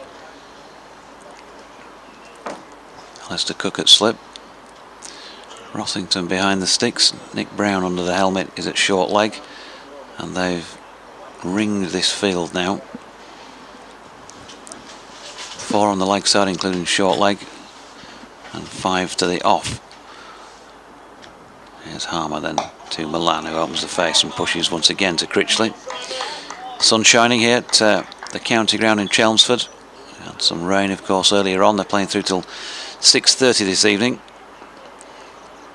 Still plenty of time left yet as Harmer just gives one a little bit more air and Milan chooses to use the feet and drive. Tom Wesley round at mid-on to do the fielding here. Yorkshire in sight of a third batting point as Milan pushes past Critchley this time, and that's a lovely languid looking push into the offside, and they're going to get through for a stroll of a single. Harmer through another over in quick time, 293 for 5. Just fielded there by the substitute Ben Allison, who has made way for one of the Essex fielders. Can't quite see who he's keeping in place of at the moment. The youngster just down here in front of us, in front of the Tom Pearce stand at the county grounds. Yeah, it's going to be interesting to see. And we'll have Mark Steckety back for his second over of this session from the Hayes Close end. Yeah, because obviously I think they knew something on the side. The Australian, It was an odd signing. who is in his 5th of 6 matches that he'll play for Essex in the county championship, begins his run. Milan facing. Steckety to Milan. Oh, and that just under the bat and rolls through to Rossington, but it's much better line there from Steckety. No run. Yeah, we saw Joe Root, of course, chop on a little bit earlier in the day off the bowling of Matt Critchley. Matthew Revis. Critchley also involved there with the throw that ran him out on 47, Root making 75. And that most recent wicket, the 5th, falling when Yorkshire were on 215. Steckety turns on his mark, comes in for the second ball of the over to the left-handed Milan. Tucks that one into the onside, and that will go for 4 just down in front of us. Yeah, pretty wayward Steckety so far. He bowled a really wide one, a wide and wild one in his previous over from the Hayes close end, which was so far wide that Rossington couldn't get across to get a glove on it. Went for 4 byes, and this one was a little bit straighter, enabling Milan to clip it, and he got it away really fine. So Milan moves to 35, 71 balls he's faced. He's about to face another from Steckety. He cuts that one away. He'll drive down the ground into the offside, and he should get another boundary. It's been chased though by the fielder. Paul Walter will throw back in, so instead he'll just take the 3 runs to move them along to 200 and just wait for the scoreboard to change. Well, moves it up past the 300 mark, and another batting point for Yorkshire. Yep, they'll be happy to at least have picked up those 3 of them. I think the outfield's been pretty slow throughout the match. I know there was a bit of rain this morning. That's had plenty of time to be burnt off now by the sunny conditions. But yeah, just a little bit on the slow side, which has been a feature, I think, of all 4 games now, wherever they've played, that Yorkshire have played in. Very slow at Northampton, pretty slow at Bristol and Headingley too. Brook to face his first ball of Steckety's over, and he leaves that one, which is being signalled as a no ball. We had that a couple of times in Steckety's first spell of the morning, where he just stepped over the mark. Gives away the free hit. Yeah, no free hits in No. red ball. Extra ball. Extra ball, 2 runs. So 2 on the total, 301. Steckety to Brook. This time that's cut away by Brook. It takes a bit of pace off it from the fielder Critchley. And he'll just take the single there, Brook. 303 for 5. Yeah, it's actually 304, because I said 301 and they'd not added the 2 on, which was 303. We'll get there in a minute when the scoreboard catches up. So dot 43, 2 from the no ball and a 1. So 304, Brook 49. Milan just taking his guard. And a look around as he waits for Steckety to come in for the not the final delivery of the ball, the over. Steckety. Milan has a waft at that one. Another no ball there from Steckety, and it's going to run away as well. Yeah, he's all over the shop at the moment. To be fair, he's bowled one on leg stump, got clipped away through fine leg for 4. Overcompensated, was driven through the covers for 3. A no ball, and now a no ball that's gone for 4 byes. Expensive over from Steckety.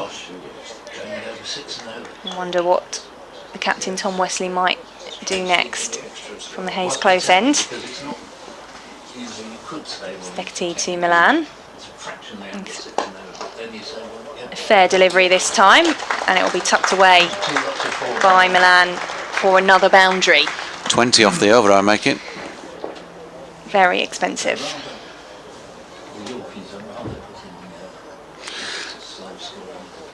Yeah, and it's just looking like anybody who's been there as a bowler, I know I have, and anybody who has whatever level you play at, you'll know that in an over like this you just want to get to the other end and get back off out into the sticks somewhere on the boundary edge. Yeah.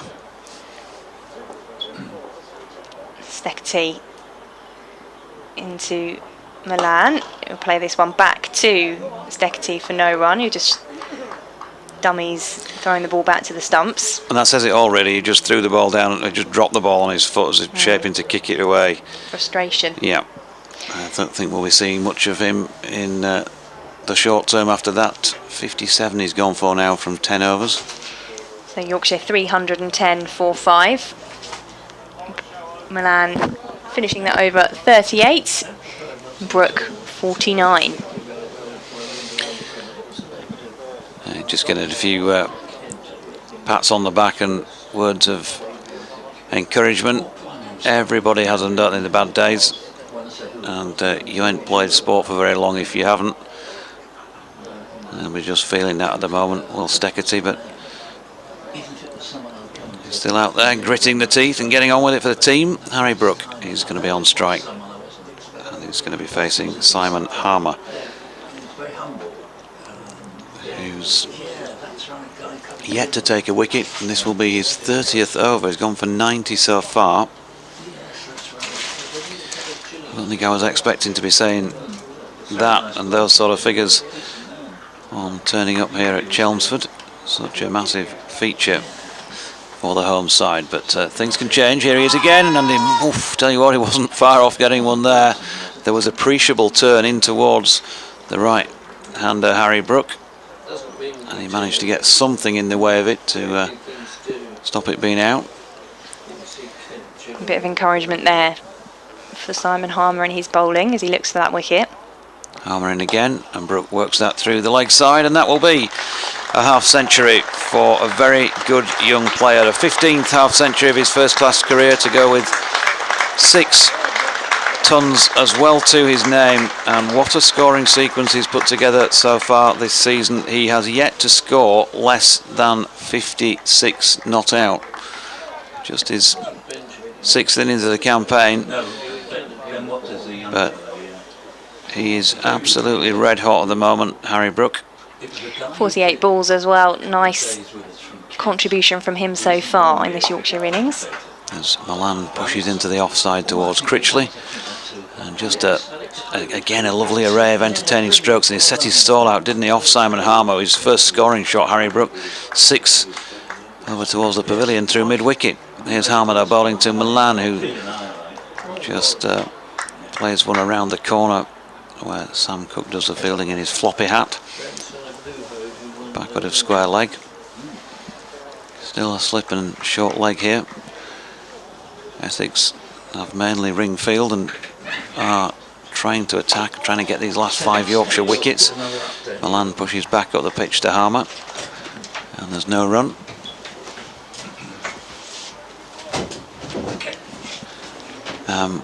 And Harmer then turns to come past umpire Bailey. Final ball of the over, pushed out into the offside by Milan, and that will be that for this over. So Brook on 50, Milan 42, 315 for the loss of 5 wickets. And a few words from Victoria, and I think Paul's back in the chat.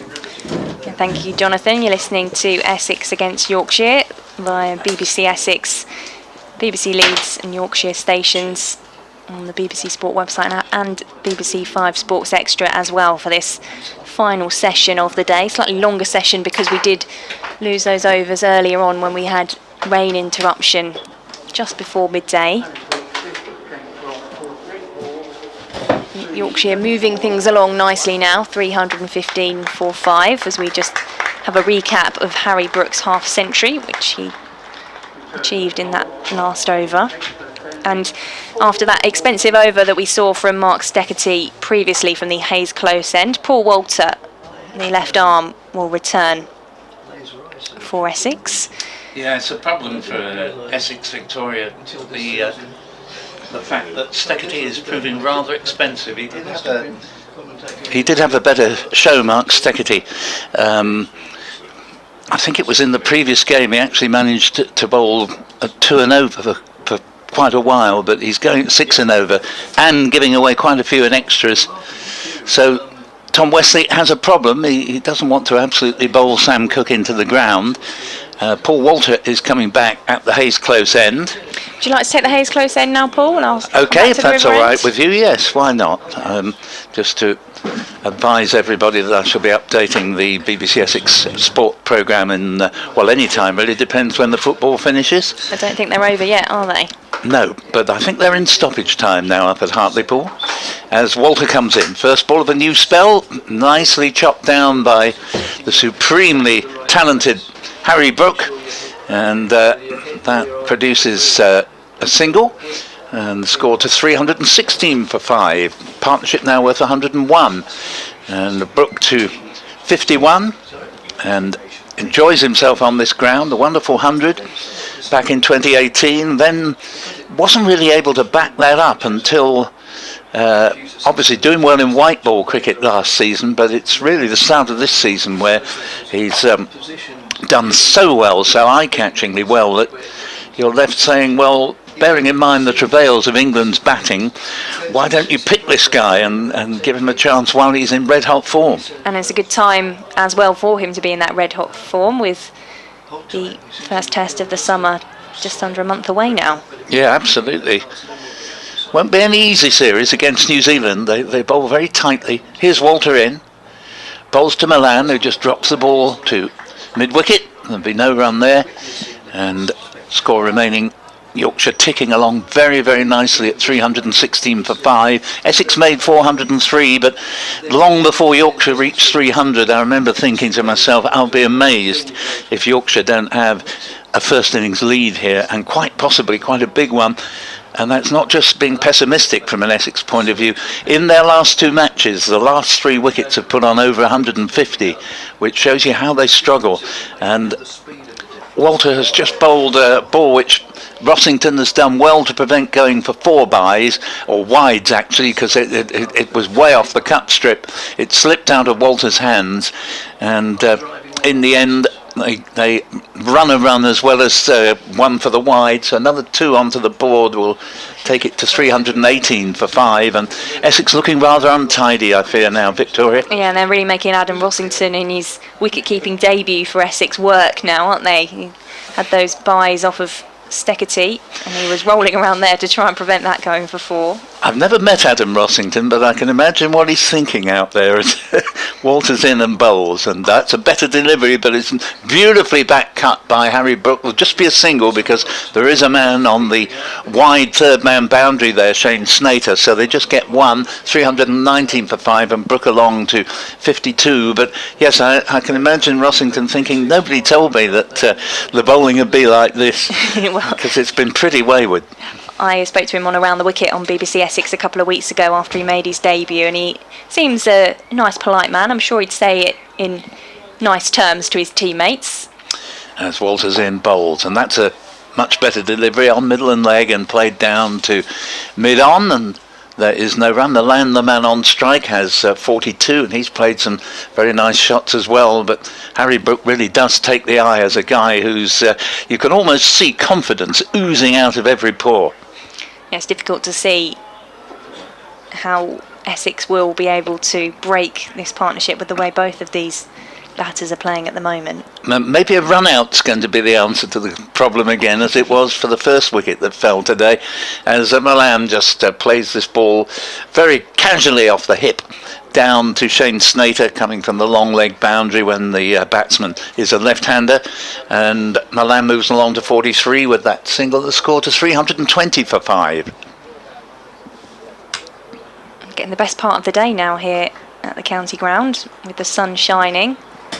Still a little bit of cloud cover around above us, but not threatening any longer as Walter's in bowls, and that's outside off stump, clubbed away to the cover boundary but not over it, because Snater, when the batsman's the right-handed Harry Brook, is on the more or less the point boundary. They get a single, 321 for 5, and 53 to Brook, 54 in fact, and no, it is 53, correct myself. 43 to Milan, but that was another sort of not wildly expensive over, but not exactly economical either, and 5 or 6 runs came from it, and Yorkshire going along so easily. Yeah, they're ticking along nicely.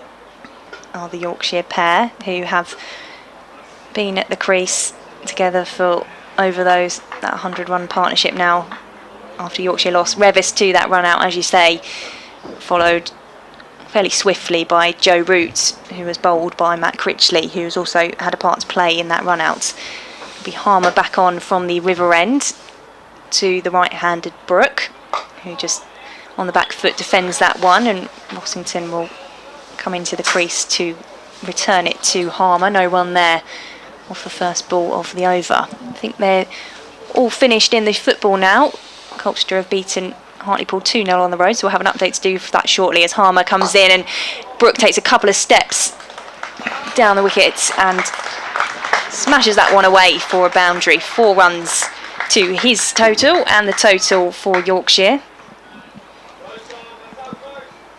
He knew what he was going to do there, didn't he, where he took those couple of steps. Yeah, good use of the feet. As I say, he's just oozing confidence. So he moves things along to 325 for the visitors as Harmer comes in again off the back foot this time into the offside.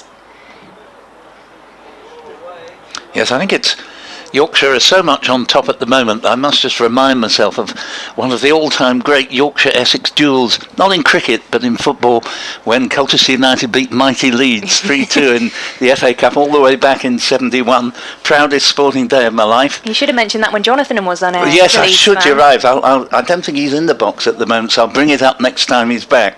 Harmer to Milan into the offside, fielded by Critchley.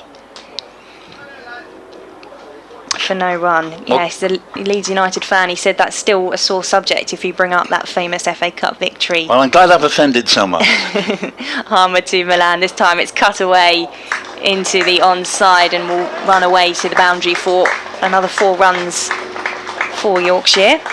Even Harmer is just looking innocuous. Sadly, from an Essex point of view, so well are these two playing, and they're seeing it large. They're giving a real array of strokes here on a pitch which, admittedly, I suspect if you can't score runs on pitches like the ones we're seeing this season, certainly with this new smaller seamed ball, then I think you probably are in the wrong profession. But take nothing away from 2 splendid batsmen here who already advanced the score by 15 in the last dozen deliveries. This time it's just pushed by Milan for no run. 330 is the total on the scoreboard for Yorkshire at the end of that over from Harmer. So Milan moves to 47, Brook on 58. Have a look at some of the scores elsewhere on day 3 of the county championship. Gloucestershire need 310 runs to win against Hampshire. They're 58 for 1 there at the Ageas Bowl. In the game between Lancashire and Warwickshire, Lancashire lead there by 22 runs. They're 337 for 9 in their first innings. And the game Surrey and Northamptonshire, like here at the county ground, they had a rain delay earlier. Northamptonshire 143 for 8. They trail Surrey by 64 runs. I think it's going to be a long season for Northamptonshire, and that's not to say it mightn't be a rather long season for Essex, the way things are shaping up, as Walter will continue from the Hayes Close end in glorious evening sunshine here at the county ground, and that's a poor delivery and it's smashed away. It won't go for 4 because Snater is very lively out there on the cover boundary, keeps it down to a single. Good throw coming in as well. 331 for 5. But Harry Brook is just playing almost disdainfully out there, making batting look the easiest occupation in the world. He has 59, and Milan, scarcely less formidable, 47. Milan it is, the left-hander, facing Walter over the wicket.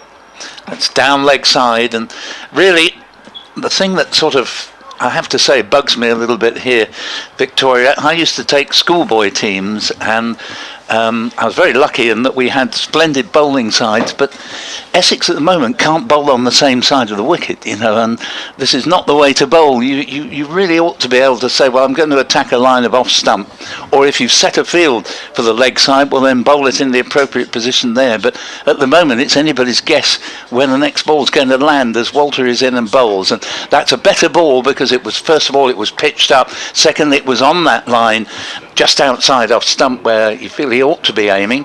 Fairness to Paul Walter, he doesn't get a lot of overs, and I think he's a better bowler than he's looked today because he basically needs probably to bowl a lot more overs to start getting his rhythm right. 331 for 5. And originally that was more of what we saw from him, wasn't it, on the bowling front? Yeah, as Walter's in. Bowls, that's another good ball, and it's played on its merits by Milan, and Walter groans in disappointment and holds his head in his hands, but actually all that happened there was that Milan, albeit coming down slightly late, but he got the ball out of the middle of the bat with a purely defensive shot back down the pitch. But yes, I remember when Walter first came into the Essex side, he batted, if I remember rightly, sort of more like 7 or 8, and one supposed at the time the bowling might be his strongest suit, but that's very much turned round, and well done to him because he's batting brilliantly of late. This ball again is better pitched up and played to Critchley at short mid-wicket, and there's no run. It's almost the opposite of what we saw from Matt Revis, who was night watch for Yorkshire with his 47 run out earlier in the day, but we were saying how impressed we were with his batting, yes. And that's of course how he came into the side, and his bowling's been more of a recent development in his game.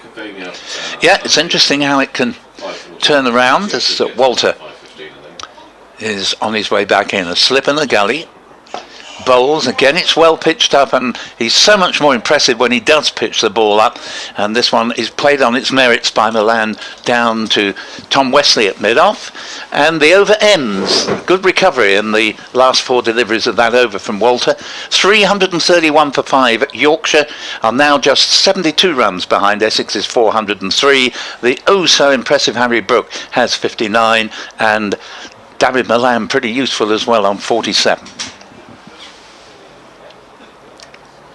Be Simon Harmer from the River End. Essex just taking their time in the switching of the field.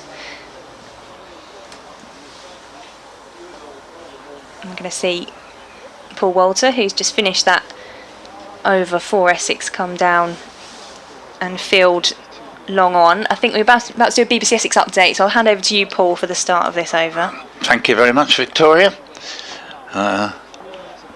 Harmer tosses this one up, and it's going to produce a run out to square leg. Single to Brook moves up to 60, 332 for 5. And anybody's guess exactly the moment that they'll come to me for an update, but whenever they do, we must be ready. And here we go. Stand by. Well, no, in the answer to your question, I'm afraid, Glenn, they can't get a wicket because we're now watching a partnership for the 6th wicket unbroken that's so far put on 117. There was a little bit of hope when 2 wickets went down in quick succession in mid-afternoon. 215 for 5, however, has now become 332 for 5. And Harry Brook, who's been on fire this season and got 100 here 4 years ago, is now 60 not out. And David Milan has just fetched Simon Harmer and deposited him way over the mid-wicket boundary. Not when I say over, it's 4, not 6. But that brings up David Milan's 50, so Brook has 60, Milan has 51, 336 for 5. We're in the 100th over. Yorkshire scoring so much more quickly than Essex did in their innings. They made 403. It's rapidly being overhauled, and there's still some good batting to come. The only 2 wickets to fall came via a run out when the very impressive Matt Revis, technically a night watchman but originally an opening batsman, a brilliant bit of work in the field at mid-wicket by Matt Critchley, produced that run out as Revis went for 47, and that was after the fourth wicket, I should say, put on 124 with Joe Root. Root then chopped on to Matt Critchley when 100 looked certain. The former England captain making 75. Lovely sunny evening now with Yorkshire 336 for 5. Harmer into Milan. No run off that one. It looked as if he was trying to cut it away. That was a better ball from Harmer, and there was a little bit more bounce there than typically has been the case. The final ball of Harmer's over from the river end. Milan will face, and this time he does move that one away into the offside for no run. And we will finish that over on 336 for 5. Milan getting his half century within that. He's on 51. Harry Brook on 60. So, it has to be said, this is a very impressive display from Yorkshire. It's not a surprise, because I was saying to another of our BBC Essex commentary team, Dick Davis, a few minutes ago, that I struggle to remember a batting order with much more strength in depth than Yorkshire's have here. Is a very, very impressive lineup.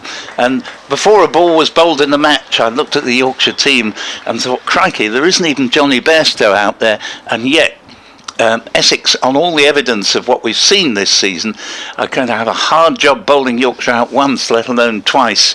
Of course, it doesn't help that these Duke balls used this year have a smaller seam, and the pitches are far more benign than is typically the case at Chelmsford. Walter begins a new over from the Hayes close end. Again, not a bad delivery, and played on its merits by Brook to mid-wicket, where Nick Brown is the current custodian, and the score remains at 336 for 5. That's what we want to see more of from Paul Walter, and indeed all the Essex bowlers, like you say, a bit of consistency in the deliveries. Yes, because Essex could do with a good few overs now that don't go for more than, shall we say, 3 or 4 an over, as Walter's in bowls, and this ball is pulled mightily into the onside, and fielder will do very well to stop it. He does a brilliant bit of fielding out there and keeps what would have been 4 runs down to 2, but I'm afraid that was going back to bowling too short. Ben Allison, the man there, the substitute fielder. I'm not sure who's off at the moment, but he dived to his right and took a ball that was travelling very nicely to keep, as I say, what would have been 4 runs down to 2, but Brook is still powering on, 62 not out, 338 for 5 on the board, and I can't remember a false shot from Brook in this innings so far, as Walter bowls to him, and he's cut this one away very nicely down to Shane Snater on the deep backward point boundary, a single, 63 to Brook, the score to 339 for 5. Nice acrobatic stop there from Ben Allison on the boundary for that one. That's what you want to see when you wait for your moment as a substitute, don't you? And yeah, absolutely. The ball comes to you, you want to make sure you do a good job with it. Well, he had a lot of work to do up at Edgbaston when he was 12th man, and the ball kept following him all round the ground as Walter's in bowls, well pitched up and driven down to mid-off without timing by Milan, who possibly conveys his disappointment in his own shot there, in that he grabs the bat by the blade rather than the handle.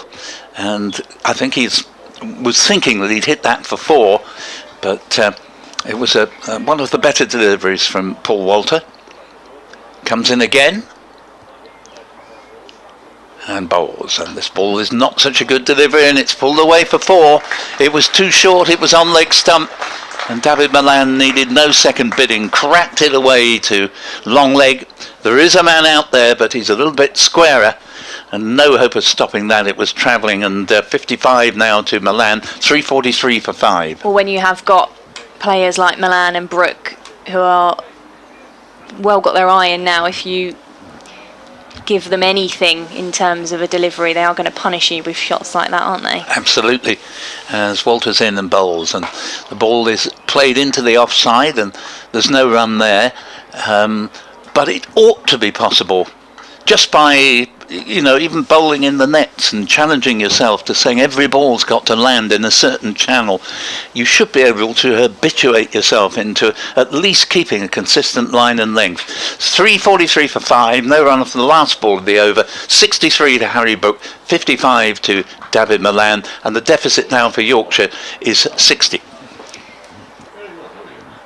I think you are the boss today, Paul. I think maybe I've got one more over or so to go before we swap again. Not quite sure where the schedule is. I don't know if Kevin is up. No, I think he's busy. We'll stay as we are for now. Right.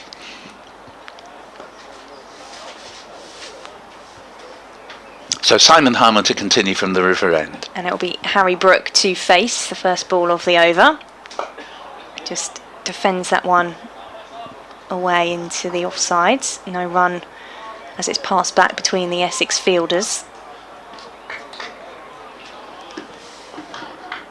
He taps the bat a couple of times as Harmer comes in again with his spin. Comes down the wicket slightly there, does Brook. It's collected by Harmer, who looks to move quickly in case of any opportunity. Brook is quite at home against Harmer, judging by the 100 he got here those 3 or 4 years ago. Uses the feet well. Yeah, looks in confident mood as Harmer comes in again, and another defensive shot there from Brook. It will just roll out into the onside and be collected by Critchley. Back to Harmer for no run, so nothing off the over so far, with 3 deliveries bowled by the South African. Harmer to Brook. This time he gets low and sweeps this one out towards the onside boundary. Takes a single, which will bring Milan on strike, and a change of field for the left-hander as well. I remember Brook's introduction. I'd never heard of him when he came down here on the occasion I refer to, when Yorkshire, having made 50 all out in the first innings, turned it round in the second, and a wicket had fallen, first ball of an over, and Brook took 11 runs off the remainder of that Harmer over. Harmer to Milan. Just plays that one with a straight bat back to the bowler.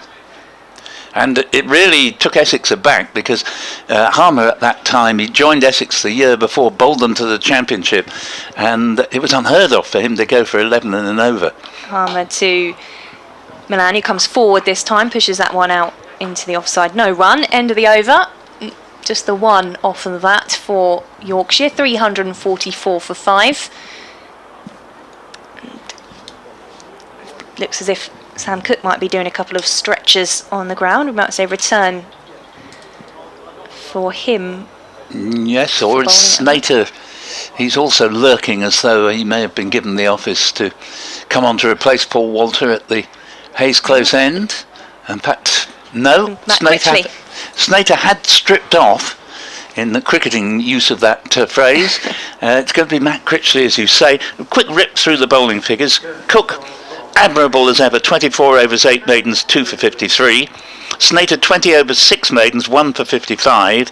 Harmer, 32 overs, 5 maidens, none for 105. Steckedy, 10 overs, 2 maidens, none for 61. So Steckedy going at 6 and over. Walter, 8 overs, no maidens, none for 30. Critchley, 7 overs, no maidens, 1 for 24, having dismissed Joe Root. So having also effected a run out with a brilliant bit of fielding, Critchley is one of the few Essex players on the day to have a measure, I think, of satisfaction. BBC Essex Cricket at gmail.com if you want to get in touch with us here at BBC Essex, BBC Radio Leeds and the Yorkshire stations, and on BBC 5 Sports Extra as well in this final session of the day. Play will continue, light permitting, till 6:30. I say light permitting, weather permitting, as Critchley's in. Leg spinner bowls, and Brook, with very little effort, just plays him out to the man on the backward point boundary, who's Paul Walter. And 345 for 5, and Brook along to 65, seemingly making serene progress to what we could describe, if he gets there, as yet another 100, having got at least, I think he's got at least 3 already this season, and one of them was nearly a double 100. Great to see him in such good form, and certainly you'd have to think that the Well, I say the selectors, I'm not sure there are any at the moment for England, but you'd have to hope that whoever does end up picking the side has been noticing just how brilliantly he's been playing. I think it would be hard not to, wouldn't it, at the moment? As Critchley's in bowls, and this ball is played up to Simon Harmer under the sun hat at short mid-wicket. No run, Milan the batsman, and it's 345 for 5. Critchley again. Milan turns this one, starts off on a run, quickly is disabused of the notion, and quite rightly so, by Harry Brook, because Nick Brown was closing at mid-wicket, and Brook would have been very hard put to it to make his ground there. He wouldn't have needed a strong arm, Nick Brown, but he's got one, and the next ball has been turned sufficiently wide this time of the infield, and Paul Walter comes off the deep backward square leg boundary when the left-hander's on strike and keeps it to a single. 347 for 5. Get to a couple of emails in a moment as well. It sounds busy out in Chelmsford there on this Saturday afternoon. Critchley bowls, and the ball has beaten the dive of mid-wicket, but it's not to matter too much because it is backed up at deep mid-on, and Sam Cook backing up Cushy there. 347 for 5, and just checking on the individual scores, 66 to Brook and 56 to Milan. Milan has helped this ball around the corner. They probably get 2 runs here. Ben Allison chasing round from deep backward point to third man, and by the time he's done that, they're through for the second run, which means at the end of that over, Yorkshire are 349 for 5, with 58 to Milan and 66 to Brook. Just some drinks coming out for the batters before we get to Simon Harmer's next over. The Grumbler's been in touch on the email, says, hi Paul and Victoria, Harmer's figures are 0 for 100 in 31 overs, only got 1 wicket in his last 5 innings. Form is temporary, class is permanent, but it is a concern. Also, Yorkshire are accelerating, they've lost only the 2 wickets to date. They could have a good lead tonight. If they bat until lunch tomorrow, then we'll have a job to save this game. Yes, I must take you to task, Grumbler, for that awful email you sent earlier in the day, rightly welcoming Victoria to the microphone, but suggesting that oldies, as you described Dick and I can't think why, you want more younger people and you want Dick and myself out of the door. I don't know if I can ever forgive you. Well, I'm pleased to be in your company this afternoon, Paul. And likewise, I think you've had a terrific day, actually. I hope you've enjoyed it. Well, it'd be nice to see a good evening session here for Essex as Simon Harmer comes in. It's played with the full face of the bat by Harry Brook, and will take a single. And that moves things along for Yorkshire. Another bonus points, 350 on the board. 350, just waiting for the scoreboard to update. Yeah, they batted so much more quickly than Essex did, I'm afraid. Essex kept wickets in hand, but they only got 2 batting bonus points. Harmer to Milan, who just defends this back down the pitch to the bowler, and gets a round of applause from his wicketkeeper Rossington there, Harmer, for that delivery. And not impossible, Victoria, that with another 50 needed, they've got 6.4 overs to get another 50 for maximum points. Milan comes forward again this time. It's out into the offside for no run. I think probably, unless there's a lot of loose bowling, they probably won't sort of over worry about getting that 5th batting bonus point. Harmer getting through his deliveries here as that one's clipped away by Milan into the onside, fielded by Wesley at mid-on for no run. Because Yorkshire really, they've got to keep an outside chance of winning this game. If they could get, a couple of 100 runs in front and have a go at Essex. Yeah, deficit is 53 as Milan looks to chop that one. It doesn't get the contact, and there's groans and sighs around the Essex fielders for that one. I think it's the first play and miss I can remember for about half an hour. Harmer to Milan. He does get contact this time, clips it into the onside. But again, another good delivery from Harmer for nothing as he completes his over. Just the one single off that one. Yorkshire 350 for 5. Still Milan and Brook, the batters at the crease. Milan on 58 off 109 balls. Brook 67. And that is the 104th over of the day. Yes, it really is a little bit indicative of Essex's problem here, which replicates what we saw for the last 3 wickets in each of the 2 previous games, in that when the 2 wickets that have fallen today fell in quick succession in mid-afternoon, 215 for 5 in reply to 403, Essex could still have had a good chance of a first innings lead. Here is the start of a new over from Critchley. It's a lovely shot from Harry Brook, and he's just pierced the gap between short extra and deep mid-off. 4 excellent runs, and Brook seemingly can do no wrong, moves along to 71 off just 66 deliveries, and to put that into some context, he is scoring at more than a run a ball, which means above 6 and over. And he came down the wicket again there, took a couple of steps, as we saw him do against a couple of Harmer deliveries as well, just showing the confidence he's got at the moment. And here he is displaying it again. He's only going to bring in 1 run, but he just moves effortlessly into line. He's not afraid to use his feet, leave his crease and come and meet the ball on the half volley. Steers it down to Sam Cook, and another run on the board means it's now 351 for 5, with Brook up to 68, Milan into strike on 58. And of course, to make things worse for Essex, this is a classic right-hand left-hand partnership, and these two are really milking the bowling and rotating the strike in exemplary fashion as Critchley bowls, and Milan doesn't manage to just illustrate what I was saying, because he's picked out I'm not sure who that is. Essex have a second substitute fieldsman on. Don't recognise who it is, and I think it could be Jack Plum. No, I don't think it is actually. Anyway, the ball's played out to extra cover, and there is no run. Oh, good, we've got a scorecard here. I should be able to tell you who it is. It's Josh Rymel who's come out there and is on the field at the moment. Good to see Josh, actually, because he made a very fine 100 here in the 50 over game last season.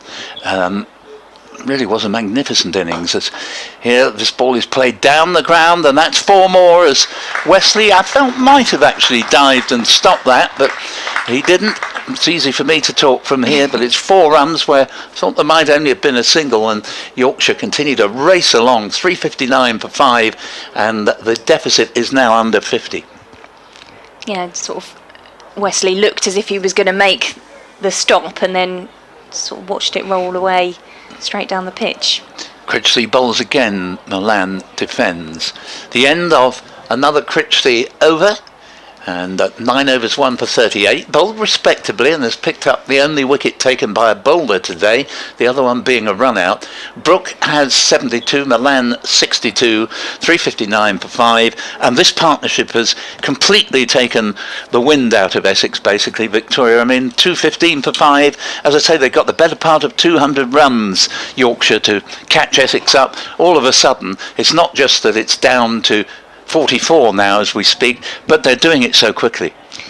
Yeah, and like you say earlier, when Essex did get the run outs of Revis, and then that's quickly followed by the wicket of Root, who was bowled by Critchley, you have that momentum shift, don't you, in a game, and it felt like there was an opportunity there for Essex, but we haven't seen that in this evening session. Since Milan and Brook came to the crease, they've looked very comfortable.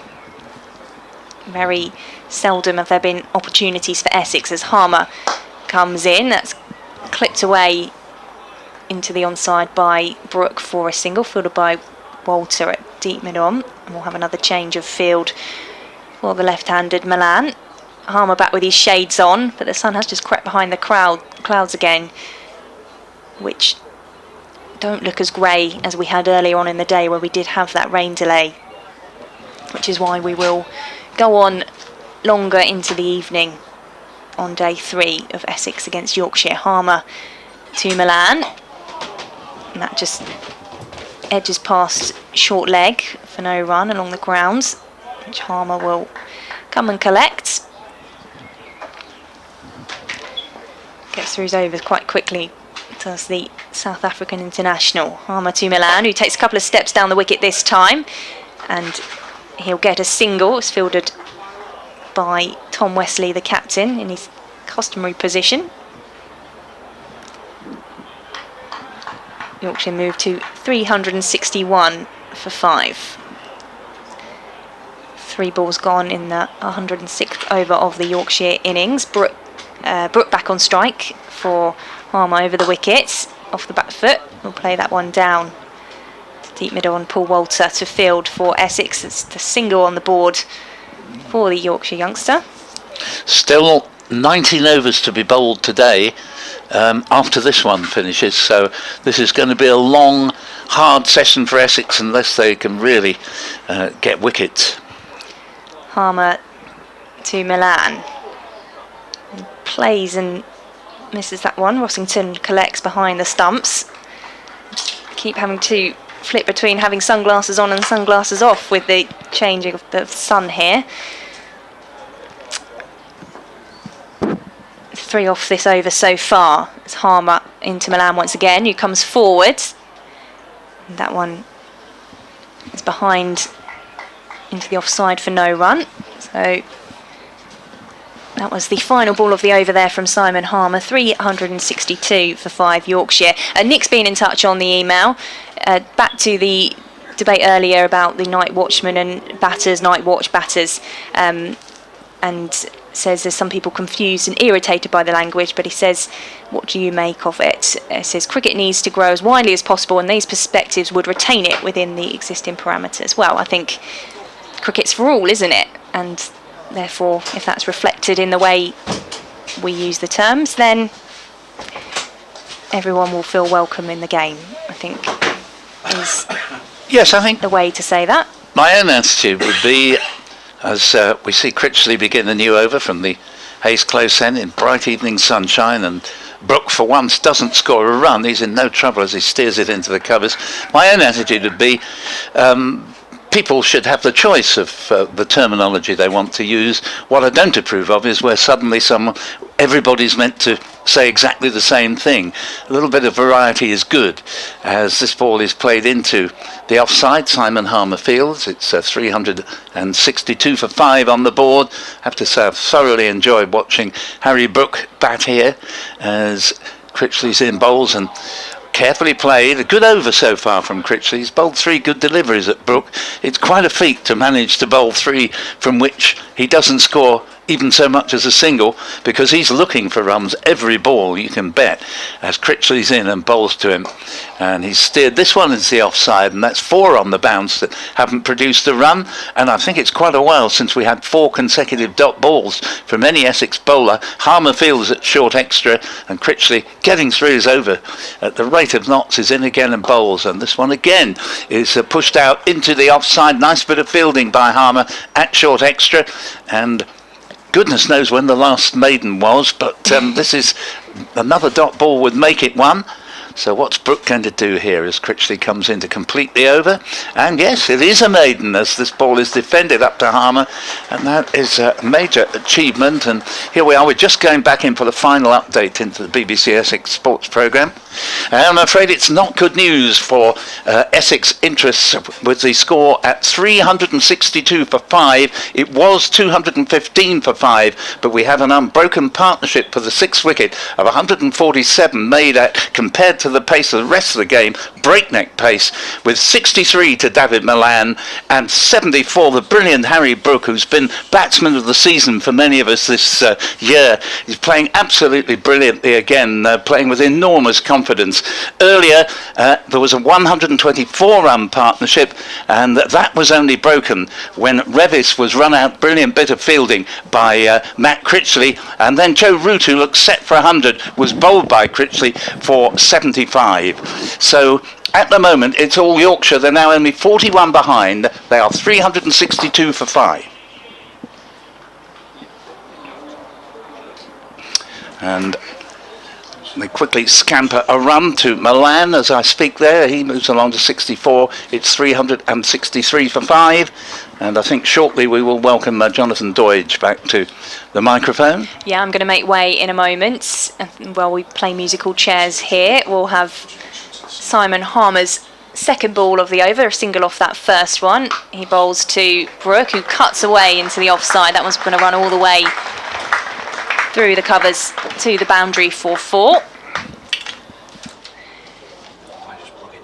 Another lovely shot from Harry Brook, who has played so well this afternoon. Things move along to 363 and a 152 run partnership. That brings up, you hear the ripple of applause around the county grounds. 367 for 5 Yorkshire now. Milan 64, Brook 78 off 77 balls. So Paul Newton has made way for, well, I'm making way. Paul and Jonathan just sorting out the technicals as Brook comes down the wickets and takes a single, fielded at mid-off. Yeah, a few ways being made. But it is Jonathan Doidge and Victoria Polly with you at the moment. Paul Newton back with you very shortly here on BBC Essex, BBC Radio Leeds and the Yorkshire stations. And I think we're still on 5 Sports Extra at the moment for this evening session. No, we're not. Harmer to the left-handed Milan. There's a short again. It's back along the ground to Harmer. So first dot ball of the over at the 4th time of asking. Harmer turns, comes back in and comes forward Milan that time. It's fielded in the offside for no run. Still plenty of people here in the evening sunshine at the county grounds. As Harmer comes in, and then that one's straight at Nick Brown, who's fielding close in at short leg there. No run off that last ball. So Yorkshire 368 for 5, Milan 64, and Brook 79. We've had 108 overs, and I will depart and bring back in Paul Newton. Thanks, Victoria. So Yorkshire just really starting to get into overdrive. They've only got a couple of overs left to get to potentially 400 for another batting point, so that I think is out of reach at this moment. I did wonder, as I was having a nice wander around in the Chelmsford sunshine, as to whether or not they might take that on, but you can only do what you can do depending upon what you're faced with in terms of the bowling. Critchley meanwhile has Harry Brook facing his bowling and just clipping him off the hip for a single out square on the leg side. So Brook on to 80, Milan 64. Critchley 1 for 39 into his 11th over now.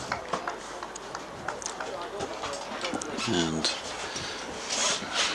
the over eight's been pretty swift, +5. Critchley and Harmer both bowling, and Critchley in again, and Milan clips him square on the leg side. Snater around to field, and they cruise through for another single. So this pair came together when the score was on 215. I'll make that 155, the partnership, to go with the 269 they put together against Kent last week. They're hot property at the moment, Harry Brook and David Milan. Critchley to Brook once again, who's back foot and punching into the leg side. Penny says, enjoying the badinage, chuckling away whilst enjoying Milan and Brook. Should be watching Root and Revis, mind. As Brook steps back, and another lovely shot. He's got so many of them in the locker, and he's just pushed this along the ground just wide of Cushy at straight mid wicket. Gets through for a comfortable 2. Malcolm Palmer says, hope I'm wrong, re David Milan, but I think he looks iffy this afternoon. Doesn't seem to be moving his feet as much as usual. Well, that is a fair point, actually. He hasn't moved the feet that well. Yeah, a couple of times. Nearly proved his undoing on one occasion. As Brook walks into this next shot, as a yelp of frustration. I think it was from Critchley, who bowled it, and they picked him off for a single, Ken Lashley. Actually, this is for a while ago, because it says, now you and Victoria are back together. I'll offer my 2 penn'orth. Dinner is the midday meal, as in school dinners. Tea is the third meal of the day, as in cricket tea interval. Now I'm going to get some screams from Sheffield as Milan pushes forward into the offside, and that's the end of Critchley's over. He says, a bread cake to me is a particular bread product, around 4 inches diameter, not too deep, with a floured top, just like my mum used to make. Great for chip butties. That's Ken. Lily was enjoying the 4th wicket partnership between Joe Root and Matthew Revis, and says, people usually say my surname as halloumi, as in cheese. I suppose, yeah, you can get the similarities in sound. And Graham Goodall says, hi JD, our batting looks good this year. I hope the young Yorkshire team can continue to do well when the England call-ups come. I enjoyed the comms from the team. A little disappointed Essex seemed to have batted and bowled not to lose. I felt that after posting a decent total, they could and should have attacked more. Too late now. Yeah, no, well, I totally agree with that. They've got to bat rather more urgently, more positively, as indeed Yorkshire have done. Harmer's in, this one's tossed up, it's played back to the bowler, and obviously you need to lay a foundation. But I think once they got to 200, Essex needed to have stepped on the gas a little bit. And we're not talking about blind swipes or anything like that, but just, rotating the strike, being a little bit more purposeful. Harmer's in bowls, and there's a little bit of turn here. However, the ball is beautifully played by Harry Brook. And in some ways, the better the ball you bowl to him, the more certain he's going to score. He really has played quite beautifully, and he's playing so effortlessly as well. He's moved along to 85 and the score to 375 for 5. Yeah, well played, Mr. Brook, says Penny Sutcliffe. Now he does know he's Harry's from his elbow. And this one is clipped off the pads. It's nicely stopped at short mid-wicket. But Brook has paced his innings. He's really gone after the bad ball. He's used the feet well. He's got a lovely array of strokes. What's not to like? As long as you're not Essex trying to bowl him out. As here he just effortlessly moves onto the back foot, transfers the weight, and flicks the ball away with those strong wrists out to Ben Allison, fielding near the mid-wicket boundary, just about 10 yards up, and they get a single. And he now moves along to 86 out of 376 for 5, now just 27 runs behind Yorkshire. And Malcolm says, hi again, I was wonderfully wrong about Milan. He just looks less fluid compared to Brook. Harry Brook is just fantastic. Yep, well put, as Harmer's in, bowls to Milan, and there's very definite turn there, albeit probably out of bowler's footmarks, and it was pitching well outside off stump in the first place, but that's almost the first ball that I've really seen Simon Harmer turn this season, and normally it would be a regular occurrence.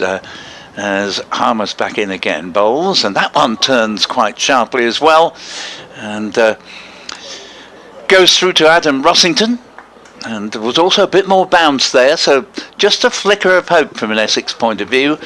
65 to Milan, 86 to Brook, 376 for 5, a partnership unbroken of 161 for the 6th wicket, and now we just have 1 over left until in fact that is the end of the 110 overs with that one, so Yorkshire will take 4 batting points to Essex's 2, and I think, Jonathan, the point that both the recent emailer was making and I would endorse is that Essex, they don't have as much talent in the batting as Yorkshire, but granted how few wickets they've lost, they should have been able to make it at least 3 batting bonus points. Yeah, you'd have thought so. They were ponderous, weren't they, putting together what they put together.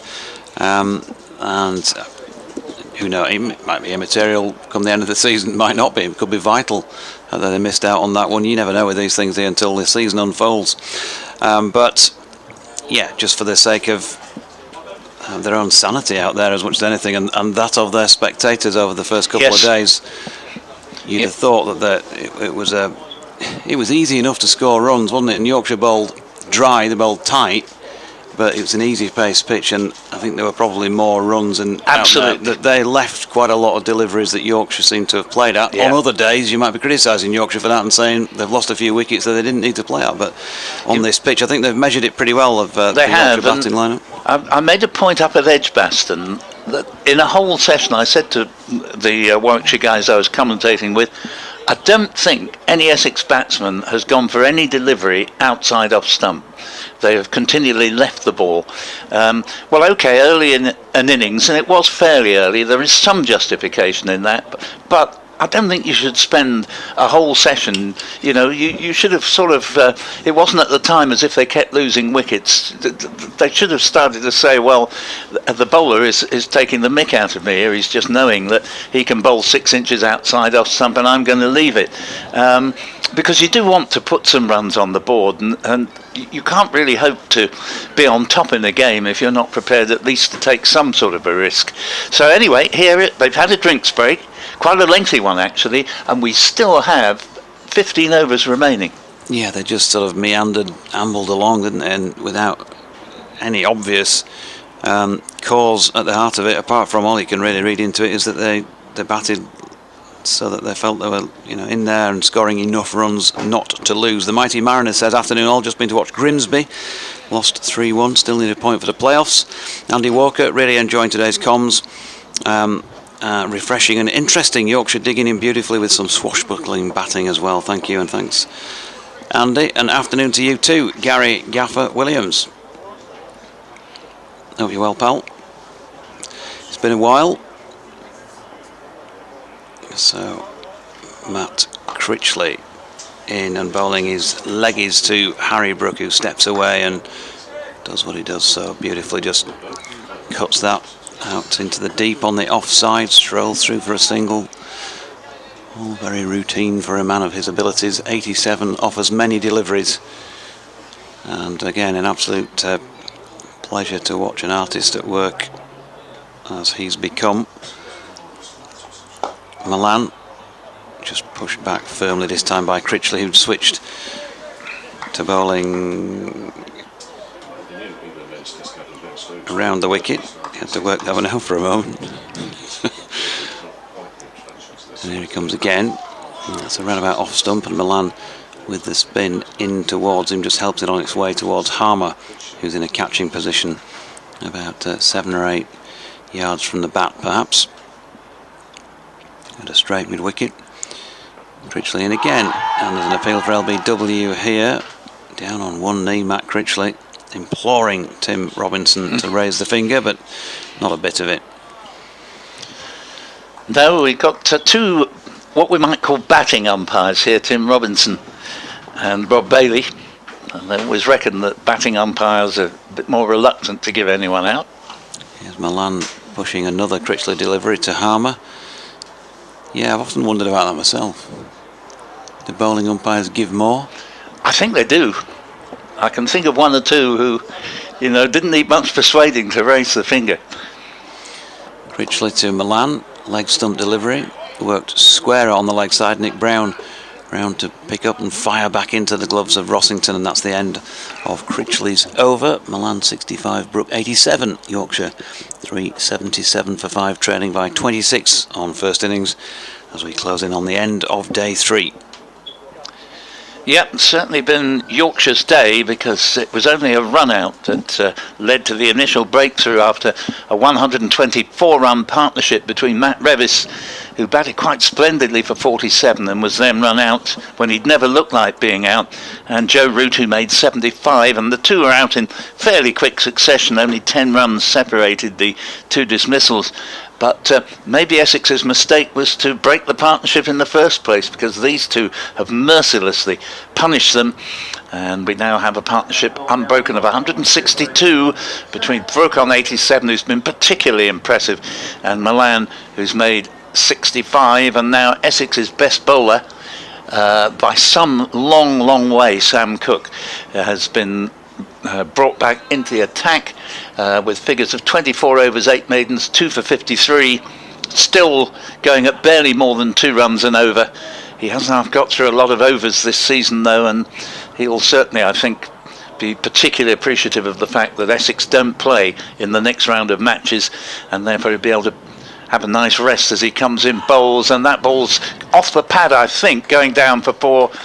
No, in fact, there's a bit of bat on that. That's 4 runs to Harry Brook, who's moved along into the 90s to 91 and scored a 381 for 5.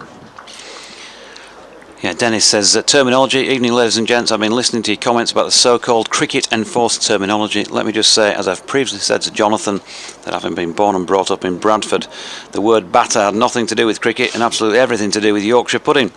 Beautiful evening for watching cricket, even if it is in my lounge, says Dennis the Tyke. Yes, man after my own heart, Dennis. Thank you. As Cook is in and bowls. And the ball just run down, and be another run to Harry Brook, who moves along to 92. That was one of his less impressive shots, but perfectly safe. Nothing wrong with it. Just running it down, and in the end, he, I think, was a little surprised there was going to be a run there, but Milan correctly called him through. It was Milan's call, and there was indeed a very safe single. 92 to Brook. 65 to Milan, 382 for 5. Yes, Yorkshire pudding is a lifelong passion of mine, so I too, like Dennis, regard batter as the stuff you make it with. But meanwhile, Cook around the wicket is going to bowl just 1 slip and a short extra, and also shortish mid-wicket. That ball is allowed to go through outside off stump, and we have just about the most glaring sunlight of the day. Wasn't actually the nicest of days for the first 3 or 4 hours, but it's cleared up quite nicely, although there is a little bit of rather more threatening cloud beginning to re-emerge. Certainly Yorkshire do not want there to be any further overs lost, because at the tempo they're batting, they're still in with a chance of producing something from this game, as Cook is in, bowls, and Milan steers the ball out to Snater at point. 382 for 5, provided all the remaining 13 overs after this one can be bowled tonight. Yorkshire are going to be in a lead overnight of somewhere around 40 or 50, you would think, and then if they can make equal progress tomorrow and get a lead of, say, around 200, they might give Essex an uncomfortable last half day's play. So I think the forecast's pretty favourable for tomorrow. Cook's in around the wicket, bowls, and that has the better of Milan, and he just gets an inside edge into the pad there, or otherwise he looked pretty plumb, and goes to the man just in front of square leg, and there is no run. 382 for 5. Cook, a feature of his bowling is that he has troubled even Joe Root on occasion earlier today. He's, despite not having a great deal to encourage him, he continues to bowl very well, very consistently, on the right sort of line and length as he comes in now. And bowls Milan, that one's a little bit too short and played away for 4. Not one of the better deliveries from Cook there, and just helped on its way really. 69 to Milan, 386 for 5. Yeah, beautiful shot. As I said when Victoria Polly was on, it's a feature of his game. He plays that late cut so well, just dabs it wide of the cordon, and he hasn't had many opportunities to do that, which is at least some credit to the Essex bowling attack. And of course that's had its issues, particularly with the little spell from Steckerty earlier on. So Harry Brook on strike, 8 runs shy of another first-class century. Penny says on club and county grounds: New Road, Worcester and Horsforth, Farsley and Pudder St Lawrence, also Barnt Green in Brum. Okay. And Jeff Greenwood has got a point to make in a moment, but Matt Critchley is continuing from the Hayes close end and driven back down the ground by Harry Brook. Will it get past the field? It doesn't. It's a diving stop out there in the deep by Sam Cook, I think, in the floppy, and it's a really good stop to save 3 runs. Harry Brook getting just the 1 when it looked like it was 4 from the moment it left the bat. Lovely shot again. So Milan waits. They're just going to move Nick Brown a little bit straighter at mid-wicket. Simon Harmer's a little bit squarer at a short mid-wicket catching here. And Critchley tosses the ball from right hand to left, puts it back in the right, bowls to Milan, who flicks it round the corner. And Snater does the fielding, and they get a single. So Jeff Greenwood says, for the third successive game in which Yorkshire played, the opposition seemed to have gone on the defence very quickly after Brook and Milan came in. Northampton had 8 fielders on the boundary, and Kent tried the same tactic. Yes, it stopped the fours, but still allowed Yorkshire to score up 5 and 6 and over. A ball wide and a little bit short in length sees Brook once again cutting to good effect, but there is a sweeper out on the point boundary to keep them to another 1. Yes, he's in absolutely regal form here. Nearly every shot is going out to the boundary. Sometimes there's a fieldsman in the way. It was a great stop by Cook earlier in the over, diving to his left for a man who just bowled an over. It was a fine effort. Milan just pushing forward to his latest Critchley delivery, and there's no run. Yeah, what a rich vein of form he's in. And again, Milan just turning in front of square. Harmer runs alongside the ball before Snater fields. A triumvirate of floppies out there. Don't often see 3 with a fielding side.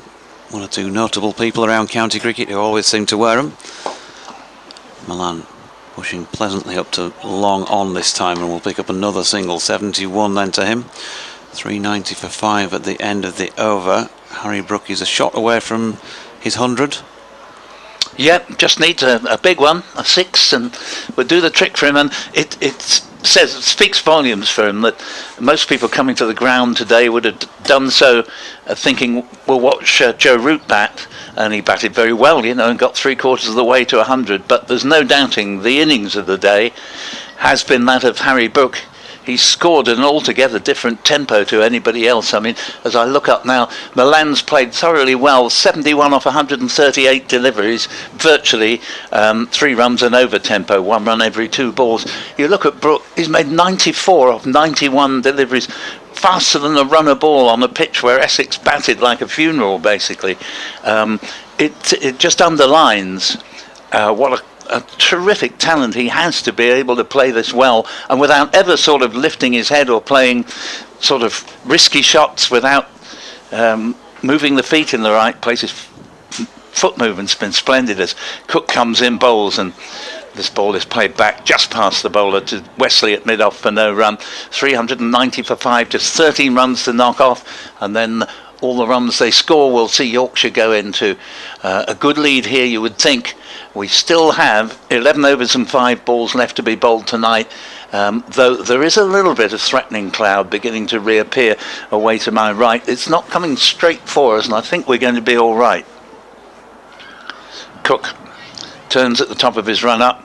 Just run you through the scores in Division 1 elsewhere in a moment, but Cook bowls to Milan, leaves. The wicketkeeper Adam Rossington now standing up. Hampshire 342 and 204, Gloucester 179 and needing 368 to win, 86 for 2. They need a further 282, and they need a lot less, or a lot fewer, had Hampshire not raised a century partnership for their last wicket. As Cook around the wicket to the left-handed Milan. Slip and a short extra, the only close fielders, and that one again not fielded cleanly by Rossington, but it's left to the wicket keeper. Elsewhere, Warwickshire's 315, Lancashire then all out for 361, leading by 46, and the Warwickshire second innings has just begun, 0 for 0. And Surrey have tided away Northamptonshire by an innings and 5 runs, and bowling out Northamptonshire in their second innings for just 202. I think it's going to be the first of rather a lot of defeats for Northamptonshire this season, as Cook is in and bowls to Milan, who steers the ball up to Harmer at short extra, no run. Still at 390 for 5, and it looks a different game when Cook's bowling, because the runs tend to come at a more sedate rate. Yeah, he's done well, hasn't he? He's 2 for 62 off his almost 26 overs. He's going for below the run rate, which is 3.4 at the moment. Cook on his way again past umpire Rob Bailey. Bright sunshine at the moment, and that ball, bear in mind the keeper's standing up. has popped up out of his gloves into the offside. There is not a run to be had. It's 390 for 5 dot balls in a row from Cook, and certainly since tea there's not been that many dot balls bowled, with Brook going better than the runner ball for his brilliant 94 not out. It's been such a good cricket innings. You might have a crash bang wallop type of innings, but it hasn't been like that. It's been authentic cricket shots all the way as Cook comes in, bowls to Milan, and well done to Cook. He's bowled an over that's gone for just a single, as Milan keeps the strike by just letting the ball hit the bat from where it runs down to third man. And 391 for 5 at the end of that over. Still 11 minimum to be bowled on the day's play. Brook 94 loses a strike there. Milan 72. Yeah, so Harry Brook on the brink, and he's just having to wait, but he's got an added patience about his game in this last couple of seasons, whereas he might have been in a rush to get there prior to that, possibly. He's yeah, there's a different feel about how he plays the game. He's arrived, I think, in those last couple of seasons. White ball cricket stronger than red last year, but still a pretty good season in red too.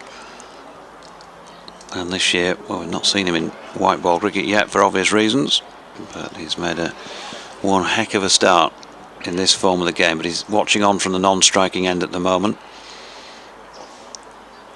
Plenty of sunshine as Critchley comes in to bowl to Milan, who sweeps. I'm not sure he got anything on that. We'll see. It looks as though Tim Robinson's holding out the arm as if he's going to signal a bye or leg bye, perhaps. Yeah, bye. I think he might have clipped Rossington himself as it went through. So they got back for 2. There's a leg slip, Nick Brown under the helmet, plus there's A.N. Cook at slip. Harmer also in a catching position. A few fielders out in the deep. Milan finds one who's in the ring in Snater, fielding at mid-wicket. And there's no run.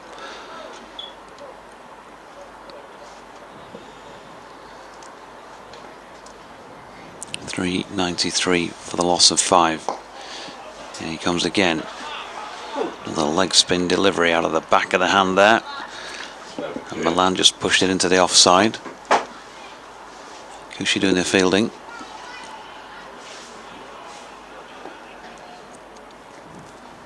Good atmosphere in the county ground as Critchley just sneaks one through there. It was wide of off stump. I think Milan probably played it, but I was unsighted by Adam I think Rossington. He did. There wasn't really much foot movement there. Critchley this time straightens things up round about middle and leg, and flicked to mid-wicket where Snater fields again. Critchley getting through this over in rapid time. Comes in once more. Milan outside edges this time. Cook will chase it from first slip. They're going to get back for a comfortable 2 to the former Middlesex man. Will take him on to 74. And the Tykes on to 395 for 5. So, continued serene progress, just 10 behind now, Yorkshire. Essex labouring away all day so far for just the 2 wickets. Revis run out by a brilliant bit of work at short mid-wicket by Matt Critchley for 47, having played thoroughly well, Revis.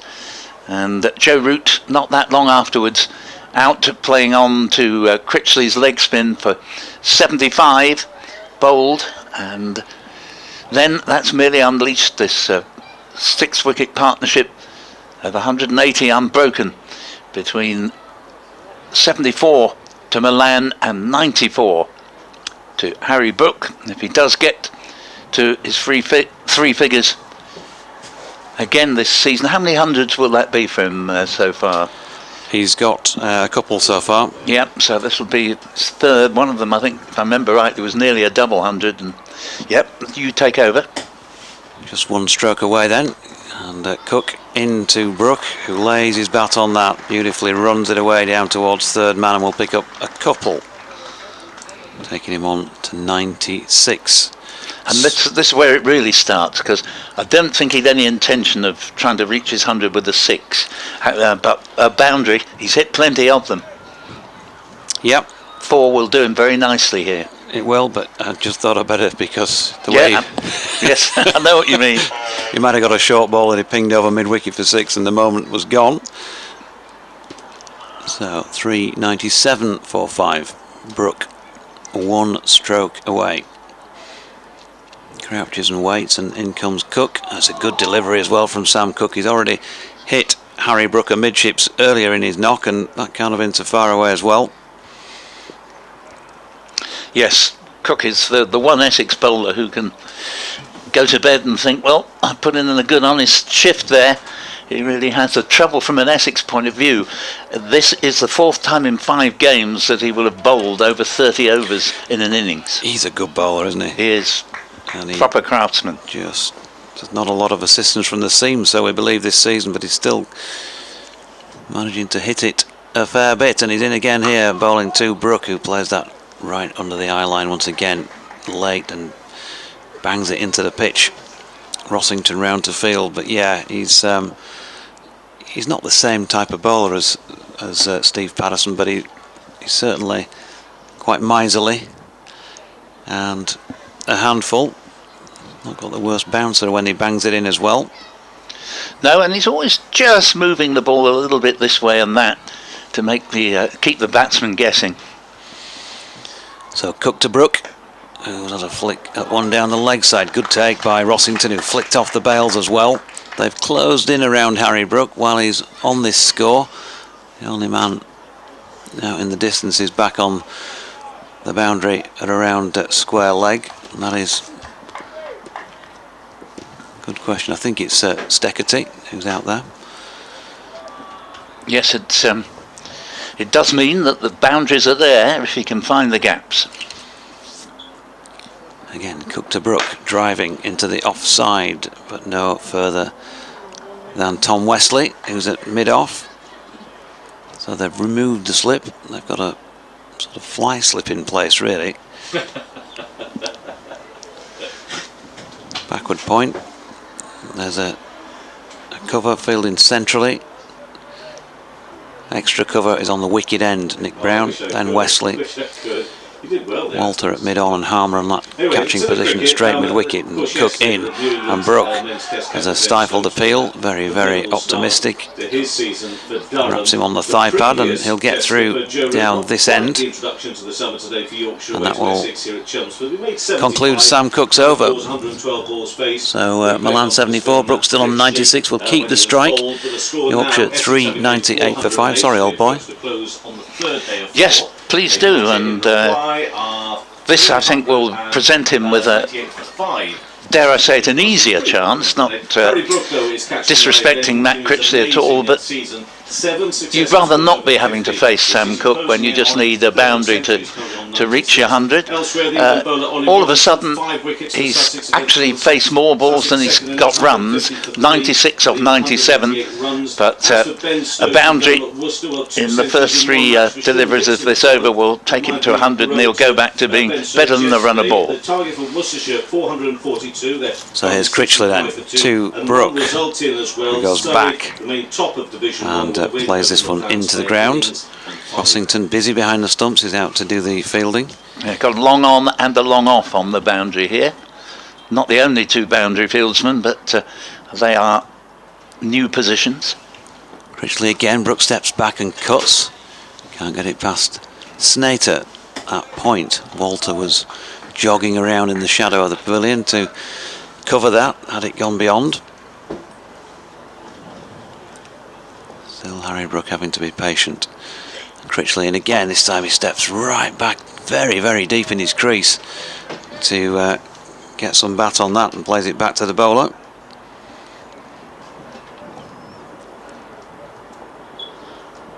Critchley getting through the over pretty quickly, and he's in again, and this time Brook pulls, and that will be another century for Harry Brook, and he turns and salutes the support 6 runs through mid-wicket, brings up the century then.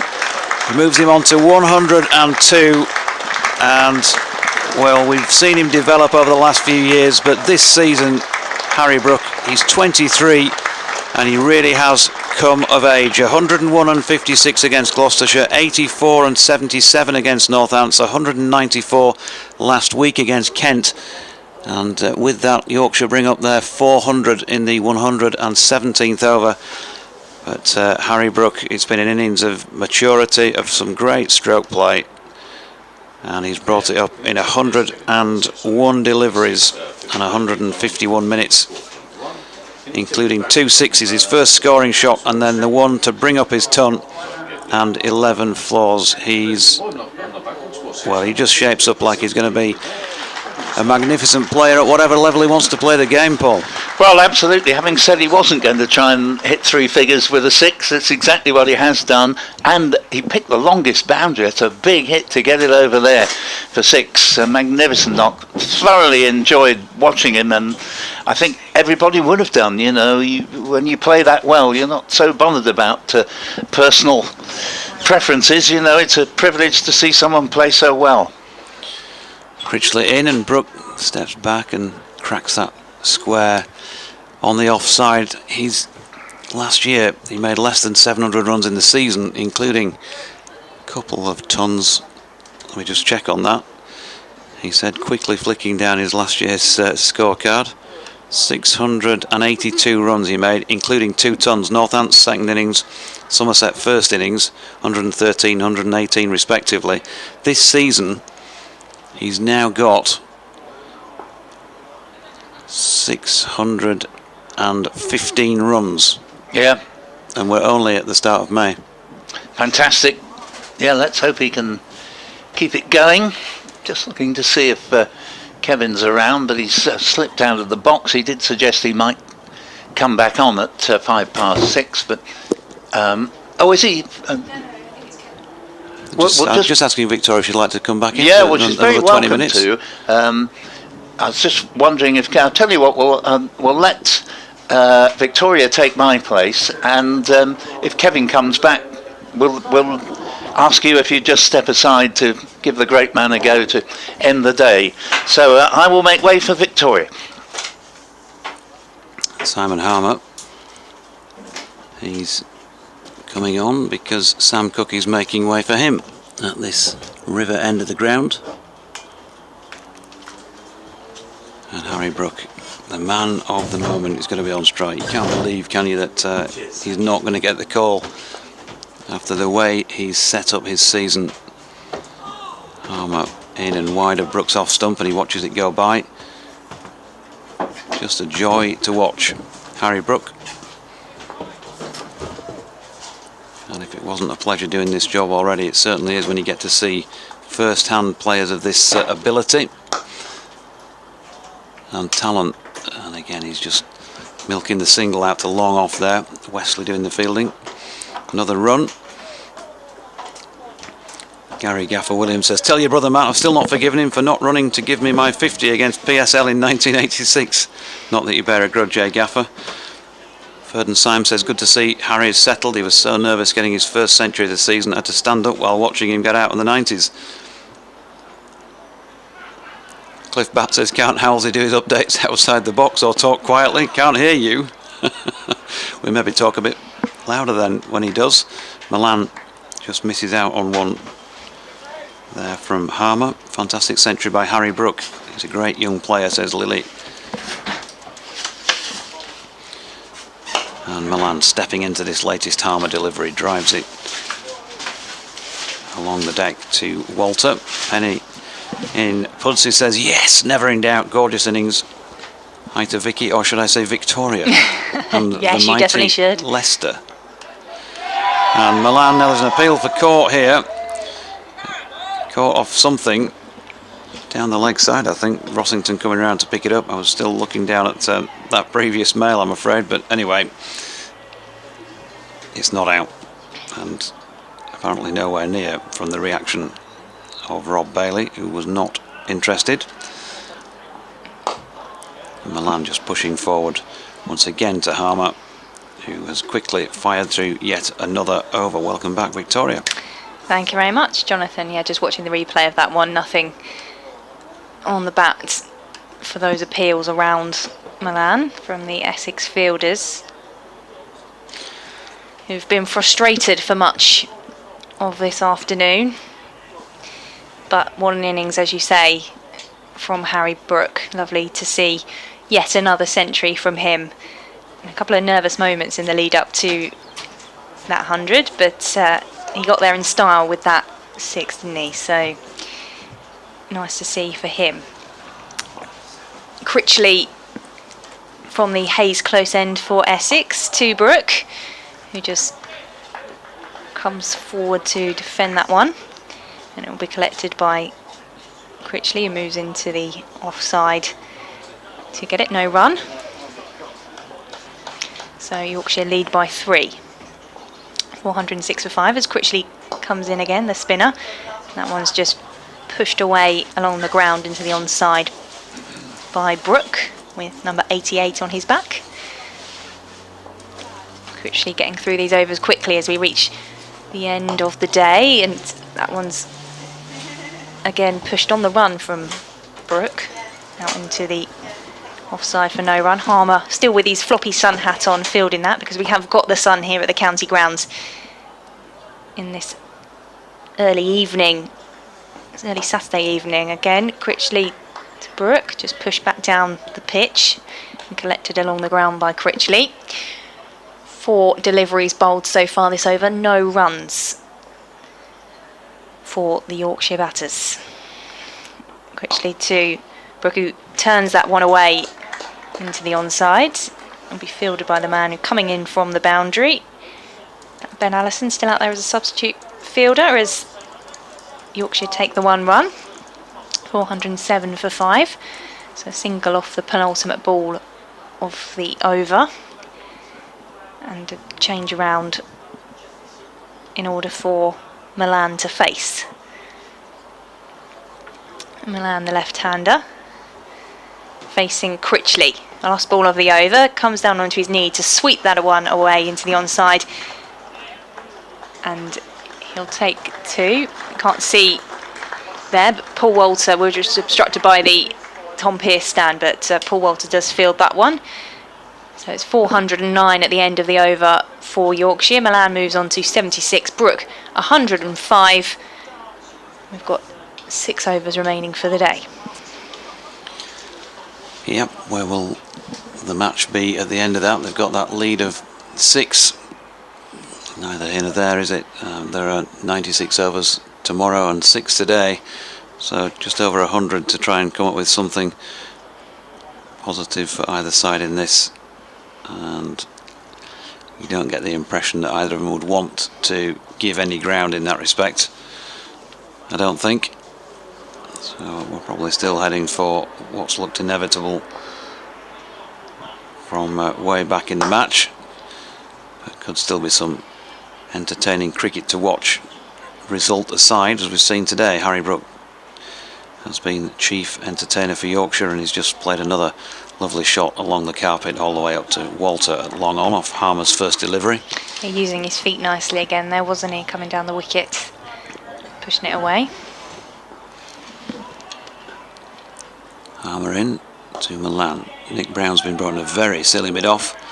Milan flicked it leg side there and fancied taking the single. Not able to get through quickly enough with Kushi patrolling around in the leg side. Harmer in again. This time Milan steps back and drives back to the bowler. Critchley has a brief word with Simon Harmer as he makes his way back to his mark.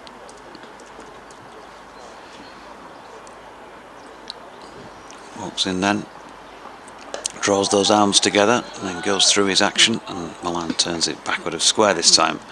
Once again,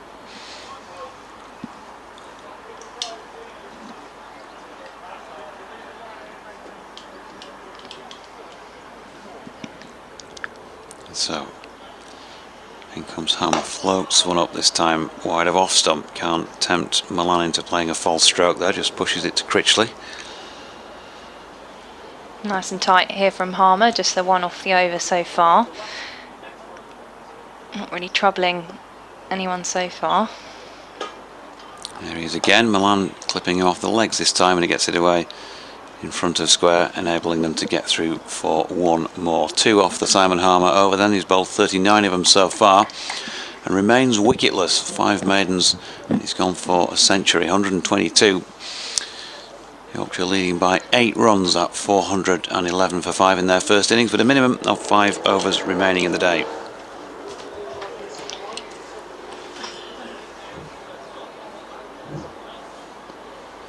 Is that going to be Matt Critchley again from the Hayes close end? So we've got both the spinners on for Essex at the moment, looking for a breakthrough. 196 this partnership now between Milan and Brook for Yorkshire. Critchley to bowl to Milan. He cuts that one away into the onside. There is a fielder out on the boundary. And they'll take the single. Moving things along. And bring Brook back on strike for Yorkshire. 106 off 110 for the Yorkshire youngster. As Critchley comes in for second ball of the over, takes an edge and will roll through into the onside where Nick Brown will field.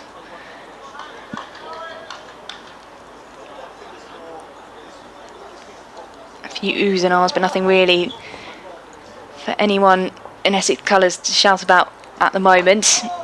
That's defended by Brook off the bowling of Critchley for no run. Just a single from that first ball so far this over.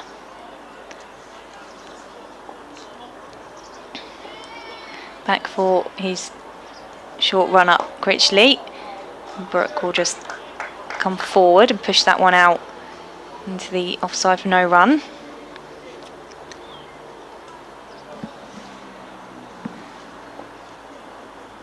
And tap his bat a couple of times as Critchley comes in again. This time Brook takes a step forward, plays it back down the pitch to Critchley, who collects along the grounds.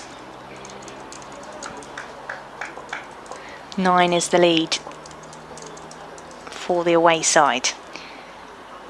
Critchley once again to Brook, this time out into the onside, fielded long barrier style by, I think that's Simon Harmer, not Simon Harmer. Yes, it is Simon Harmer with his floppy sun hat on still, isn't it? No run there, so 412 for 5 Yorkshire and a minimum of 4 overs remaining.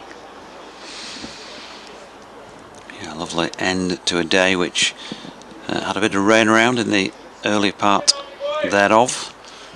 We had a break of a good hour and a half, hour and 3/4 at one stage, which included lunch, and so 2 extended sessions, and drawing towards a close. There's a players meeting going on at the moment in the middle. Harmer, Alistair Cook, Matt Critchley and Tom Wesley.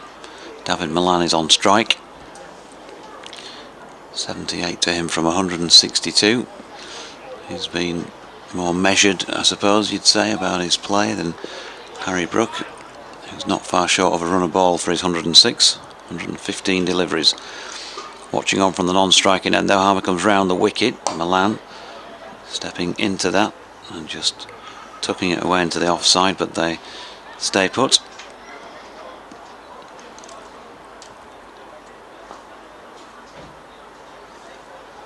Homer again, and Milan drives positively along the floor once again, but this time Walter is the man. There's a few spectators that have now drifted away in the last hour or so. It's about as sparse as we've seen it. The stand immediately to the right of the commentary box, as Harmer's latest delivery sees Milan play it out backward of point, no run. Fairly tight field from Essex as well, isn't it, at the moment? Yeah, and starting to feel like we're playing for the end of the day sort of feel at the moment. As Milan just propping forward and pushing back to the bowler. 40th over for Simon Harmer. Has strung together 4 dots so far. Here he is again, and Milan this time manages to get one wide of Wesley, wide enough to get through for a 1. 79 to him, and having tightened things up around Milan when he was on strike, the field now disperses as Harry Brook is about to receive the final ball of this Harmer over, and the bowler switching from round to over the wicket.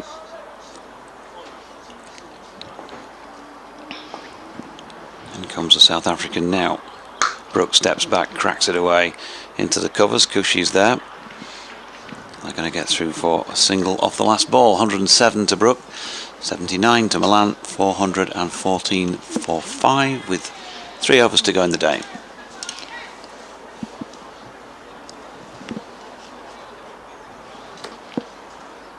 So we'll be near enough at the 6:30 mark as we look to a day 3 conclusion here at Essex, and Yorkshire will be the happier of the two sides, taking that lead into the final day of this county championship match. Some impressive performances from their batting lineup. Critchley to continue with the spin from the Hayes close end. Just going to have a quick chat with his captain Tom Wesley.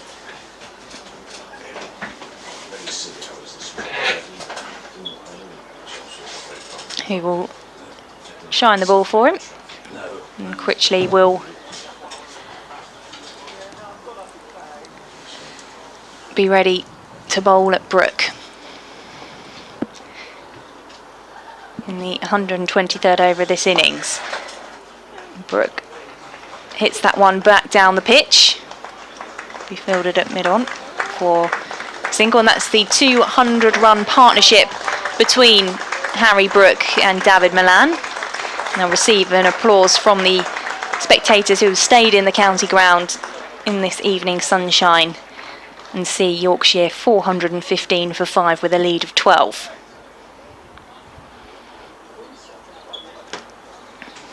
Yeah, great stuff from the pair of them. Entertaining stuff. Comfortable stuff as well.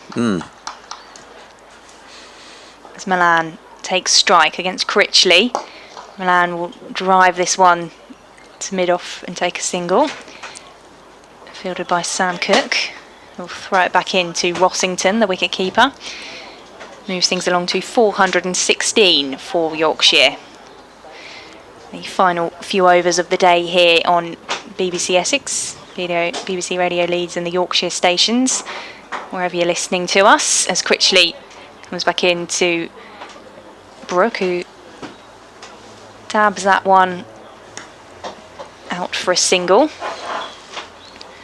Just waiting to see how much bat he got on that. He did get the bat on it. Tony Berthon said, "Hi, who's the very competent lady commentator?" Lady. She goes by the name of Vicky. Vicky Rebecca, I think it is. Or Rebecca Vicky, is it? Have you had your tea yet? Victoria Polly, Tony, is her name. Critchley to Milan, who on the back foot clips that one into the leg side, fielded by Snater. No run.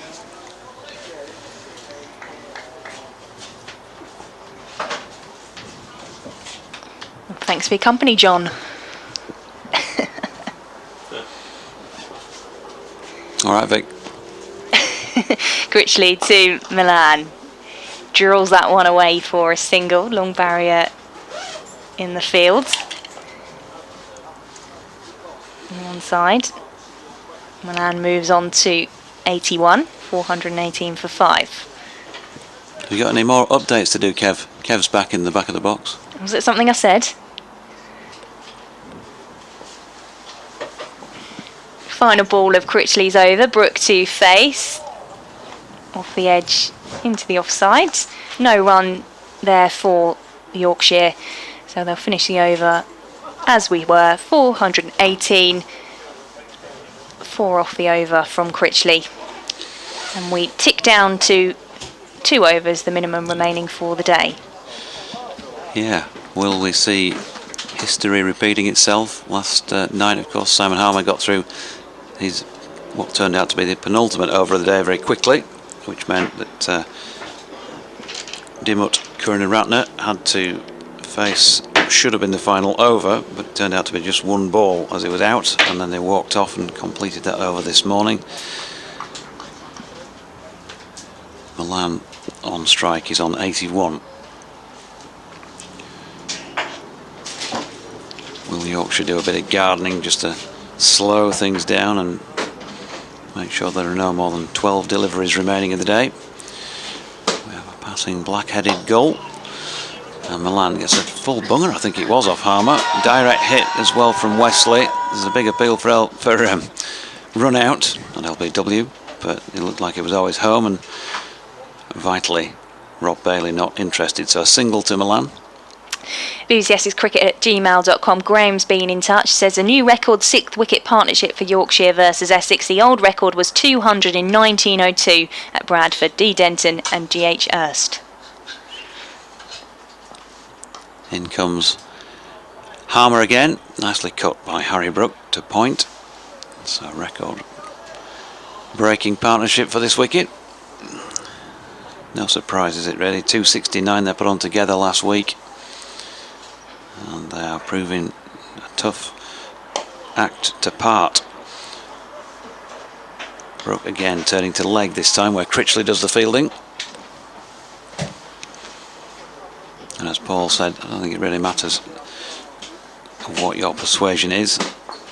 Still, if you like to watch good cricket, you've seen some real good stuff with the bat. Harmer into Brook, who just punches into the yawning gap on the offside and will stroll through for a single. Absolutely, it's been good to watch the way in which Harry Brook in particular has performed with the bat today, but this morning it was Matt Revis we were singing the praises of, and Joe Root with a classy 75 as well. Harmer into Milan, who watches one go by. Just one left in this Harmer over. 27. Depends who bowls the next one. If it's Critchley, we might have a couple more. Yeah. Harmer to Milan, who steps back and flicks into the leg side where Cushy's round to field, and they're through for another one. So 3 off Harmer's over. He'll finish the day with 41 overs against his name. 5 maidens, none for 127. Milan 83, Brook 110. Just a recap on the day, really. 403 all out, of course. Essex yesterday, and then Yorkshire resuming this morning on 81 for 3. The wickets of Revis run out by Critchley for 47, and Root bowled Critchley for 75. Came before tea. 215 for 5 Yorkshire at one stage, but have not lost another wicket since then. And a wonderful ton from Harry Brook, a 7th of his first-class career. In just under 1 a ball, and bringing it up with a 6, having started it with a 6 off the bowling of Simon Harmer.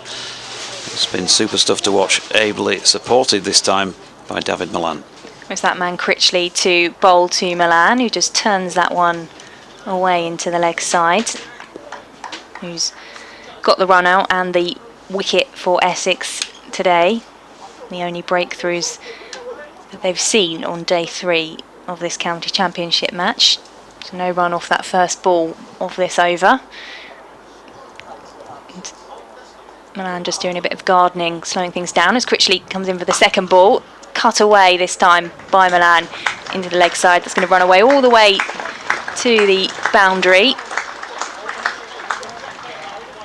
Moves him along on the scoreboard to 87.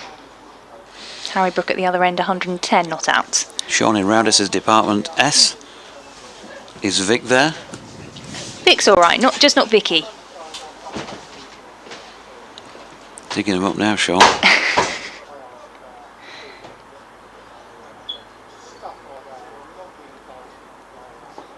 Critchley's third ball of the over to Milan, just gently pushes that one forward into the offside for no run. Rossington will scamper across and collect and throw back to the bowler. Tony says he's found you. Just nice to put a face to to get to the name, maybe, Tony? Not sure. Critchley's going to go back to his mark there. He just halted his run up at the first attempt. Milan facing again. Away into the leg side, fielded by Snater. His wider square leg.